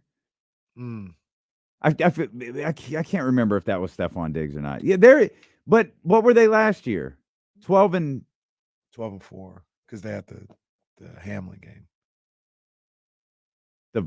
The Vikings did? Oh no, I'm talking about the Bills. Oh, you're talking about okay. Yeah. I'm sorry, I was still stuck on the Vikings. And then mentioning the Vikings, their head coach is Kevin O'Connell. Kevin Stefanski's on the Browns. Right. That's right. Oh, Stefanski's with the Browns. Oh, he was a coordinator, I think, in Minnesota. I think that's where Stefanski was. Yeah. He was the coordinator there. Okay. Yeah, I guess when you're 13, or would you say 12-4? I guess you just brush the stuff off. Vibes are cool. Until you can't do it no more. And that's why Kenny Caraway has them out of the playoffs. Yeah. I couldn't do the Bengals. Bengals are making the playoffs. I mean, the Bills, they've been top with the AFC, at least with the Chiefs and the Bengals. Like, they have to maybe take a full step back, but like regress a bit maybe. They just because the AFC's just gotten a lot stronger now. They almost messed around and lost that Dolphins game. Shout out Skylar Thompson. Wasn't that game, off the top of my head, wasn't it like a snowstorm and then it got clear? Was that the game or was that a regular season game? It was a regular season game. It started snowing in the fourth quarter. That's right. It was clear and then started snowing. I think the NFL turned up the weather machine for that. I don't know. Yeah, I could be completely wrong about the Bills. I just in a situation where things are so tight the way they are in the AFC, every little game is gonna matter. They missed their window where it was just two other teams you were competing with. Now you got the Jets, the Ravens are back. Yeah. If the Pittsburgh's gonna be better, Miami's gonna be better. The Broncos. Speaking of being back, come on, man. It's been like 3 weeks, bro. Hey. Trysta Krick live. There's no one I'm more excited to see than you two. And is she back on the East Coast? Back on the East Coast, baby. We're in there like swimwear. I thought we were gonna keep you. I was trying. I think I'm going back. Then I wouldn't be getting paid, guys. I would be not on with you. Gotta get paid. I would be on what they call short-term leave. And they gave me that little insight, and I said, well, I'll just come on back. What's up, man? Man, we got NFL popping. We got college popping. Yeah. Bro, do you know we've started 2 radio shows since you've been gone? I had no idea. I haven't been keeping up on it, honestly. I'm lying. I've been so happy for y'all. Oh, my God. We got we got James Ham in the mix. We got you guys at the music station. I was thinking about today, actually, or yesterday while I was driving in. If I had a music show, could I do a sports show? And I was like, no. The only people that can do both are you guys. Oh, well, I appreciate that. I think you could do it. But the 420 hit of the day one of these days may have to be the Trysta Krick joint. Yeah, what's the one where he got the chain of my name on his? That's the one that we're gonna play. Oh yeah. Oh, you guys are gonna play my music? Oh, that would make me feel we could absolutely drop the records over there on 102.5. There we go. Man. It's that 420 hit of the day, baby. CeeLo and KC here, 102.5 KSFM. Number one for hip hop and R&B. You know what it is. He had that music too fast. Oh, it's right here on the board. It's right here on the board. We was playing Drake the other day. I was like, hold up. That ain't Drake. This banger. That's TK's joint. Yeah, I need to relabel this. On and on. Yeah, on and on. Hey. Ken, I believe this is. Beam, you know what it is. On that beam. Yeah. That was a classic. We gotta. It goes on and on. Can't understand how it took so long. Fox got the superpowers. That's Fourth right. quarter hitting middies, man, give him his flowers. Coming off of 16. Yeah. Owner tried to move the team. Yeah. Right. Like your boy from Compton said. What he said, though? You know this beam ain't free. Ellie Trade came and they said wait for it. Said the league should step and make it pay for it. Now fans canceling flights back home. Stay another day for it. Purple beam on na and you. That's right. Kayvon shot agua. That's right. Off nights got straps and you. That's right. Yeah. My song, what's that? We ain't done yet. I need it all right now. Right now. Last year there was drama, baby, not right now. Not now. 45-1 odds, what they talking about? Tell 'em. And the haters, man, they can put that beam in their mouth. Hey, you knew there was no way I was cutting that song off before that verse. Come on, man. We missed you, man. Come on now. But look, shout out to the Chatty House too, because I couldn't remember. It was he's a thug, but I love him. Yeah. I know. Tremendous. Absolutely tremendous. And just a lie, too. If it wasn't a lie then, it's definitely a lie now. Oh, he grown up. Yeah, you need a W-2 or 1099 or an LLC. But I tell you what, if your industry is cash only, I think I'm out. Oh, well, all right. Okay. You know, they do Venmo now. So.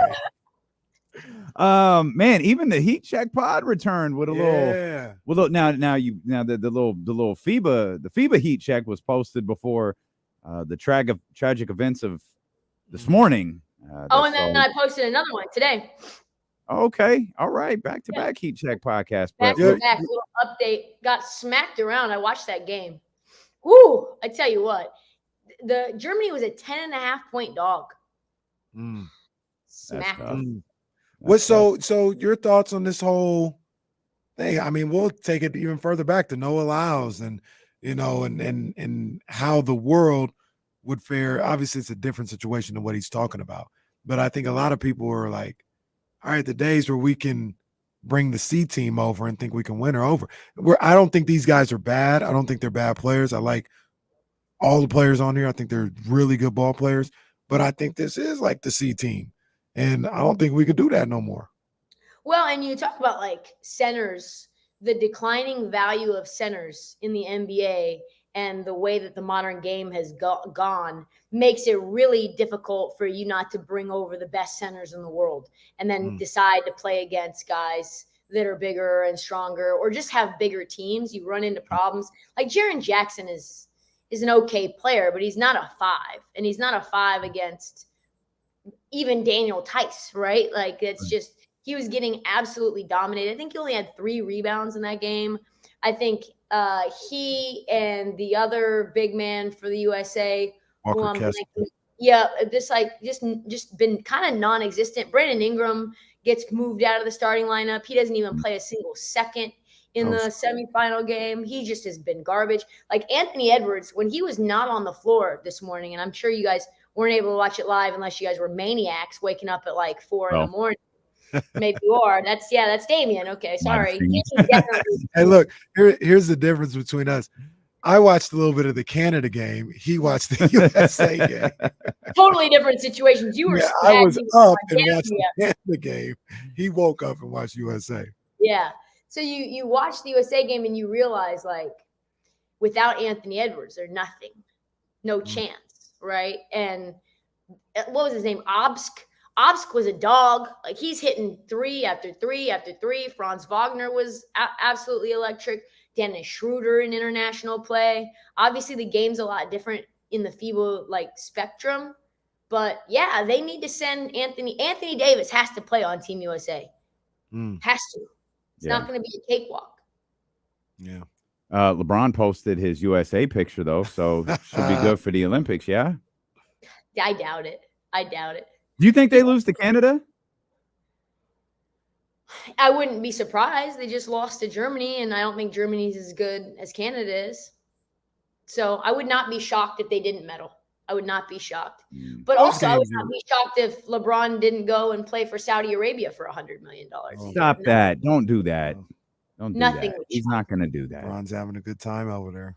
Just maxing and relaxing. Champagning and campaigning. I love that USA lost and LeBron posted a picture of himself in a uniform. That is just That's so LeBron, isn't it? It's absolutely on brand.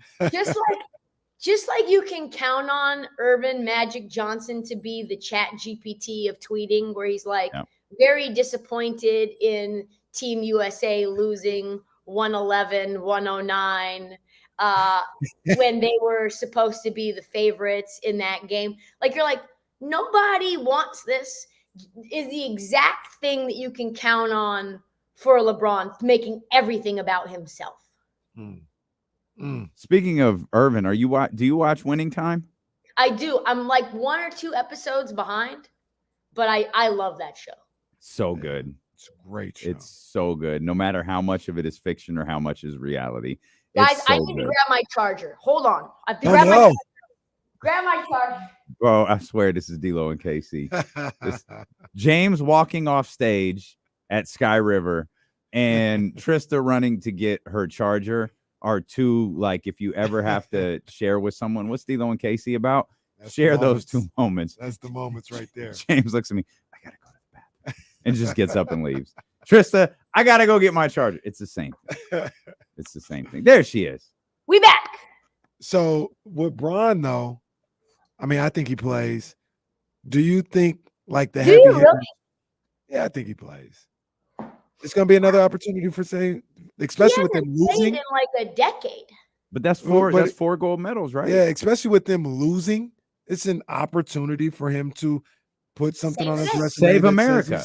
He has the opportunity to save America. Remember, he had an opportunity to go to Tokyo, but instead he was promoting Space Jam, one of the worst movies of all time, Space Jam 2. Oh, Trysta. Well, stop that. It was not bad. That was the right call, though. That wasn't a bad movie? Are you thinking about this? No. It was whatever.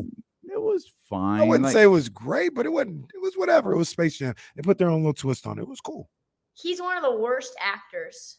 And he couldn't get the kids, his own kids. He had like one of the least LeBron kids. Trysta, stop being so critical of Bron today. I thought he was something to say. I think Davian is one. He's like, should I tell the truth or should I back LeBron? I think LeBron was funny in Trainwreck. First of all, talking about him being a bad actor. I thought he was funny in Trainwreck. 2, what was Trainwreck? Amy Schumer was in it. Yeah. Amy Schumer was in it. Missed that one. It's the one good movie Amy Schumer ever made. But the one thing Space Jam got right was LeBron's house. Remember Jordan's house in Space Jam? He was living down the street from me. Right. He was living in a little modest, like 3-bedroom house, like in the suburbs of Chicago. Like, no, sir, I've seen your house. That is not it. LeBron has like a futuristic Los Angeles home. It's probably his real house that they filmed in. Well, yeah, look, LeBron wasn't going to be Jamie Foxx and Ray. He's going to be LeBron basketball actor. He was fine for what he was. He was okay. He's like, son, I'm so sorry. I won't just let you be anything you want to be. You're like, no one was like, cut. Is Steve Kerr a bad coach? I feel like everyone was waiting for Steve Kerr to fail with it just so they could make like a Steph Curry joke. It's a lot different when you don't have the greatest shooter out there, huh, Steve? So don't think he's a bad coach. No. I just think we might have in the past overestimated his prowess. So So he's not bad, but maybe he's not the all-time. I think some people at one point were ready to crown him as like one of the best coaches of all time. Mhm. And I don't know if we're there at this moment to say that. I agree. Like I said, I definitely don't think he's bad. He's a good coach for sure. Really good coach. But there is the element, and there's always been that element, whether right or wrong, of he came in and just won with what Mark Jackson had already started. I think it's a lot more, there's more dynamics to it than that, but that's always been out there. And the thing that's starting to come around with him that I'm starting to question and I don't like is I see this thing with Brandon Ingram. And it reminds me of Wiseman, Poole, and Kuminga. And it's like, if you don't do what Steve Kerr thinks should be done, he's just not going to play you. And like, that's not the move. And especially in situations where the Warriors, I mean, they got a championship, so maybe you could say they didn't need it. But Team USA, they needed Brandon Ingram. Like, you guys weren't like, oh, we could just put anybody out there and we're going to win. Like, you needed a Brandon Ingram to get past Germany or against Lithuania, or maybe if you would have played Canada in the championship game. And he was just like, yeah, no. Once Brandon Ingram was like, I don't know my role, Kerr was like, well, you'll never play again. I know your role. It's to be on the bench. And it's like, bro, how about getting the best out of these guys? Yeah, I think the thing that we can say in all seriousness is that maybe development isn't his strong suit. And sometimes people are really good executors and great thinkers and amazing at like intellectual parts of life. And then other people are better at developing talent as like managers and leaders and getting other people to succeed and other people to gel. And you may say, well, Steve Kerr's done an amazing job of getting the Warriors to gel. Look what they were able to do. They, add another ego and another star in Kevin Durant, and they were, dominant, and, he got the best out of Draymond, and he, got the best out of Steph and Clay together. But like, those guys were kind of already baked. Those are like baked goods by the time he got them. And a spot like Team USA is, you don't have that much time together. You don't have as much camaraderie and chemistry as a team like the Warriors did, even when he got there. So you add guys in like Wiseman, you add guys in like Poole, you add guys in like Kuminga and Moody, and he's not figuring out the way to put the pieces together that all work. Like, that recipe has always felt a little off. Even when they won the title, it felt a little off. And that's going to even be more, I think, exacerbated in Team USA play, because that's not even a real team. It's a bunch of high-profile stars that have to sacrifice a lot to come together and play a totally different game than you would in the modern NBA. Him and KD actually had a little friction too. Oh, absolutely. Because he had the whole, high motion offense, and KD's like, yeah, that's all cool and all, but like, when it's the playoffs, just give me the ball and let me cook. I want to play. I want to play ISO. Like, that's what I like more and more and more and more throughout the time he was in Golden State. He was like, yeah, I kind of grew tired of the whole like beautiful game thing.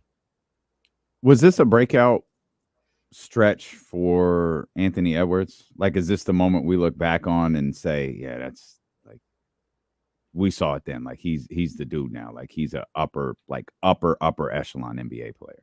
I think it came a little last year, but Minnesota was very disappointing.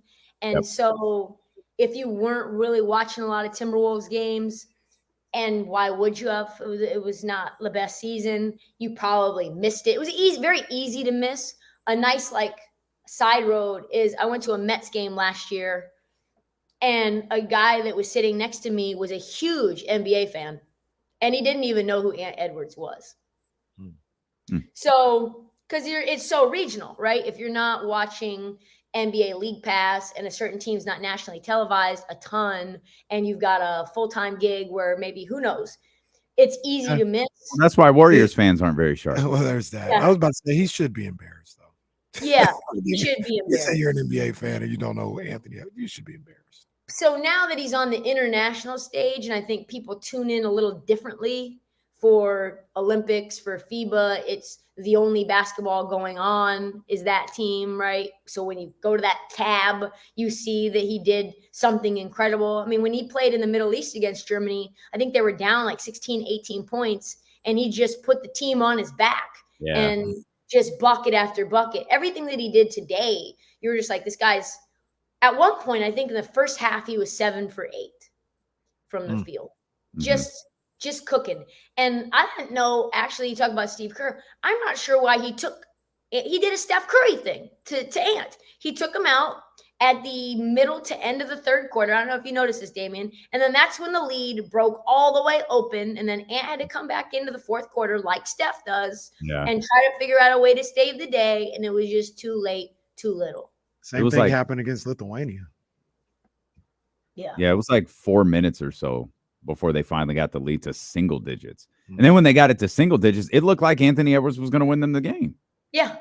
Like he was in control of every play that USA had. It felt like he was going to do it. If he doesn't make that mistake and turn the ball over, passing the ball to Jaren, they could have, I mean, that's maybe the game. Yeah, I mean, there's that. And then Tyrese Halliburton sliding in to defend the three-pointer and falling. And, I mean, wide open, and that kind of opens things up a little bit more. Those two plays and all that work that the USA did to get back in that, was those two plays that just can't come back from that. They kept panning to Steve Kerr too. I don't know if you guys noticed. He just looked weathered from Manila. And He's got that look on his face. he looked like someone like stabbing him under his shirt. He has the same look on his face every time Steph Curry isn't on the floor. It's just his non-Steph Curry face. That's what it is. Oh, no. Where's that guy at?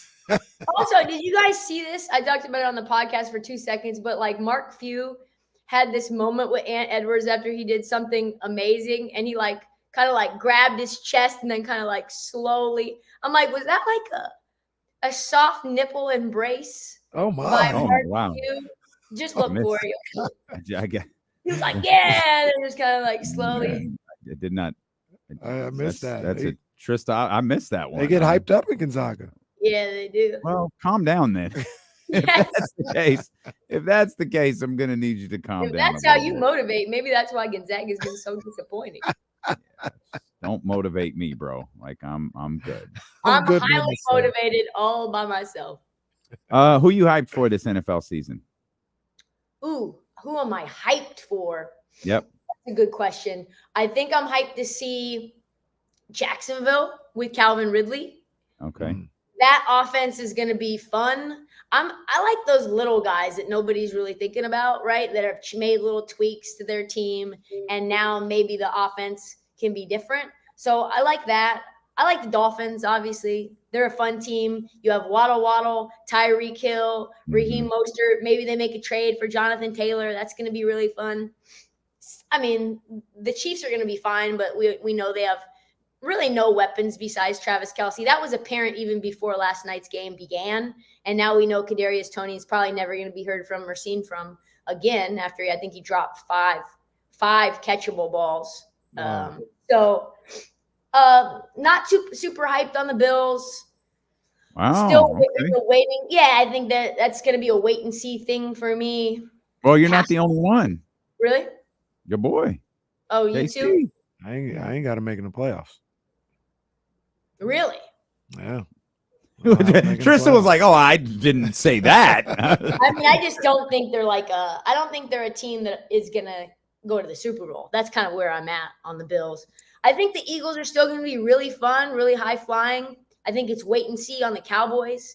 You look at the way that Mike McCarthy says he wants to run the offense, and then what they've done doesn't really support that philosophy, given the fact that it's just Tony Pollard out there and a guy who's my height to back him up. So how are they going to run the ball 25, 30 times? I think Pittsburgh will be fun, like low key, pretty fun. I think the league's very wide open this year. very, very wide open. Chargers with Kellen Moore, I think, are going to be fun. Quentin Johnson from TCU, like, is he a number one receiver if Keenan Allen and Mike Williams get hurt yet again? Seattle, I think, is fun.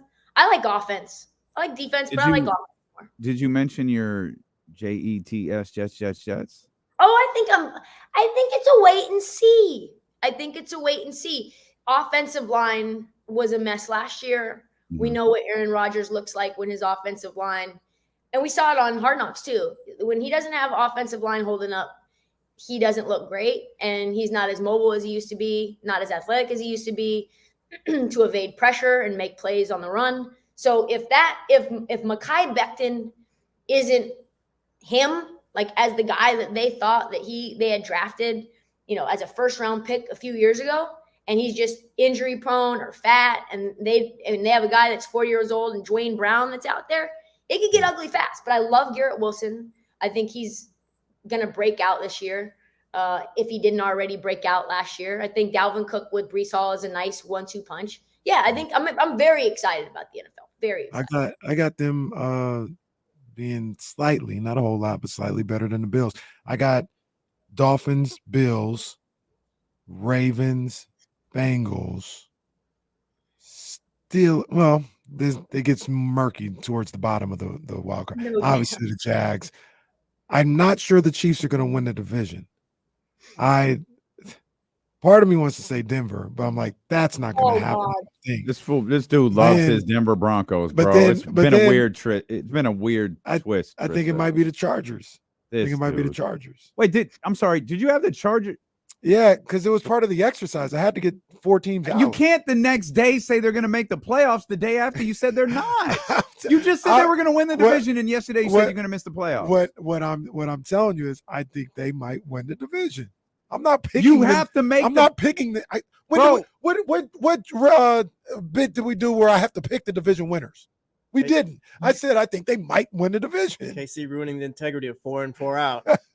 Oh no, because I said at the beginning of 4 and 4 out, I said I only believe half of this stuff. You said you podding. That's what it is. I told you I said I only believe half of this stuff. Trysta, this dude be podding, man. He just be saying. That's what he does. That's what he does. He's got his hat all up high. It's probably not even touching the top of his head. I only believe that 4 and 4 out is tough this year, man. It's tough. It is. It's really tough. But I in though, right? Jets were one in. I put the Jets in. Jets and and then the you Dolphins. put the Bills out. Bills out. Who else? I got the Bengals the Chargers out. Put the Chargers out just for the sake of argument. I got the Broncos in. Chiefs That's in. never happening. And Jags. The Broncos are going to be a disaster. Yeah, I don't think so. Yeah, you had the Bucks, Bills, Giants, and Chargers out. Mm-hmm. You had the Jets, Broncos, Lions, and Saints in. Mm-hmm. Yeah, I think the Broncos are going to be all right. Lions. I didn't even mention how excited I am for the Lions. That if that defense plays like they played against Kansas City, which they had the 4th worst rushing defense in the league last year. For the first 10 weeks of the season, they were one of the worst defenses in all of the league. They add multiple pieces. Aiden Hutchinson obviously looked really good, but the run defense looked really good last night. Like Pacheco couldn't do a damn thing. CEH couldn't do anything. I don't know how many yards they had total rushing, but it was less than 100, I think. I'm pretty sure it was less than 100 because I had Pacheco to have over 45 rushing yards, and I don't think he even came close to that. So if Detroit can do that, and then they're going to end up getting Jamison Williams back, in 6 weeks, they have another guy to throw the ball to that's not Marvin Jones, the ghost of Marvin Jones. I mean, you to think about what Jared Goff did when all he had. Amon-Ra St. Brown is really good, but outside of him, he was throwing to Josh Palmer. Josh Reynolds. He's throwing to Marvin Jones and a rookie in Sam Laporta. And a little to Jahmyr Gibbs, the rookie as well. Like once Jamison Williams comes in, real quick, like 20 seconds. What do you think about my thoughts about the Chiefs? I don't know if they're gonna win the division. I got too much respect to say they won't make the playoffs, but I think there's going to be a step back for the Chiefs this year? I think we keep saying it every year. I think there's good reason for us to say it every year. And until they miss winning the division, I'm not going to predict that.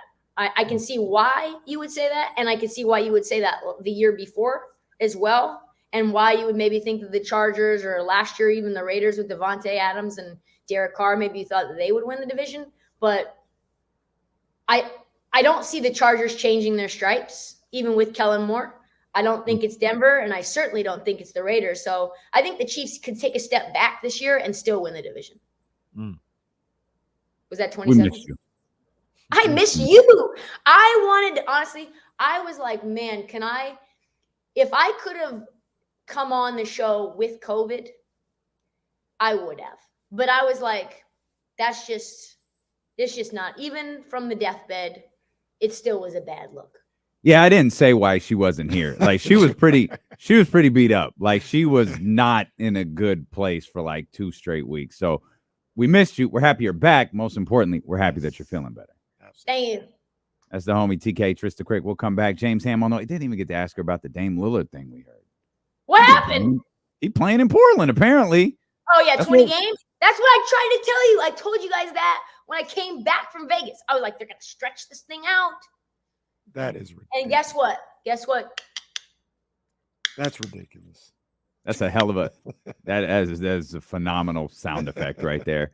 Stilo, we'll be back with more. Stilo and Casey here on ESPN 1320. Or as James would say, we'll be right back after this. After what? James is learning. He's leading. He's learning. I love it. How's the show going? They're 4 days in. They're doing good. Every day was better than the last, and we're getting cameras situated, and Kyle's learning a lot there in that studio with Jesse. So it's going really well so far. That's amazing. That's amazing. Yeah. Well, I'll have to come on with them sometime. Not definitely. Obviously, in competition of you guys, slot will stay the same. But I can't wait to see how the show goes. Yeah, they're doing well. Yeah. Right. We'll have a great. We're so happy you're back. Have a great rest of your day at work, and see you Tuesday. All right, homie. Sounds good. See Krick.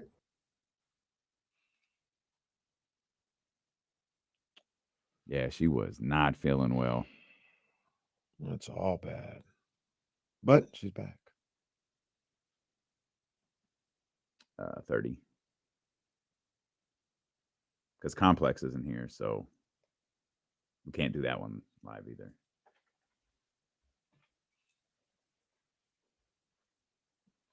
You're 4? Okay, good.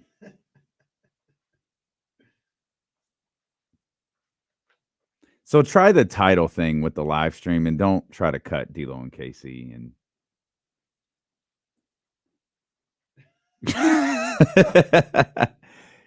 have you already cut it?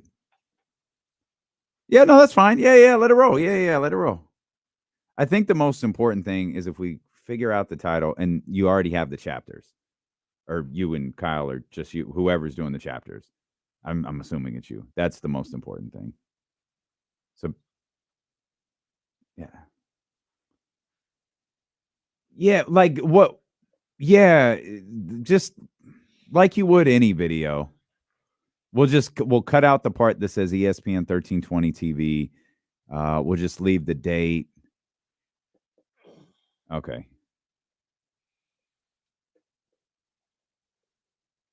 Oh man, to John Poles. Today would be a great day for kicking it with KC. That man over there and going on. What? I just got some regular shoes on. What you talking about? Oh, you're gonna lie to all of us. These ain't regular shoes. There's nearly 300 people in this live stream. You're gonna lie to us. Stop. Okay, what shoes do you have on? And we'll all collectively decide if these are regular shoes. What shoes do you have on? Jordan 1s. Which ones? Spider-Verse. The new Spider-Verses. This year's. Regular Into shoes. the Spider-Verse. Cash out Caraway. So cool. Stop. Must be nice. Sometimes I dream Stop. that he is me. Bro, I have on Pride Air Force Ones, man. Knock it off.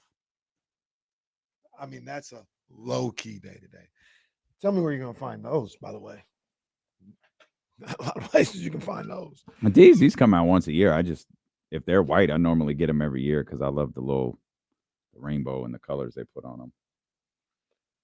I think these are my favorite ones that they dropped. You know, this ain't free. I mean, the pressure in dressing for your wedding is extraordinary. Yeah, what do you wear to events like that? Yeah, I don't know. Like it's going to be the fashion event of the century. It's legit been giving me anxiety for weeks. Oh, you'll be fine. Don't know what to wear to your wedding. I can't even decide on the shoes. I showed you a pair of shoes that I was thinking about wearing that I don't own.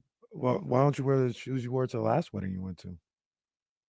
It was a good pair of shoes. It was a good pair of shoes because I don't think I want to wear that color.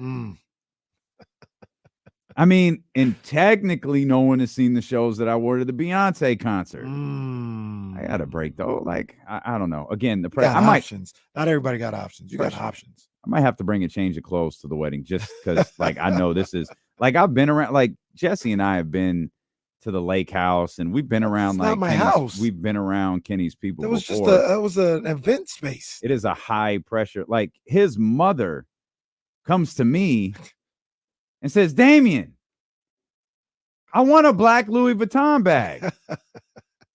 Man, I don't know what possessed her to say that. I have no idea. Casey did the baby shower on the lake like the NFL wanted to do the draft in Vegas when Yeah. the guys come in the water. With the Bellagio, yeah. People were taking laps around the lake. Oh my gosh, this is beautiful. Paparazzi were on the boats coming in. It was incredible. It was beautiful too. I will say this. It's going to be popping that day. It's going to be popping. I hope it doesn't rain. No, it ain't going to rain. Okay, good. Weatherman care what. No, it's going to be a day. It's going to be popping. We're going to have a good time, man. You tell Coach JT to turn the air on in there. Sometimes you get a little warm in that spot. I'll let him know. Okay. I'll let him know. I've been in there with the Black Youth Leadership Project before. I'm like, man, it's really hot in here. Coach, can we I'll definitely let him know. Bring up the AC or something. Yeah. James Ham's going to be with us coming up at the top of the hour. I was like, what? It's like, why do I have something written about Giannis? Because that's from 4 days ago. Stupid. Uh-oh. Let's go back to today's rundown. From 2 weeks ago. Yes, it really is. That's facts. It really is. I got a question for you. Okay. You bring up Giannis. Somebody posed the scenario. Mm-hmm. If you're the Knicks and you could choose between Embiid, Giannis, or Donovan Mitchell, who would you choose? It's pretty easy, right? I Giannis, feel like right? it's Giannis. Yeah, it's Giannis. But you may have to give up more to get Giannis. What if you could keep Brunson and Randall and get Donovan? You can keep Brunson in. Okay. But to give up Giannis, you had to give up Brunson. Give me that again. You can keep Brunson and Randall and get Donovan. Mm-hmm. Do you want Donovan and Brunson? That don't bother me. That's fine. You give up RJ Barrett. All right. I mean, I don't that. No, so I mean, no, it's yeah, no, I did go. Yeah, sure. No, but I'm saying, would you do that or give up? Say the Bucks wanted Brunson. I think you'd still go after you. I think you'd. No, I think so too. But you've got to build. Right, like you got to have someone to go with him. That's what I'm saying. That's like what I'm saying. Like if you get Donovan, but my problem keeping Brunson and Randall. So Donovan is my only issue with in this conversation because I feel like Donovan and Brunson can do similar things. Like if you could find a way to keep, if you have to give up Brunson to get Giannis, but you can keep Brunson and get Joel, I might do that. Joel, the reason because why who's with Giannis? That's the whole point, right? Probably RJ Barrett or something like that. But the reason why I haven't brought up Embiid is I think he's a clear third because of the injury situation. I think he's behind Joel Donovan. Embiid. Yeah, like as far as like who I'd trade for. in I'm that sorry, scenario. I misunderstood. Okay, yeah, just because of the injuries. I mean, I think he's a better player. Obviously, he's a better player than Donovan Mitchell, but I don't injury concerns. So, obvious. They're just very different types of players. So is the Donovan Mitchell trade rumor stuff like not that he's gonna get traded soon, but that's real? Yeah, I think his so. name has been thrown around a lot. I think he's one of the guys, and maybe we can look. I think he's one of the guys who's extension eligible. And that's why all of that noise is out there. And by the way, I had a revelation this morning. I saw a post. Epiphany? Sure. Oh. Sure. Wow. Damian Barley Epiphany. I can't wait. I'm up in my seat. No, I saw a tweet and it said, and I think it was from Real GM. I can't remember I think it was Real GM. And the line was, league executives no longer convinced Shai Gilgeous-Alexander is going to ask out of Oklahoma City. Because it's been the way that these guys talk, it's been a foregone conclusion that Shai Gilgeous-Alexander is going to ask out of Oklahoma City. And I looked at that tweet and I was like, what's standing out to this about me? Or what is standing out about this tweet to me?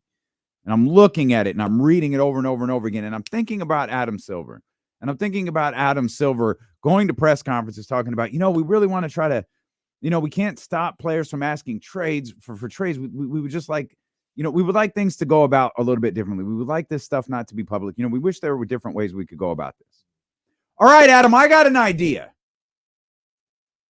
Tell these jack-off league executives to stop talking to writers they want to buddy up with about players that they think are going to get traded to influence the trade market. Stop asking general managers. Stop asking coffee boys. Stop asking anyone who has a title within an organization and framing them as a league executive about whether a player wants to be traded or not. Because it all starts with Bleacher Report says 10 anonymous league executives say Giannis is going to want out of Milwaukee. Shai Gilgeous-Alexander is going to want out of Oklahoma City. Adam Silver, you want to stop this? First thing you do, get these front offices, even the lowly coffee boys, in order. Stop allowing them to talk to the media about stuff like this, and boom, step one is taken. But as long as these writers have free access to these guys and they can do these anonymous surveys with no one's name nor job title attached to it, this stuff is always going to be out there. And all of a sudden, Shai Gilgeous-Alexander may not be thinking of anything about leaving Oklahoma City. Oh, wait, these dudes think I want out? They're all trying to influence the trade market with this. Every survey, every write-up, everything. It's an effort to play Sacramento out of De'Aaron Fox, Shai Gilgeous-Alexander out of Oklahoma City. It's all a little game to try to influence the trade market. Adam Silver, you want to do something about this? Shut that down. Levy heavy fines for that type of stuff and move forward. I hear you. And it's not directly related, but that's been some of my issues with the Dame Lillard stuff. Because we kept breaking this thing down. And I think a lot of this is coming from I think Aaron Goodwin has talked to guys like Chris Haynes before and said, hey, he wants out. So that's the agent talking to a reporter. That's not like within the league offices and stuff. But I believe the whole he's not coming to Boston and he won't play. I believe that's league execs, whether it's Portland or Boston, talking to these media people and saying, this is what they told us. Like that shouldn't be public. That should be a private conversation. But they just go ahead. So then it comes out. But you said it then, though. You said it then, and you were right. This is their move. This is a game. Exactly. This is all part of a game. Yeah. And even the I got frustrated. Well, frustrate's a little strong, but I was looking at it sideways when the letter from Adam Silver came out. That was only supposed to go to the league execs. Somehow we all got it. Which we always do. Yeah. That wasn't even to the media. That was to the league execs in the front office for each of the 30 teams. Somehow it became knowledge to everybody. This is exactly what was said, bar for bar.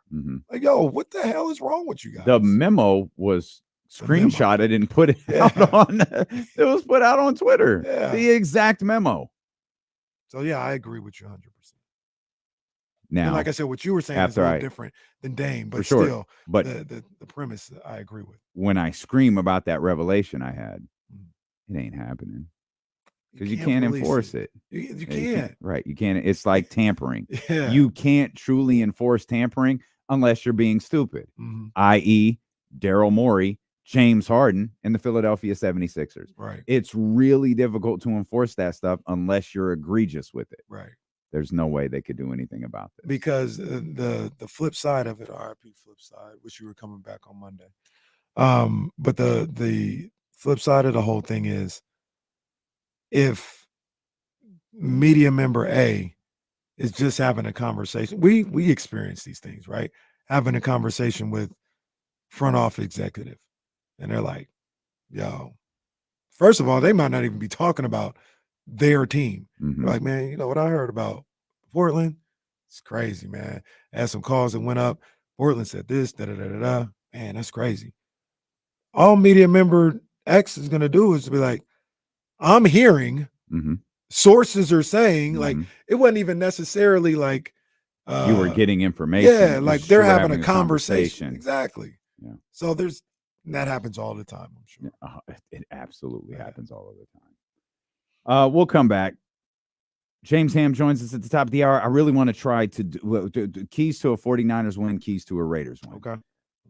Of course, we've got the Raiders and the Broncos coming up at 1:00 as part of our NFL triple header on Sunday. So I want to touch on that.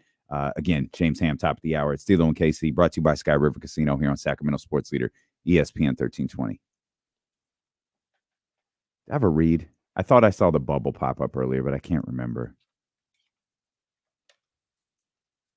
Oh, it's coming up. Okay.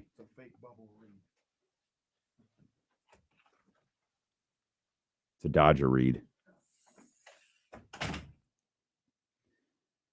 Oh, man. I think part of the reason Flipside can't come back is the service that we used to get the play-by-play stuff is gone. I think that's part of the reason why.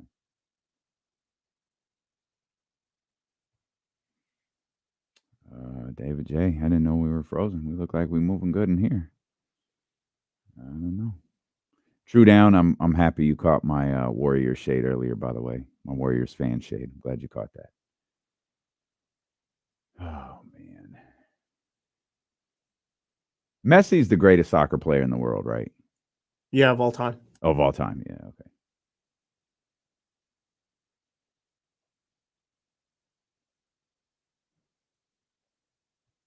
Has there ever been a time in the NBA, NFL, or whatever where just two guys just dominated the sport for about a decade, 15 years, where it's just them two? In what year? For I mean, in what sport? Like in the NBA, NFL, or anything like that? Because Messi and Ronaldo had soccer on lock, like for at least a little bit more than a decade, and like nobody, there was like no one to compare to those two guys either. It was them and then everyone else. Brady kind of did, didn't he? But I mean, like two guys going against each other, though, like that kind of rivalry. I guess like you could be like teams would be like Celtics, Lakers in the 80s and stuff. Peyton and Brady, probably the closest that I can think of. That's a good call. Peyton and Brady. I mean, LeBron and Steph. See, but that was like 5 years. I'm talking like they've had it for the game There's for a Peyton. minute. No, yeah. I don't think so. I mean, yeah, you said Lakers, Celtics, Magic, and Larry probably works. Jordan didn't have anyone, not for that length of time. Yeah, no, that's a one of. Well, we can go tennis, like Federer and Nadal. That's true. Yeah, that's a good one. What's the other one's name, Ramsey? It's Federer, Nadal, and who? Novak what? Not gonna say it, but it's Novak Djokovic. See, Bryce says Rock and Austin. Even that was like 5 years. Even that was like 4 or 5 years.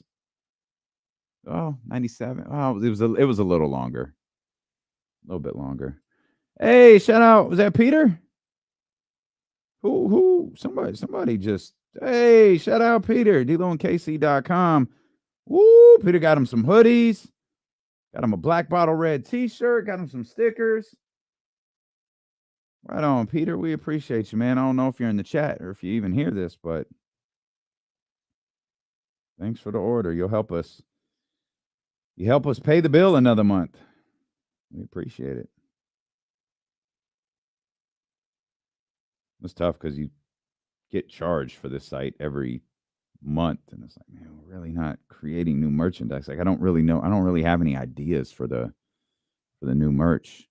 The sale, I think I set it up to go all the way through next Friday, if I'm not mistaken. But yeah, it's running for a while.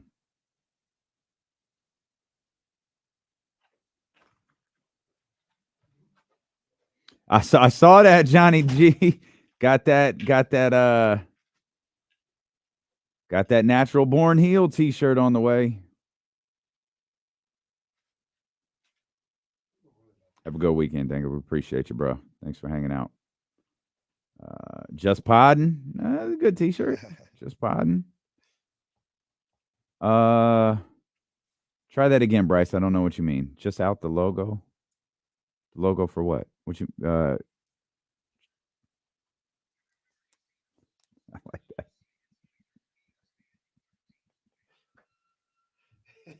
We getting shirt ideas. Shirt ideas, yeah. It's D-Lo and KC. Hey, James Ham going to join us at the top of the hour. Mention this real quick. We got a sale going on over at DLoandKC.com. Shout out to our brother Peter, who just ordered some merchandise. We got a sale going on all the way till Friday. And, of course, we got a live broadcast coming up at Sky River Casino on September 21st. Really hope that you could be a part of that. Our first broadcast was a massive success. Yes. I'd argue our first broadcast brought us the insiders with James Ham and Kyle Madson. So not only are we doing a live broadcast from 12 to 4, but we're going to stick around and we're going to watch Thursday night football when the San Francisco 49ers take on. Oh, I'm sorry. Who do they take on that night? The sorry New York Football Giants. That can go straight to hell. You really don't like the Giants. No. I'm all for that, though. No, I don't. I'm all for that. So Sky River Casino, September 21st. Come through, hang out, buy some merchandise right now over at DLoandKC.com. It'll get there in plenty of time. Maybe not in plenty of time. Maybe right on time. Right on time. Yeah. For the broadcast, friendly reminder, if you've never ordered merchandise from us, we're not Amazon. No. But it'll get to you. Amazon ain't even Amazon no more sometimes. Well, you got to pay extra for that. 32 Brew Street inside Sky River Casino. It's a great place to catch all of the action this weekend and every weekend with over 70 TV screens. And whether that's NBA action, whether that's college football action, or you're waiting for the NBA to return, 32 Brew Street is the place to be. Always 32 Brew Street is the place to be on September 21st for D-Lo and KC's live broadcast. I didn't even realize the time frame like that you mentioned the other day with Kyle and his firing at 95.7, that show, everything. I didn't like until you brought it up the other day. I was like, damn, yeah. There were a lot of components going into that thing, man, and for him to come to the show and do what he did, and for it all to work together, and people to see like, oh, okay, well, this is something we might be able to work with on a number of different levels.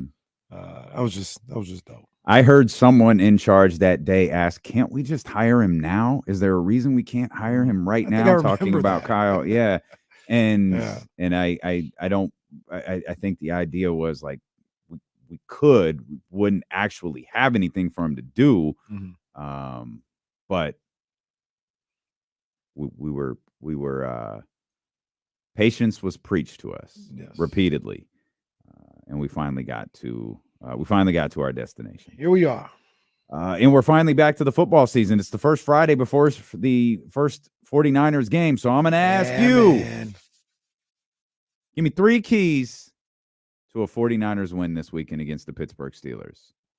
Well, key number 1, score more points. Good call. You know, because you can't score fewer points and win in the NFL. Thank you, Trent. No, that's not one of my points. That's a good point, though. I think just with the way they play football, Kyle Shanahan's style of football, I know you got Brock Purdy there and you trust them, and you know you're going to be a little more lenient with him and let him throw the ball a little bit more. I get all that, but at the end of the day, a Kyle Shanahan offense has to be able to run the ball effectively, and I think they need to do that early.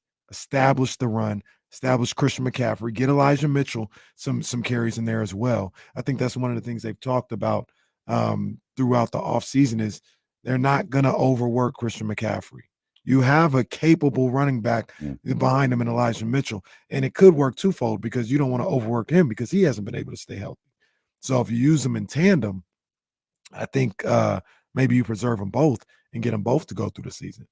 So I think that's key number one is establish that run game early because when you can run the ball, it sets everything else up in a Kyle Shanahan offense. So there's that. Dominate third downs on both sides of the ball. Dominate the third. Like you want to get off the field when you have them in a third and, say it's 3rd and 6 or 7. Yeah. Get off the field. Especially not just not allowing the first down, but remember 2 years ago, it wasn't as much of an issue last year, but 2 the years ago, penalties on huge. 3rd down were crazy. How much of that on the off?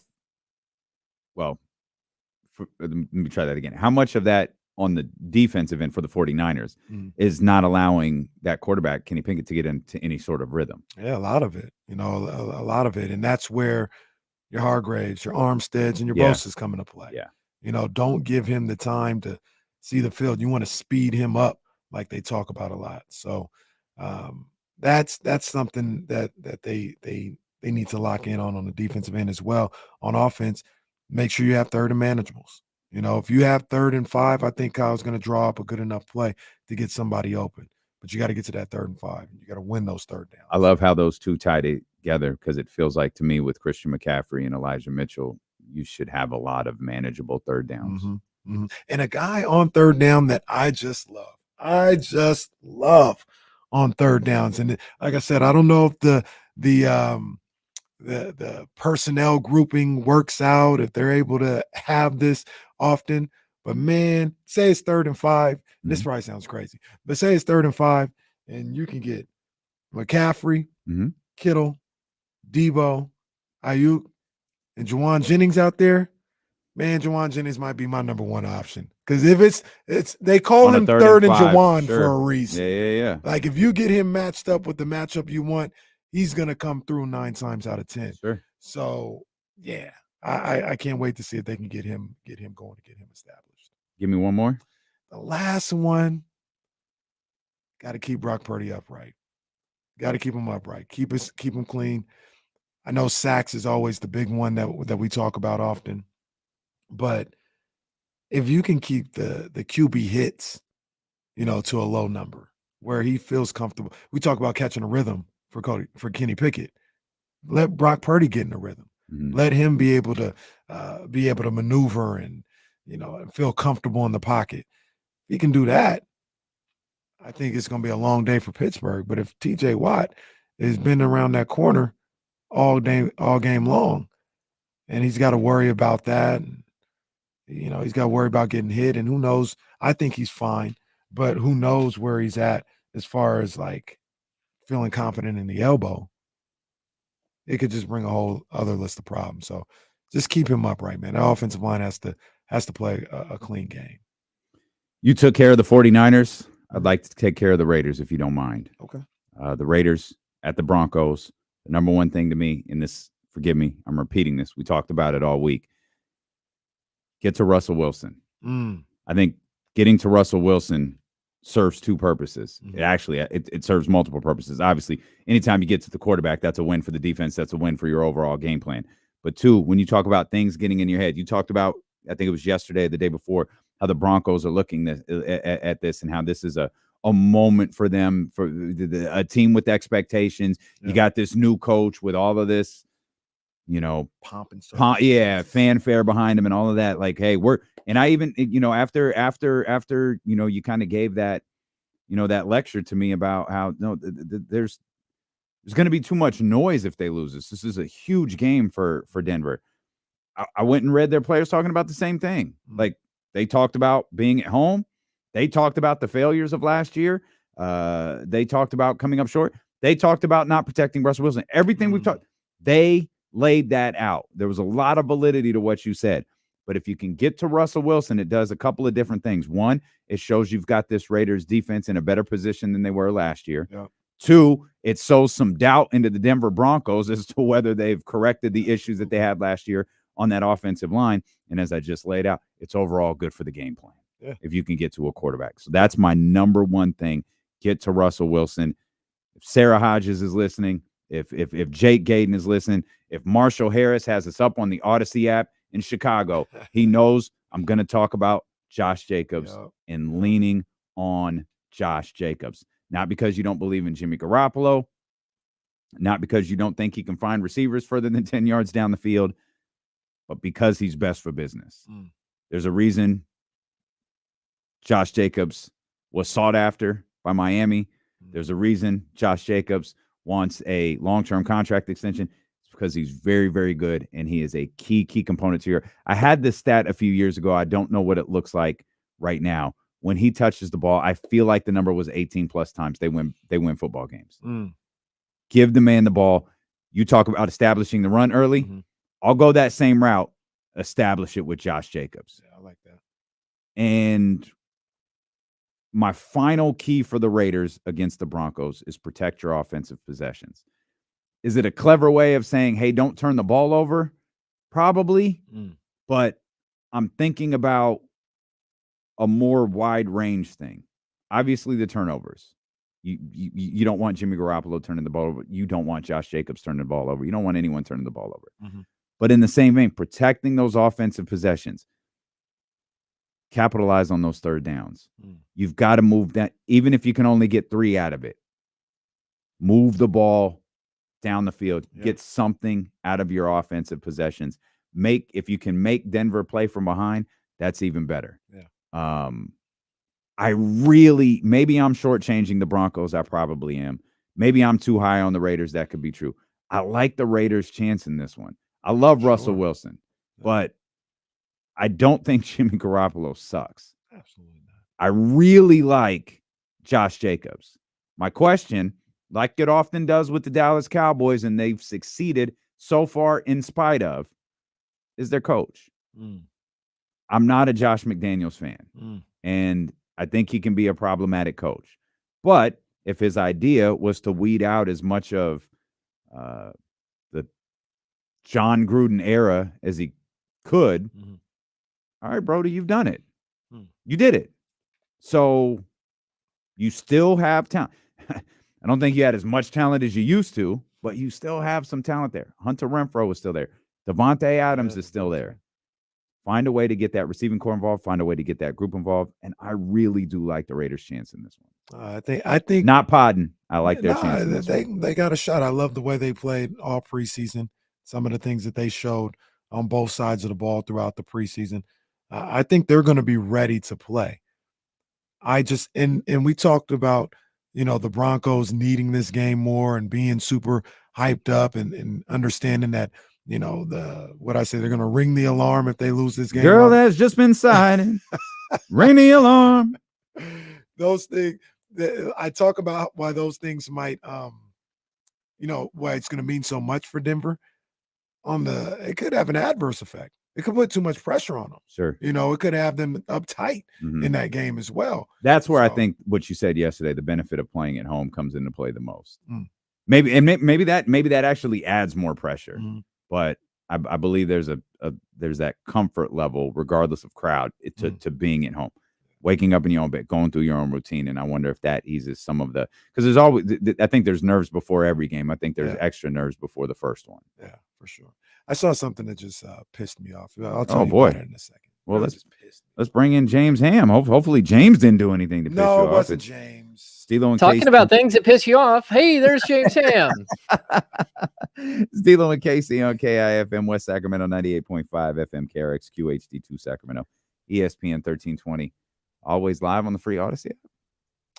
I'm on the edge of my seat. The forecast for Pittsburgh, Pennsylvania on Sunday. Oh, no. 60% chance of rain, 75 degrees. What are the chances? 50% chance on Saturday as well. So it could rain the whole damn weekend. What are the chances of a monsoon? Because isn't that how last year started with Chicago? Yeah, it was a monsoon. So I don't think that's going to be the case. But once again, I mean, everybody even the weather be hating on the Niners, man. We gotta fight through so much adversity all the time. So much adversity.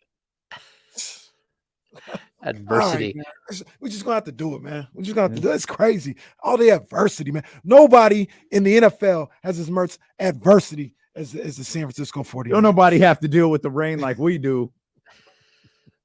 That's the other team that's playing in the rain. I think Kadarius Toney would be disagreeing with you right now. He's dealing with some adversity. He just single-handedly lost a game for his team. Oof. 49ers versus everybody, man. Gee. I love James. I don't know. This is taking some getting used to. James, your first week as a full-time radio show host, and like I said this the other day. Like I'm used to James. His Twitter is just Kings. There's no one better covering the Kings than James. Now James is talking football. He's talking. Not that James couldn't. He always could. We've always done it. It's just now it's a lot more out there that James is a sports guy. When he starts live tweeting Patriots games, you know it's going to be a problem. Sir, you're on timeout. You're on timeout. Yeah, I've been a gigantic sports fan for my whole life. So, and it does look like my neighbors have decided to turn off the wood chipper. They're going Fargo over there and just like grinding up things and shooting it into nowhere. Just a quick question, just because I think all of us know you really well. Are they borrowing your wood chipper, or is that their own? Okay. No, I do not have a wood chipper. I do have like things like rototillers, but no, I don't have a wood chipper. James, I did offer one time to let you borrow the rototiller so you could fix the backyard. Yeah, I didn't know what James was talking about. I was like, oh, let me see, James. I had to look it up. I didn't know what the hell a rototiller was. And then he sends me a picture. I'm like, so take a picture and tell me. And you sent it to me. I'm like, bro, that's not a real rototiller. That one there, it just slaps the dirt. It just like smacks it a little bit. No. James sent me something. I was like, how am I thinking that's my house? What am I gonna do with? I don't even know where I'm gonna store it. I'm gonna park my car on the street and put that thing in the garage. You could rent a truck from Home Depot. Brand loyalty. Boy. It's inexpensive. Yeah, it's like $30. Yeah. Like a big old. I'm not renting a truck to go get James's rototiller in. Then I got to go past the armed security. I told you I was going to drop it off. I mean, come on now. Well, you do have a van that could. I have a Suburban too, a big Suburban. A lot of cars in the I'm saying, it's a car dealership over there. It's not those aren't the cars James drives into work anymore. They're not. 4 cars, 4 people. We have the proper ratio. Only 3 of them drive. Right. Well, the little guy's 16, but he just got his permit. Yeah. So gearing up for that. Yeah. Is it a good first week for you and Kyle? I loved it. Like I thought Monday was like it was a little rough around the edges because I've never dealt with commercial breaks before. Mm-hmm. And that's just it takes getting used to. But I feel like by day 4, like we were rolling. Like we had a good time. We're just building chemistry, and I think we really both Kyle and I brought donuts in today, and just like we didn't even talk about it. We just happened to both bring in donuts, and I think we were both like raging on sugar and coffee and feeling pretty good throughout the show. I mean, it was like a high energy show, and like there was a buzz, and I think that was just all in my head. It went really fast, and I think that a 2-hour show, like it's over in a blink of an eye, especially if you bring in a guest. And we brought in Faraz Saddiqi for Fantasy Friday, and I thought that was spectacular. Like, yeah, we're getting our sea legs, we're figuring it all out. Like I told Kyle, man, you guys sound good, man. Today we came in a little later, so I got a chance to listen to you guys driving in, and man, it's everything I expected it to be. Like I'm enjoying it. I'm glad to hear you're enjoying it. You didn't turn the station. That's all that I ask. Don't turn the station. Oh, good stuff. Good stuff. Before I do want to talk Kings. I actually want to talk FIBA as well with the USA team. Some interesting Kings news that I just came across that I can't wait to talk. Oh, no, talk about it now. Yeah. Yeah. Did you see that Sam Amick story in The Athletic? Shout out Sam. Wish we could talk to you, but we can't. Well, he's not dead. I don't know why you did that. Like, Sam's alive. The prospects of him coming on here are dead. He's very, very dead. Him and Chris Biederman, they're in the same graveyard together. Along with 10 other guys we've never once invited on the show, but that's cool. Amazing. But, he wrote in, I guess, in an article you just wrote about the NBA, he said JaVale McGee signed with the Kings despite interest from the Warriors. Picked the Kings over the Warriors. And he cited his relationship with Mike Brown being one of the reasons why they decided to go with the Kings. So, I mean, I just thought that was newsworthy because we seem to never hear that, right? Like, as another sign that things may be changing, where people, I'm not saying Kings are a destination, so to speak, but that's how I heard options, it. That's what Sam, that should be the title of Sam's article. Yeah, Sacramento is a destination. Players given options, and I'm like, hey, I like the Kings. I'll go to Kings. I ain't tripping. When you're able to land JaVale McGee, you know you've made it. Well, we ain't playing no games no more. Like, look, I think that this is JaVale's opportunity in Sacramento is going to be good. Like, he is going to play. And, like, I don't know where that actually fits in, because I still believe Trey Lyles is going to be the backup center behind Domantas Sabonis. And Sabonis is going to play 34, 35 minutes a game. So there's only like 13 or 14 minutes either way. But I think that there is potential for him to actually suit up and see time. And when you have a coach that sort of lines up with what you do, and JaVale McGee has been a defensive specialist throughout his career, and you find a coach that you like the language that he speaks and how he coaches and how, the feel, then it makes a lot of sense. All things considered, like, the Kings were one shot away from beating the Warriors and going to the second round. They split a 7-game series, and then the Kings lost game 7. Like, if you're going to say which team is on the rise and which team is on the decline at this moment, it is really hard if you're a player to look at the Kings and not look at them as a better opportunity. And whether that's this year or next year, I mean, JaVale will probably play another couple of years. I mean, he's 35 years old, but I wouldn't be surprised if he plays, 2 or 3 years. He signed a 3-year deal with Dallas last summer. And so, yeah, I mean, it doesn't surprise me. I mean, if it was a huge, huge big name player that decided the Kings over Golden State, I'd put more stock in it. But, yeah, it's good. Well, I wait for Giannis, and then you'll put the stock in it. There it is.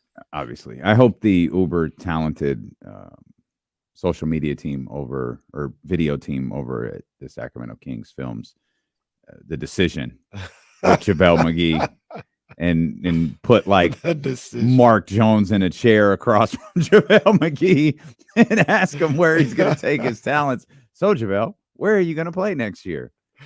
They should do take my talents to the capital of California. They should do the Bachelor version of it. Like, will you accept this rose? Yeah, I don't know. I've never seen Bachelor. I've never seen a single episode of that show before. Wild. I've never seen Bachelor. Is that a James Ham preference or a Mrs. Ham attorney at law preference? Oh no, it's Mrs. Ham attorney at law. No. I'm not like seeking that out and watching. I'm calling semi-cap on this because you referenced The Bachelor pretty quick. Oh no, but like I've seen it way too many times, and it's been on for 20 years. It has been on a really long time. I probably really would enjoy the show, like if I had to watch it or something. I watched about 15 minutes of Temptation Island like a couple weeks ago. Wow.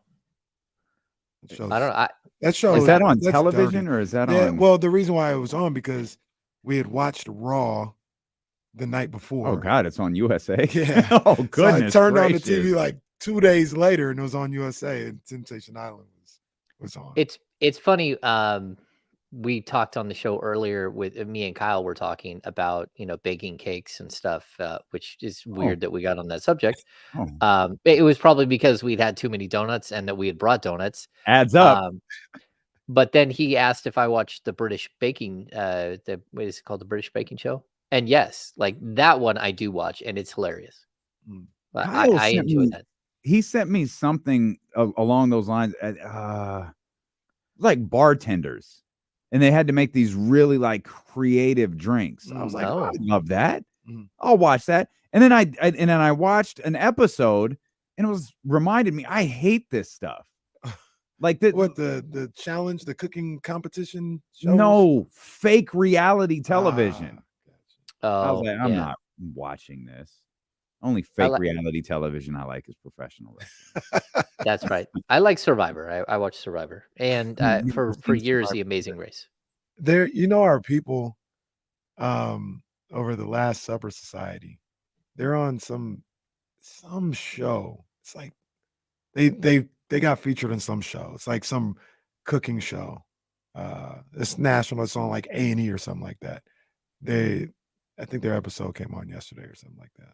So shout out Ryan and the whole crew over there. I know they tried to get Doug and Jackie to do The Amazing Race, and they said no. Jackie was like, bro, I got enough reality shows. What the hell do I need yours for? This was early. I think it might have even been like, it wasn't before the Basketball Wives, but it was like early on. Yeah. I remember the first time I saw Jackie on TV. I worked with Doug down south.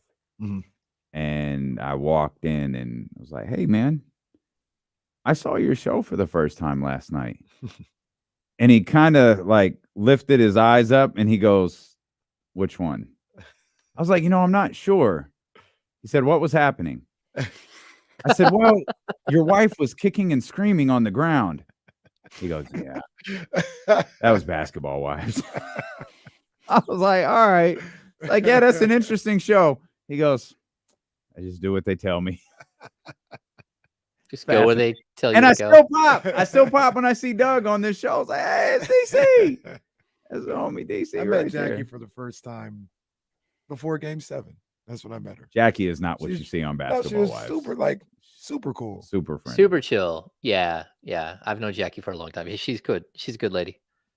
Well, where did you tell the story? Were you telling the story to us about hey, Jackie, Yes. Ham's here. Hey, Ham.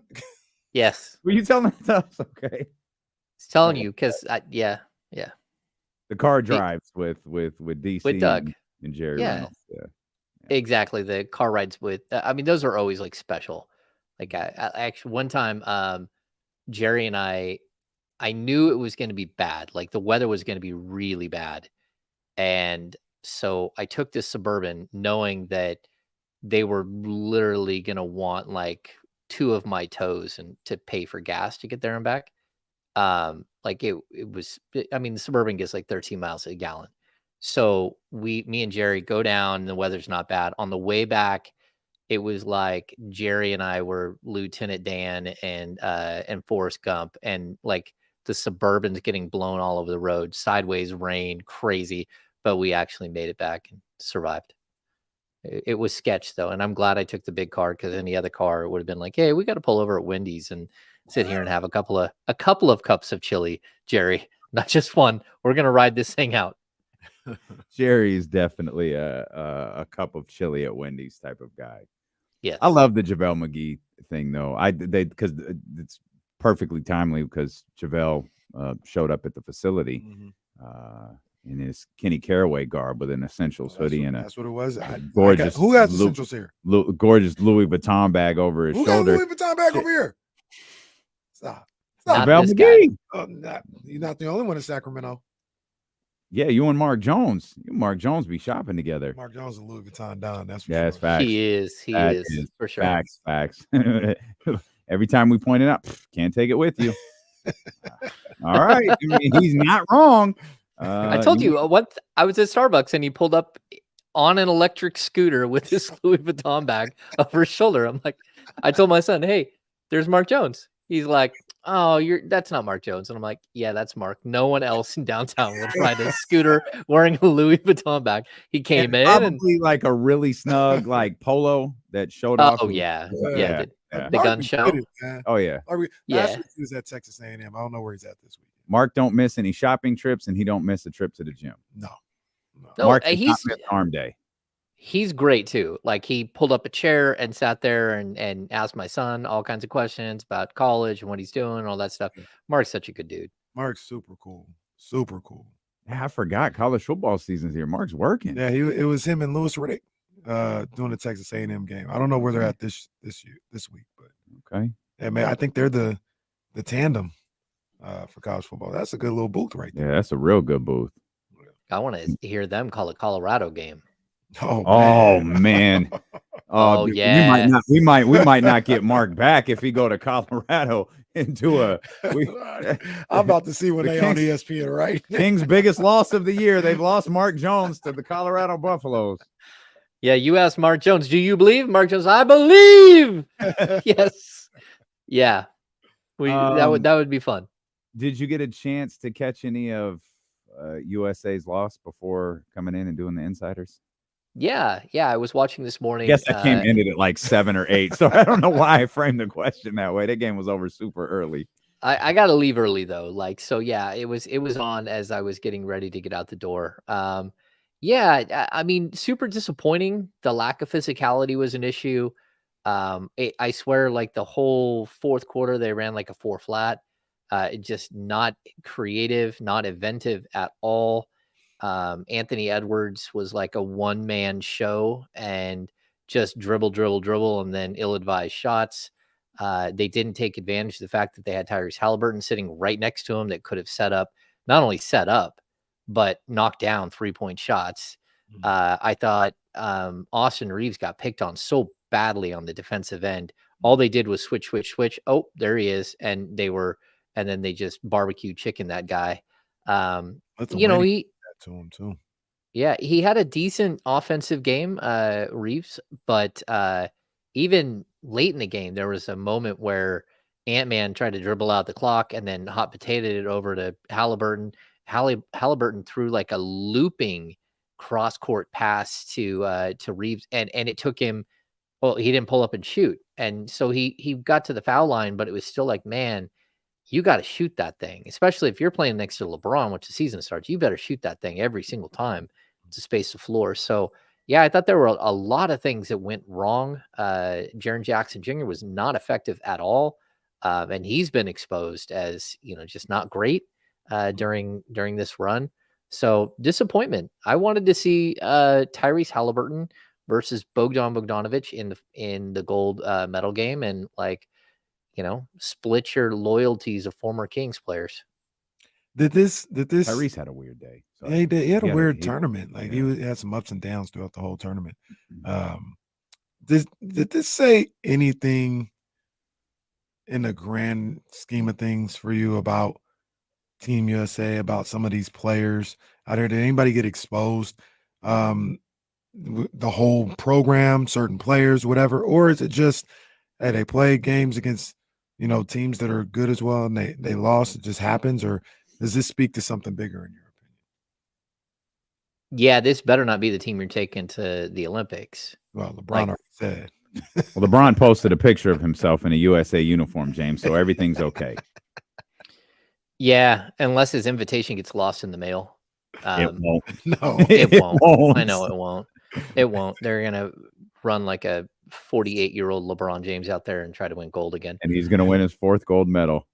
And the world will celebrate. I hope Steph posts a picture of him in a USA uniform too. That would make today perfect. Oh man! If Steph Curry posts the same picture LeBron just posted, that would be perfect. Yeah, I think. I mean, clearly the roster needs upgrades before you play in the big game. But I'm excited. Domas isn't going to miss next year. Oh no! Yeah, those guys aren't missing. Jokic. They're not missing the Olympics. No, they missed the World Cup. They ain't gonna miss the Olympics. Jamal Murray ain't gonna miss next year for Canada. Yeah. Hey, and for that matter, Canada, they should really, really think about bringing Trey Lyles, because Trey Lyles would have helped that team. He definitely would have helped that team. They had a lack of depth down low, and I just think they would have been a better team. I'm excited to see the Team USA Canada game. I was going to say maybe someone with the Canadian team could influence that decision. Yeah, it's very possible that Jordy Fernandez and I mean Jordy did a great job. I mean, they qualified for the Olympics. He got his team all the way to a medal game. And it's funny if Canada were to win a bronze, it would be like, oh, that's a big deal. If the Team USA wins a bronze, like I think those guys will, Put it away. maybe let that one fall behind the dresser, set it on the dresser, but in a way that it might get bumped and fall down the backside and get lost behind the dresser. And it's sort of the difference in where these teams are and what who they've been. But I think Canada's got a shot here, and you don't want to let little brother feel like he can go out and beat you. That'd be big. It'd be one of a series of teams that could beat you at that point. Yeah. Between, we just saw Germany, but you've got Serbia, Lithuania. You now all of a sudden, wow, a couple of teams could really get USA. Now you have a damn near a pool of teams that could get USA. Yeah. Now, but see, that's the whole caveat, right? Can they can get this USA team? Can they get Bron, Steph, Dame, AD? Maybe, but I don't know. I'll say this, and I think the answer is no, but I do want to be fair. It's older Bron, a little bit older Steph, older Dame, but he's not quite where those other guys are. Anthony Davis, Anthony Davis's regular season concerns or regular concerns are going to be the same in the Olympics. Yeah. Is he going to hold up for in the Olympics you play every other day for the whole Olympics? Yeah. Is he going to be able to do that? Maybe. Hell, is LeBron going to be able to do that? I think he can. Yeah. LeBron's a physical marvel, but he'd still be a 40-year-old physical marvel. Draymond, obviously, good luck leaving him off the top 100. He can go get hit. They need to what they really need to do is they need to stop playing and beg De'Aaron. Yeah. They need somebody, and Jalen Brunson played well. It's not his fault, but they need another person that can break down a defense like that. We joke about Draymond. They might ask that dude to go do it again. Oh, he probably going back. That ain't even work. he probably going back. It'd be his third gold medal. No, that's in France, right? It's in Paris. Paris. Yep. Katie Booker. Yeah, that's two. Oh man, yeah. Now that lineup's tough. Yeah. By the way, James, sorry. If you're an athlete and Drake asks you to walk out with him at your respective arena, don't do it. Why? Because no one cares. You see Devin Booker walking down in Phoenix with Drake, and just like Jason Tatum, nobody paid attention to him. The only guy anyone paid attention to was LeBron James in Los Angeles. Book walked down unbothered. No one patted him on the shoulder, waved, hey, it's Devin Booker. Nothing. So you got to be thinking about the long game, though, because in the arena, nobody might not care. But that's what's getting the attention. Like, he came out with Book. He came out with Tatum on the socials. Got to think about the long game. Yeah, go ahead. Think about the long game, because all I see is all those fans on that aisleway not paying a lick a bit of attention to you. You're a star on the basketball floor. That dude is a star on an entirely different level. Yeah. Did you hear Drake say he wants to move to Phoenix to watch Devin Booker play? I saw that. Shut up, Drake. Shut up, bro. No, you don't. It's hot there. I don't know if his eyebrows would stay on his forehead if he went there. Just saying. Do not want to do that. You very much do not want to. Okay, that seems like the perfect time to pause. We'll come back and we'll talk more with James Ham. We'll talk a little bit about the 49ers kicking off their season this weekend. And, of course, we'll talk Kings basketball with our ESPN 1320 Kings Insider and the host of the Insiders, James Ham, here on Sacramento Sports Leader, ESPN 1320. Dude, that's for real. Rob W said it best. Drake is such a fanboy. He is, dude. The biggest groupie as far as like stars and stuff like that, whether it be Kentucky basketball or something. I've never seen a superstar like him be such a groupie. Bro, you're Drake. You don't have to do this. He does, though. That's who he is. He can't avoid it. He can't get out of the way. What's up, Chatty House? How's everybody doing? I feel like I've been here all day. I'd get Mobley out of there. But everybody else, I forgot Tatum. Bro, Tatum and Jaylen Brown on Team USA? Come on, man. They ain't messing with us. Do we need Cat in there? Huh? Do we need Cat in there? No. Just give me Bam. No, Cat plays for. Both of you guys stop. Why are you guys like this with Cat? Cat is cool, but Doesn't Cat play for Dominican or Puerto Rico? Oh yeah, that's true. Yeah, good catch Yeah, by him. I don't think he's eligible. Yeah, he's At least Dominican somebody Republic. wants him. Ryan Jennings, you've been here all day too, Ham. Thank you. I'm glad that I'm not the only one who's been here all day. Yeah, Kenny Walker's a go. Kenneth. He's your running back, right? Yeah. And I have to call him Kenneth because every time I hear Kenny Walker, I think Kenny Skywalker. Skywalker. That's the way, didn't he? Oh, I don't think so. Oh, okay. I hope not. You need to kill him up. Now that you said it, let me see. Kenny Walker. Skip ball. Kyron, that's hilarious, bro. He's 59 years old. No. I'm glad he's I bet she can still dunk. He kind of looks like Sinbad now. Got like the big earring. I just Googled him real quick and there he is. Kenneth Skywalker. I was so upset when he won the dunk contest as a little Kenny Caraway. Thought Michael Jordan was going to win it again. Little did I know he wasn't even in the dunk contest. I was like, who is this Skywalker guy who won? Yeah, he had the big old wedge cut. Like I like Kenny Walker. He can fly. Oh. But yeah, Evan Mobley. No, not doing that. Matter of fact, not putting Evan Mobley up there instead. And I like Evan Mobley. Don't get it twisted. I'm not putting him on there above Keegan-Murray. No. Well, was Mobley? He wasn't at select camp, was he? No. Somebody just mentioned Evan Mobley. Yeah. I'm down on Evan Mobley. I think he's a good ball player, but not as good as everybody else thinks he is. He's not leading a team, I don't think. No. Wow, just walked into some Evan Mobley hate. Wow. Normal day Standard. here on KC. Yeah, pretty standard. I don't know what you have. I like him. I like Mobley. I think he'd be perfect next to Sabonis. Yeah.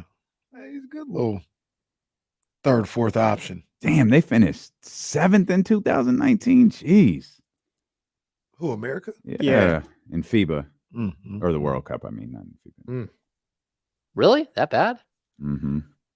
Well, that's when like you get to that point and they're like, all right, Walker Kessler got on out there.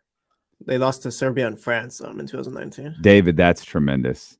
A PTI shirt. Pardon the interruption. That is fantastic. I love that. The potential John Bull shirt is awesome. That's very good. We're coming back.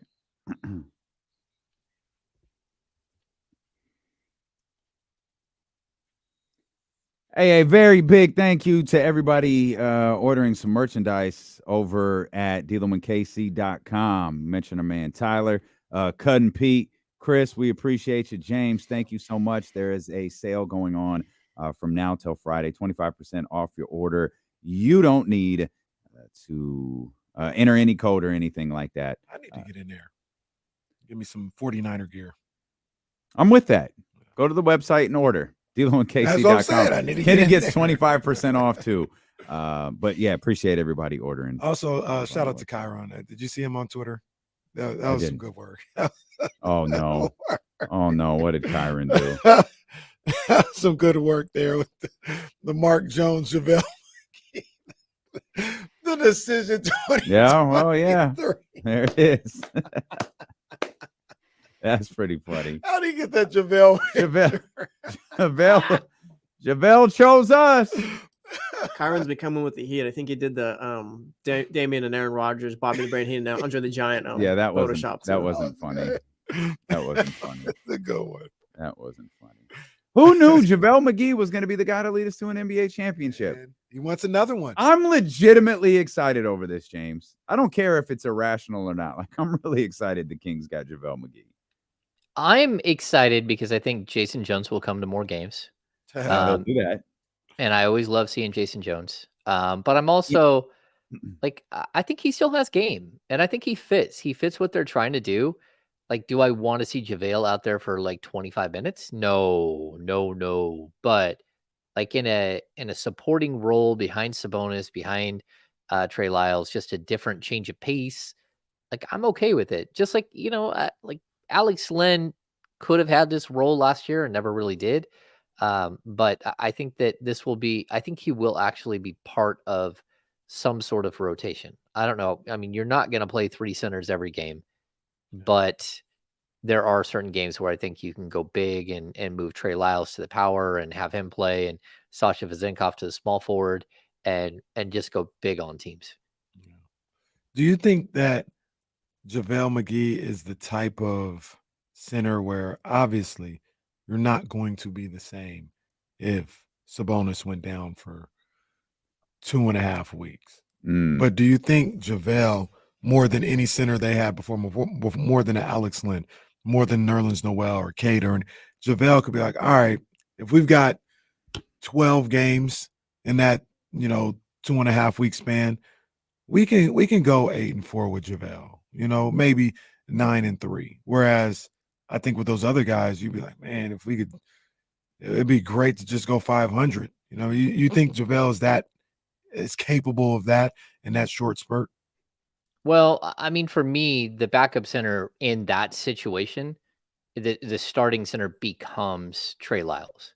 And can JaVale get you 15 to 20 minutes to support what Trey's doing? And that's where I'm at, because what you don't want to do if you're the Kings is spend, again, if it's 2 weeks that you're going to be without Sabonis, spend 2 weeks learning how to play the game a different way, and then spend another week trying to get back to who you were before. What you want is some sort of continuity in what you do. And I think Trey Lyles is just a much better passer who you can play the ball through, who can run some of the sets that we've seen from Sabonis, even if it's not the same, but he can still do some of that stuff. And then JaVale would be the guy who's coming in and filling that other role. And that's how I would think of it. Maybe I'm off, but yeah. And again, like, I know they like JaVale. I've had conversations, like, they are excited about the signing of JaVale McGee. The second he became available, or there was rumors that he might become available, they were all over it and jumped on the opportunity. But like, I still think that the pecking order, just because style of play, and JaVale being like your standard, like, he's your rim running, pick and roll, shot blocking center, not your high post, run the offense true type center. I think the best strategy for the Kings is to probably not play any games without DeMontis Sabonis. I agree. I concur. Yeah. It's so crazy to think, oh, the Kings were healthy all year. No, their center was playing with a broken hand for like 70 games. Yeah. And how different everything almost certainly would be if Domas was gone for, what'd you say, James? I think you said the prognosis was like 6 to 8 weeks. Oh, yeah. It would have been just brutal. Yeah. Oh, yeah. Had he chose to not play through it. Talk about a different vibe right now. Like, I mean, you would have some idea of who you think you can be, but you wouldn't have any real proof to back it up. The sample size would have been too small. I mean, he hurt his hand in December. So we're talking, 45, 50 games where he would have played. I mean, if he would have missed 25 games or 20 games, a totally different outcome. Hey guys, we're just going to try to bring this beam back next year and maybe shut down the purple light for this season. Yeah, what if they just stop doing the beam? Just never mentioned it again. Kings lost their 7 of 8. Yeah, we're gonna save on our electricity bill and just not light the beam they anymore. Lost 7 of 8, then they win that 9th game and they don't light the beam. No, like, well, come on, man. Come on, guys. Who are we fooling? That's what it says outside the Golden One Center. Come on, guys. Stop it. We'll bring it back next year. You know what that reminded me of? The old line from the origins of D'Lo and KC. If they just don't have 2 9-game losing streaks. Yeah. What a line. We lived on that damn thing for a whole year in an entire offseason. Just lose 8 in a row and you make the playoffs. Or lose 8 in a row twice instead of 9 in a row twice, and you would have made the play. Yeah. Oh, man. Hey, my first season covering the team, they That's they tough. lost 8 in a row, Then they beat the Washington Wizards with John Wall's rookie. So John Wall versus DeMarcus Cousins rookie season. John Wall was announced as a starter, but hurt his wrist right at the end of warmups and didn't play. So the Kings beat Washington that night, and then they lost 7 in a row after that. So they lost 15 out of 16, and that was my first season covering the team. That was a long stretch. I hope those days never return. So do I. Please no. We've Writing let's just 50 losing game recaps this season like took its toll. Like aged you. Yeah. I'm thrilled James won't have to do 50 recap shows of the Kings losing game after game after game after game.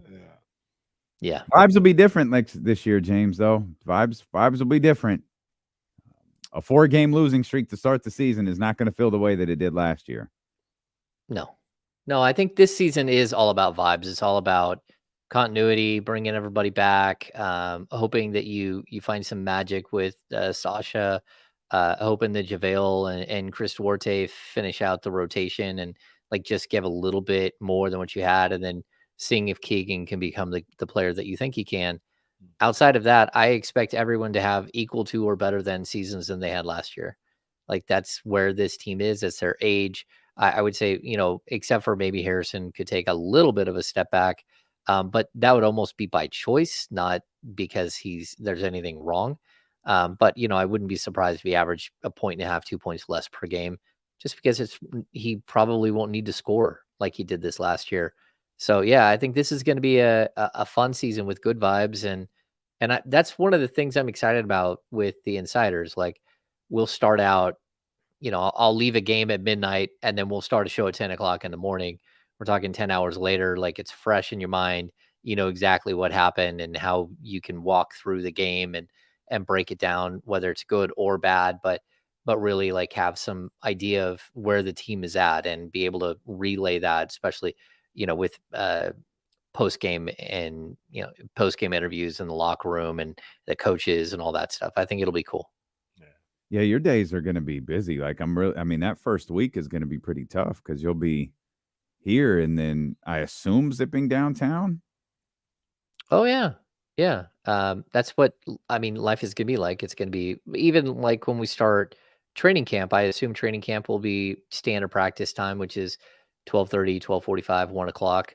I'll get out of the show, hop in the car and be down to practice every day. And it's good though. Like this is how we keep this train going and get all the information that we need to, provide the best content we can. Both. I have good news. That car is very fast. Oh yeah. It's zippy downtown in no time. Sometimes you don't even know it. Like, whoa. I'm not trying to do this. I'm not trying to do Yeah. When you're looking around and you're like, I would really like to go in that lane, go into that lane and pass these 3 cars. Yeah. The way that you just go, whoa, whoa, whoa, and it's there. It happened. You're like, oh, that was interesting. I don't know what are you talking about? I'm 10-2. I'm straight ahead. I'm looking 10-2. Well, I drove once with you and you were 10-2, and I was furious. I was like, I swear to God, if this dude doesn't start driving faster. That's not great. 10-2. No issues here. Followed this dude to Sky River Casino. I swear to God, it took an hour and a half to get there. Oh no, bro, get in the carpool lane. What are you doing? Carpool lane. You have an EV, bro. Get in the carpool lane. Just go. Oh man, we're just 3 weeks. I mean, it's great. Like the NFL season started last night. It starts, full slate of games coming up on Saturday. But it's like it's fun. Raiders, 49ers, Lions, Jets, Chiefs, Bills, all these different things. But first Kings practice is going to be different. Oh man. Like, hey, Aaron Rodgers threw for 7 touchdowns last night. I don't care. Who cares? What number is JaVale McGee? Malik Monk sang at practice today. Here's film from James Ham. Yeah, it is about vibes. It's a content generator. Like it's great stuff. Like when the team is rolling, when it's fun, it can be really fun. And just because I've had like such a bad stretch for the first 12 years of covering the team, that doesn't mean that there weren't stretches within each of some of those seasons that were actually fun to cover, where you're like, hey, I think they got something here. But to have an idea coming into a season that the team you cover and the team that everyone out there is watching each and every night has a good chance of actually being, they should be a playoff team. Like I hate saying should, but we're not saying could. Like they should be a playoff team, and that's good. It's something that's different, and I think it's just so refreshing. And this team is refreshing. Mike Brown is refreshing. Yep. Like it is. They have such a good spirit about them, and I do the vibe thing. I think will bring a lot of excitement here. Bubble vest vibes. Bubble vest vibes. Remember how everybody wore Band-Aids at the arena? Maybe one night they should just all wear bubble vests. All right. West. Yeah. All right. I think if you wore a bubble vest, you and Wes Wilcox you two could roll together side by side with your bubble vests. Okay. Yeah, maybe I'll make Kings beat bubble vests. I don't know. Oh, that's solid. I like that solid. idea. Yeah. I'd rock a Kings beat bubble vest for you. I'd do that. I need to get one of your hoodies. The hoodies you have in the old school color. I think it's the only hoodie you have. It is marvelous. It's one of my favorite pieces of work. Like, it's beautiful. The white? Yeah. Oh, you don't have one? No. That's my bad. No, it's all right. I'm going to go to kingsbeat.com and order one. No, I may be able to bring you in it. I'm a Kings Beat subscriber. You are? I'm a premium subscriber. I get invited to the happy hours. You do. I need to do a happy hour, especially before I take Kyle off on Madson. vacation. Special guest Kyle Madson. Kyle, let's just let's bring this back around. Get to know the insiders on the happy hour with James Ham. Yeah. We'll see. We'll see if Kyle can get home in time. Mad About You with Kyle Madson. Look at the producer. Look at the producer Damian Barley. Hey, Putting the title on there. I'm doing I know how much James loves the titles of his happy hours. Oh. Like, you reveal them with such joy when you have Oh them. no, I do. I thought that you were also longer making a reference to, like, he was a fan of Mad About You, the show. So it'll work out. Did you watch that show? Paul Reiser. No, I don't really think. And Helen Hunt, right? No, I don't think I watched the show, but yeah, but I can pull names. That's fine. I know the show. I don't know if I've ever seen it. Yeah, I don't recall it. I think I watched like a few episodes, but I mean, we're talking that's probably 25 years. Paul was Eddie Murphy's partner in Beverly Hills Cop, right? Uh-oh. And that's the same guy, or am I thinking of somebody different? That doesn't help me. Well, that's because you haven't watched Beverly Hills Cop, which is absurd. No. Oh, it's not the same guy? Okay. I thought it was. I don't think so. Okay, so Beverly Hills Cops, there's the other two cops. One of them is Judd Nelson. No, not Beverly Hills. No. His partner in Detroit. The one who crashed the Ferrari. Oh, okay. Maybe. Boy, that's now you're asking me to go back. I love it. I don't know. I'm sitting here asking James when there's a device directly in front of me that would actually answer all of my questions. It's not as fun. It's fun playing trivia games here live on the radio. Yeah. Paul Reiser actually he's made appearances in Stranger Things. Like he's a doctor in Stranger Things. I never revisited the last season of that show after that very bizarre first episode. Yeah, you talked about I never went back to it. I was like, this was a lot. Yeah. You talked about it, but I haven't gotten there yet. I was just like, I watched the first episode and I just remember thinking this was a lot. Like, I'm cool for first now. Episode of the last season. First, yeah. Or the latest season. I don't know. Yes. Yes, correct. It's big here in the house, like everyone watches. No, I get that. It's no, a really I get show. it. It just I just caught me completely off guard. I was like, that was a lot. I don't know where this is going. This was a lot. I'm gonna chill. Yeah, it is a lot. Yeah, you need to settle down, go watch Murders Only, and chill out for. There you go. Who you got? Hammer, 49ers or Steelers? My partner Kyle is all in on the Steelers, which I was surprised. I don't know the Niners. I think the Niners are going to handle them. I'm not sure. Like everyone out there is watching Patrick Mahomes not have a single person to throw to. I mean, it was one of the most frustrating things I've ever seen, especially if you have Mahomes in your fantasy league. But watching the drops, watching just even the running backs weren't good at all. Like Pacheco, looked like he was tap dancing, just like little choppy steps and didn't hit the hole hard at all. And you're like, what is happening here? Yeah, no, that's gonna. Thanks, Chatty House. I'm sure you'll catch that. I saw you. But like when I look at what the 49ers are walking into the season, like just the offense is so balanced and spectacular.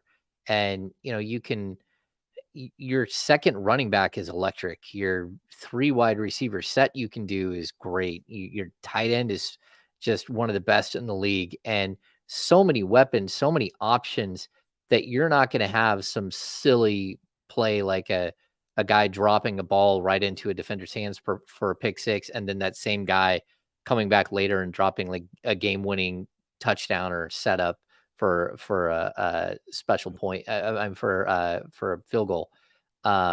So yeah, I don't know. Like, I think that the Niners have something. I think that their quality from top to bottom. I think their defense is spectacular. We don't even talk about that. Their defense is better than Chiefs defense, which I think was really good the other night, last night. But like, I just don't know that Pittsburgh is the same quality of team that the Niners are. Like, I think that they're a good team. I think they're probably like a 10-7 team, but the Niners should be a 13-win team, and it's a 17-game season. So 13-4 sounds weird, but they should be a 13-win team. That's how the talent is. That's what they've set themselves up to be. And if they're not that, I don't know why that would be. Yeah, I heard Kyle, talking about some of the concerns he has for the team, and they're all valid. They're all real. I don't have the same concerns right now. You know what I mean? Like, I think, like you said, James, this team has a lot of talent. I also feel, for the most part, under Shanahan, they're pretty disciplined. They don't. Last year, ironically, they had some undisciplined plays in Chicago, and that's kind of what cost them before the monsoon hit. But I think as the season went along, they got better with that. I also think they understand the importance of starting the season off. They don't want to do what they did the last 2 years, where they start off rocky and then they got to win 10 in a row to get into the playoffs or have a playoff type season. I think they want to get started early. Shanahan has had some rocky season openers. I think him and the whole team, they want to get past that. They're going to be ready to play in Pittsburgh. More importantly, I think they're going to be ready to execute.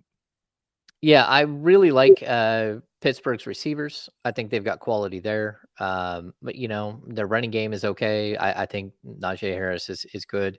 But at the end of the day, I mean, the Niners are stacked at every position.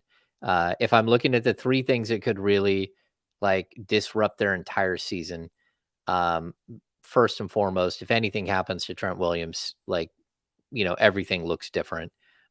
Secondly, if somehow Brock Purdy isn't the player that he looked like he was every single time he stepped on the field last year, that would be one way that they could take a step back. And then the last one, I would hate to see them lose games because their kicker isn't good.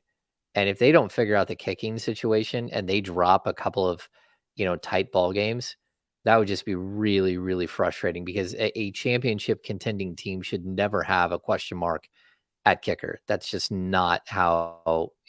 I mean, you don't need to change kickers like a few years into a really good run. And I would have Robbie Gould on speed dial in case this thing goes sideways. Who you got, Raiders or Broncos? I think earlier I was going to go Broncos, but I'm going to go Raiders. And I don't know. It's not because I think they're great, but I have such little faith in the Broncos. I like, they have some talent, sure, but Russell Wilson was such a hot mess, and can he shift gears and go back to the player he was before? I don't know, because there was no reason for him to become the player he just became last season. And watching him on a daily, week in and week out basis, you were just stunned by his inability to do the basics, which he had been so good at before. Well, one of the reasons might have been the coach. Well, yeah, but the coach doesn't throw the ball. And watching, there were so many throws that he just flat out just didn't make. Like he just was not good at all. And that was surprising because, he's been so good throughout his career. Yeah. Which is why I might say it's an anomaly. Like, because he has been so good throughout his career. Like, I don't think he's going to fall off the face of the earth forever, just out of nowhere. Like, I'm not going to say he's going to go back to Seattle, Russ, but last year, I don't think he's going to be as bad this year as he was last year. I don't think so either. The weird thing I don't like Sean Payton, but he wasn't wrong about Nathaniel Hackett. Didn't have to say it. Yeah, Nathaniel Hackett was a really bad coach. Yeah. I would say that like the drop off like that we saw from Russell Wilson. The weird thing is that happens at almost every other position. Running backs fall off a cliff. They're great. They go to a different spot. They can be good for a year or two, and then they fall off a cliff. Receivers, same thing. On occasion, you'll see a receiver that can go from one great offense to another great offense. But usually when they switch teams, the drop off is so dramatic. It's possible that Russell Wilson is just someone who's having that dramatic drop off that we've seen from other positions on the field. It just didn't make any sense. Like mentally, he did not look right. Nothing looked like the player we'd seen before. But look, sometimes players, they just run out of it or they're just not engaged anymore. They're not ready to be the players that they were before. Steeler and KC brought to you by Sky River Casino. From September 1st through the 30th, play select Aristocrat slots for a chance to win a trip to the Formula One Heineken Silver Las Vegas Grand Prix. It is the $100,000 Las Vegas F1 race to the finish exclusively at Sky River Casino. If you're not yet a member over at Sky River Casino, join today for $20 and get $20 in free play. And of course, join us September 21st, 32 Brew Street. It's a great place to catch all of the action during the football season. It's a great way to catch all of the action coming up on Sunday. Over 70 TV screens available at your service, a wonderful food and drink menu, and then, of course, our live broadcast beginning at 12 o'clock on September 21st. It's going to be quite a day. We're going to do the show live from Sky River Casino from 12 to 4. And then we're going to watch the San Francisco 49ers on prime time, Thursday night football. And then we'll caravan over to the Golden One Center for the YG show. Yes, indeed. Yes, James, indeed. we're taking you to the YG concert. We're going to get you on stage and you're going to introduce Sweetie. It's very possible I'm gone on vacation that week. That's right. You are gone. I forgot. I knew there was something going on that week. Yep. It's in my calendar, and James is in fact out. Well. All right, James. That means we'll take you to the Travis Scott concert. There we go. Those are the we'll get you in the Travis Scott concert.